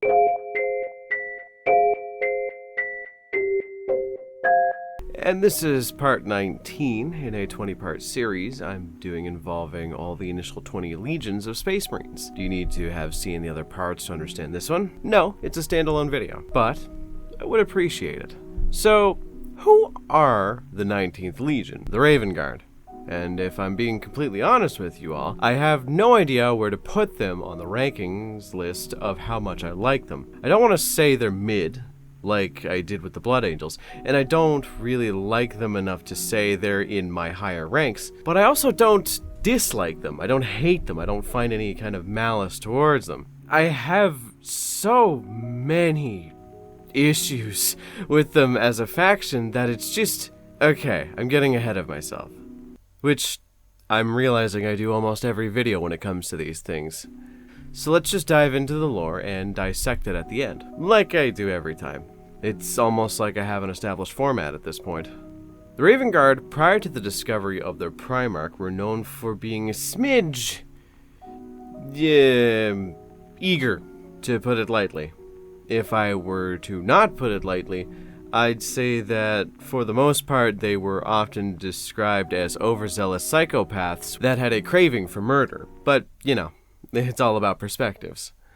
The Primarch was sent to a planet known as Deliverance, or Lycaeus, depending on what time frame you're looking at it. It was a small mining colony-based moon that was taken under the thrall of the tech guilds from the planet below it. Think of it as the chaotic evil mechanicum before the chaotic evil mechanicum actually was a thing. Deliverance was a moon filled with many different slaves forced to work in the mines to survive. Corvus Corax, the Primarch of the Raven Guard if you didn't catch on, sent to this shithole was discovered by a man who had a distinct feeling that a magic alien super baby that grew to about 9 feet tall over the course of a few years might be a good tool to overthrow that whole slavery business. So, he kept his adopted son's existence a secret. Much like he would have wanted, Corax grew up in the mines, and being 9 feet tall in a tunnel system didn't really give him a good attitude towards being forced to live under there. So he waged a war on the ruling class of techno-slavers, as one does, as is common with these stories involving the Primarchs and their rapid takeover of their home planet, unless your name is Angry Ron. One thing led to another. Corvus dismantled the slavers' hold on the moon. He lived on, and they renamed it to Deliverance from Lycaeus. Everything was peaceful, everyone was happy, civil war killed every last slaver on the planet, and Corvus was heralded as a hero. Cut to some time in the future, his father, the Emperor of Mankind, showed up, told him he was his father, which, I mean, considering the height similarity, was not really hard to believe. Corvus was taken back to Holy Terra and given control over his legion of the Raven Guard. He was kind of at odds at how aggressive in 0 to 100 they were, because it half reminded him of the slavers he grew up with. So he was pretty quick to beat that shit out of them, while also supplementing the Terran-born Marines with new stock from his home world of Deliverance. The newly founded Marines of the Raven Guard were all just kinda okay with doing their own thing. They worked with other individuals well enough, but it did end up with a bit of a silly oopsie one day. Corvus, working with that lovable, huggable man who could totally do nothing wrong, Horus, was asked to conduct a frontline assault. His Marines, being adept more at sabotage, stealth missions, and assassinations, said that was kind of a fucking stupid idea, to which every other Primarch in the room essentially got quiet for a few seconds, pointed at him, and just said, "Pussy." One thing led to another, and boom, he had barely any Marines left after this encounter because he did engage in the frontline assault. It ended with him having a rather well-informed judgment that Horus was kind of a fucking maniac under the skin who had bad judgment skills. Oh gee, I wonder if he ended up being fucking right. On a side note that is kind of funny, because he was forced into a full frontal engagement, the rather aggro carry-ons from the initial days of the Raven Guard ended up dying off for the most part, which ended up being a great boon to the whole Legion, because that was the section of the Legion that was kind of in the pocket of Erebus to a small degree because of the warrior lodges that were existing at the time. But because all of them ended up dying, and there was 3 of them left after that assault, there weren't really many dissenters to side with Horus when the whole drop site massacre happened. Also, obligatory fuck Erebus. The Horus Heresy happened. Corvus lost a fuckload of Marines, still had Nikona Sherokin, who is really cool, which leads into my main thesis point, where whenever I discuss these Marines, I get so fuck you frustrated, it actually gives me a migraine. I think the black power armor with the white detailing is cool. Who would have thunk it? The more you look into these Marines, the more you get frustrated. It's a slow descent. It starts the second they take their fucking helmets off. Look at this. That man looks like Emo Peter from Spider-Man 3. There's a meme in my Discord where they just show the stat line of Kayvon Strike for 10th edition. Well, I Am All of Me by Crush 40 starts playing because he's so fucking edgy looking. Every single Raven Guard member has a luxurious feathered, treated mane of hair that makes no sense. They have to have an entire team of serfs and servitors to quaff that shit, or else it makes no sense even more so. Here's the kicker. They all still have the facial proportions of a goddamn space marine, meaning blocky, jarhead, thick jawline, all look like they subsist on a diet of nothing but steak and anabolic growth hormone, but yet, for some fucking reason, the Raven Guard specifically look like they are also blasting mid-2000s My Chemical Romance, mindless self-indulgence, Pierce the Veil, all-time low, Black Veil Brides, The Used, Paramore, Bowling for Soup, Arctic Monkeys, Sleeping with Sirens, Alexis on Fire, All-American Rejects, Billy Talent, and Panic at the fucking Disco in their goddamn helmets when fighting orcs. You think I'm exaggerating? Dude, look at the names on their psychic spells in 9th edition. Let's just roll a dice here. The Darkness Within. Christ. Sounds like a Midwest emo album title. I just wish they could dispense with the weird gothic we thought it was cool in the 2000s, so it's gotta still be cool right now shtick they got kinda going on. I mean, it did kind of get changed up towards the end of the Horus Heresy. Corvus, having a bit of a grudge against that rather charming Lorgar, decided to just fight him forever. He shed his humanity, quite literally became a non-chaos aligned warp entity that may or may not just be a demon prince of some kind to no chaos. Okay, it's complicated. Which is described as a big bird monster or something akin to an eldritch monstrosity mixed with a biblically accurate angel. Which is a cool aesthetic to go to, but they just kind of don't do that with anyone else. Before you ask about the mutant raptors, shut up. They don't exist. They won't ever exist again. I think the Legion is exactly what it should be. A facet of a time gone by, like most 40k armies. But it's definitely not aging as well, and is likely contributing to why a lot of people do head conversions for Kayvon Shrike to be wearing his helmet. They have a very emo and 2000s goth aesthetic, which does clash with the other Space Marines, because where a lot of them is kind of this neo-retro futurism, where big bulky weapons, angry faceplates, and big armor, these are more like Shadow the Hedgehog.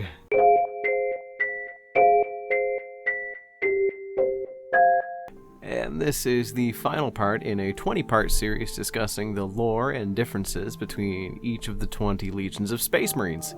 Do you need to have seen the whole series to understand this part? No, but it would make me happy.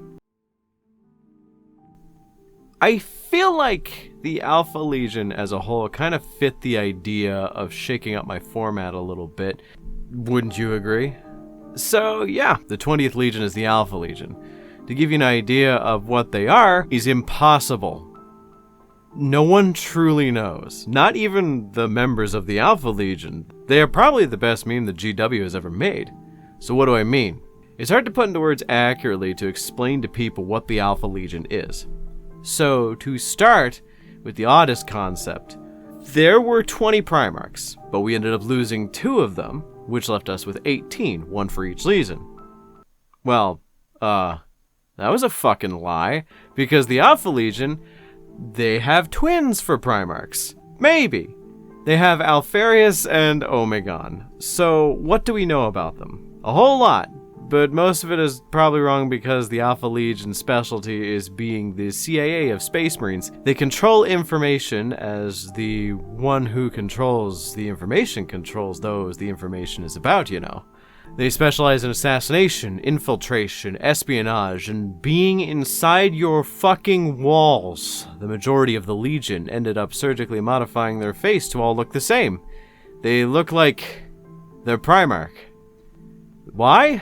Because their Primarchs are allegedly just slightly taller than a regular Space Marine. So no one truly knows if Alpharius or Omegon are on the battlefield at any given point, or if it's just someone pretending. Or if they're all just Alpharius, because at this point, why not? We have confirmation that at least one of the twin Primarchs was most likely killed by Rogel Dorn in the most badass way possible, but it's still not 100% certain. We also may have confirmation that Rabute killed the other, but that one is less confirmed. The Alpha Legion is either the biggest threat to the universe or the biggest benefit to its survival, as for some reason, they kind of play both sides whenever it benefits them or someone else. It's never really clear. It's really funny seeing the Chaos Marines in Dawn of War, because they are as far from the Alpha Legion that the modern 40k fan understands as you can possibly get, but they still say they are the Alpha Legion. They might have aligned with Chaos. That seems to be the main theory going forward because, you know, they're in the Chaos Marine Codex. Or maybe they're all just pretending to be aligned with Chaos to help the Imperium and they're just using technology to mimic the Chaos magic shit as they go. Am I confusing you? Good, I'm fucking glad I'm confusing you. This shit is confusing. Everything I've read about and learned always has had the caveat of, oh, that might also just probably be something they came up with as a long-term psyop to make the Lion shit himself in public to decrease morale of the Dark Angels, to allow Horus to sneak in or some shit. They are one of the most dangerous legions out there, as they are the only ones to actually implant fucking sleeper agents into the midst of other legions. Deadass, they would kill members of another Legion Space Marines and then hide an Alpha Legion member there. They would go through cosmetic surgery and do it all for the purpose of sabotage, info collection, and just fucking with people, to be honest. There is so much to know, but also so little to confirm about them. So, you just gotta look at them for what they are. And what are they? A gigantic meme. They have a cool-ass emerald, blue, and silver color scheme for their armor that, with a little bit of digging, I found out that the higher rank you are, the more snakes you have on your armor. I think.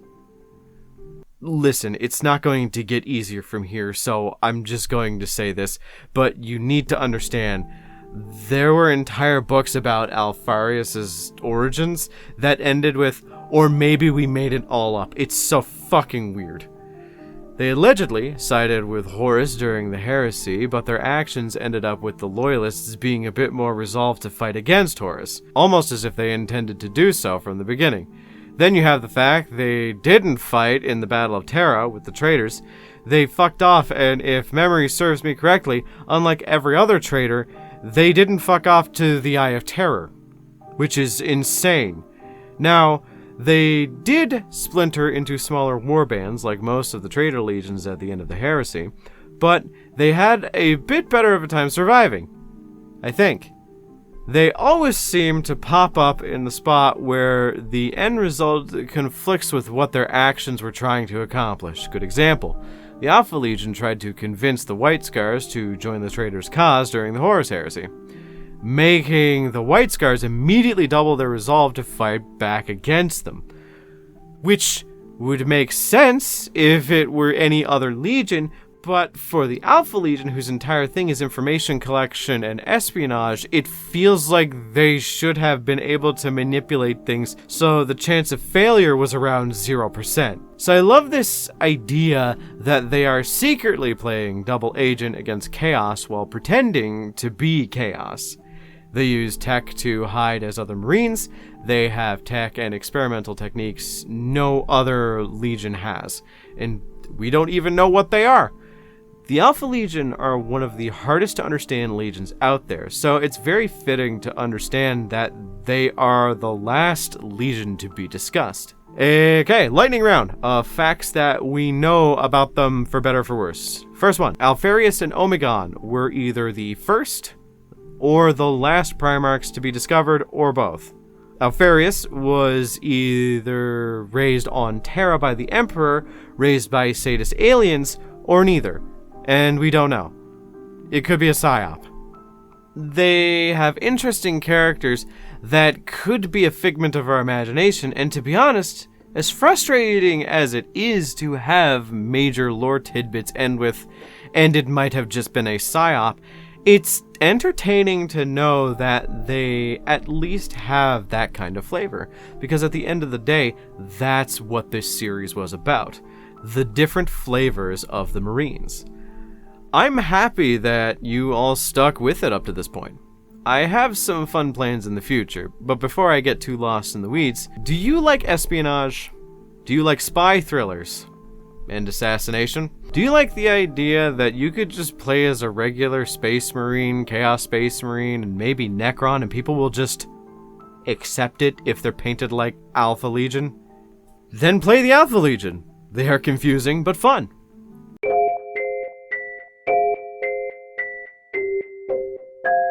And this is part 20 of a now 21 part series I'm doing on all the legions of Space Marines. Do you need to have seen the other parts to understand this one? Not really. I did make a Dark Angels video in the past, but this one's kind of going to be its own standalone. So, if you watched any of the other parts, I'd still be happy though. I thought I'd throw you all something new and exciting before I capped off the series with the Alpha Legion video. Or maybe this is the Alpha Legion video and I'm just doing a bit of a psyop. Regardless, this is going to be a bit of an update and just a rehash of the original video that I made. I thought it was proper to come back and do it justice because I started this series so long ago. That was one of my first videos before I even had a format down. And I remember how I wanted to do these videos back then and how I've evolved since. Sure, it's only been a few months, but there's a significant amount of you fuckers now, so like, hi, hello, we're doing Dark Angels again. Stick around to the end of the video and you get a free soft shell taco. To get into it right proper, who are the Dark Angels? Well, they are the best Space Marine Legion. Literally the archetype on how all Space Marines were supposed to be. Born to be the perfect weapons, they had a very unique approach to war, where each legion had their own specialization in terms of warfare. The Dark Angels originally was a legion filled with different sections based on specializations. I won't bore you with the details, but they had this system of categorization that is fucking insane and arcane in the most literal of senses. There were knightly orders, there were chapters, there were ranks, there were suborders, then there were wings. No, I don't know how it's all broken down, but the wings are the easiest enough to understand, each one being used to accomplish a new and fantastical goal. A brief summation of the 6 different wings. First, the Deathwing. Terminators and Terminator accessories, when you choose to become the cover instead of resort to hiding behind it. Ravenwing, white scars but with black armor and using drive-by pickaxe hammers. Dreadwings, literally the dedicated war crimes division, specializing in radiation weapons and illegal ancient technology like super white phosphorus. The Firewing, specialists like infiltration units, duelists, and anything that, although might not seem wholly practical, is actually meant to destroy resolve and morale. Ironwing, they have the big stuff like artillery, land raiders, dreadnoughts, and the wayward battle automata, which we're not allowed to use anymore. Then we have the Stormwing. It's the dude wing, the wing with all the dudes. Most Marines and standard battle line troops come from here. These 6 wings are often referred to together as the hexagrammaton because it's 6 wings and it forms a hex. And they like occult whatevers. Dark Angels are confusing but fun, I will say. If you couldn't tell, they kind of enjoy their weird, overly specific categorization of secret info and how they format their entire army. It's kind of fun, I guess. There are some knights in the books that are like, I am Astragliel, 3rd chapter of the Red Circle Knights of Orgoth, Destroyer Sergeant of the Dreadwing, and the other Dark Angels in the room are like, oh shit, I met their knight captain before. It's a little silly, and they are pretty fun. Okay, no segue. You were all fucking waiting for it. Let's talk about the Lion. So, who is Lion L. Johnson? A prick. Well, at least he was. Back in the day of the heresy and Great Crusade, he was a stern, taciturn man, with a temper so fucking brutal it destroyed his home world. He's a bit of a mythological figure in scope, literally raised by the critters of an ancient evil forest he was sent to as a child. He learned how to fight, but never had good social skills. The planet he landed on was a semi-chaos corrupted world known simply as Caliban. It's semi-corrupted because, if you didn't know, they had gigantic fuck you evil monster lions. My headcanon is like a displacer beast the size of a Clydesdale horse. He banded together the Techno-Knight orders of the world and genocided the majority of the critters of the ancient forests there, becoming the forever king of Caliban, and making his adoptive father, Luther, significantly jealous in the process. See, Luther as a character was a human whom discovered the lion, and if the lion had never existed, Luther would single-handedly be the most interesting individual on the planet. But the lion does exist. And now Luther is, in comparison to a man whom by genetic design is supposed to be the most impressive person in a room at any given time. Him and his adoptive father were discovered by the Emperor at one point. He was given a legion, and Luther was given an inferiority complex. Said inferiority complex led to him getting corrupted by chaos and wounding his adoptive son in a battle that ended up with the lion, being the sore sport he was, blowing up the entirety of Caliban, being stored on a massive location known as the Rock, probably being taken away by the Jawa things called the Watchers in the Dark. And now we're kind of up to date, or rather, we were. The fracturing of Caliban ended up with a small faction of Dark Angels being formed.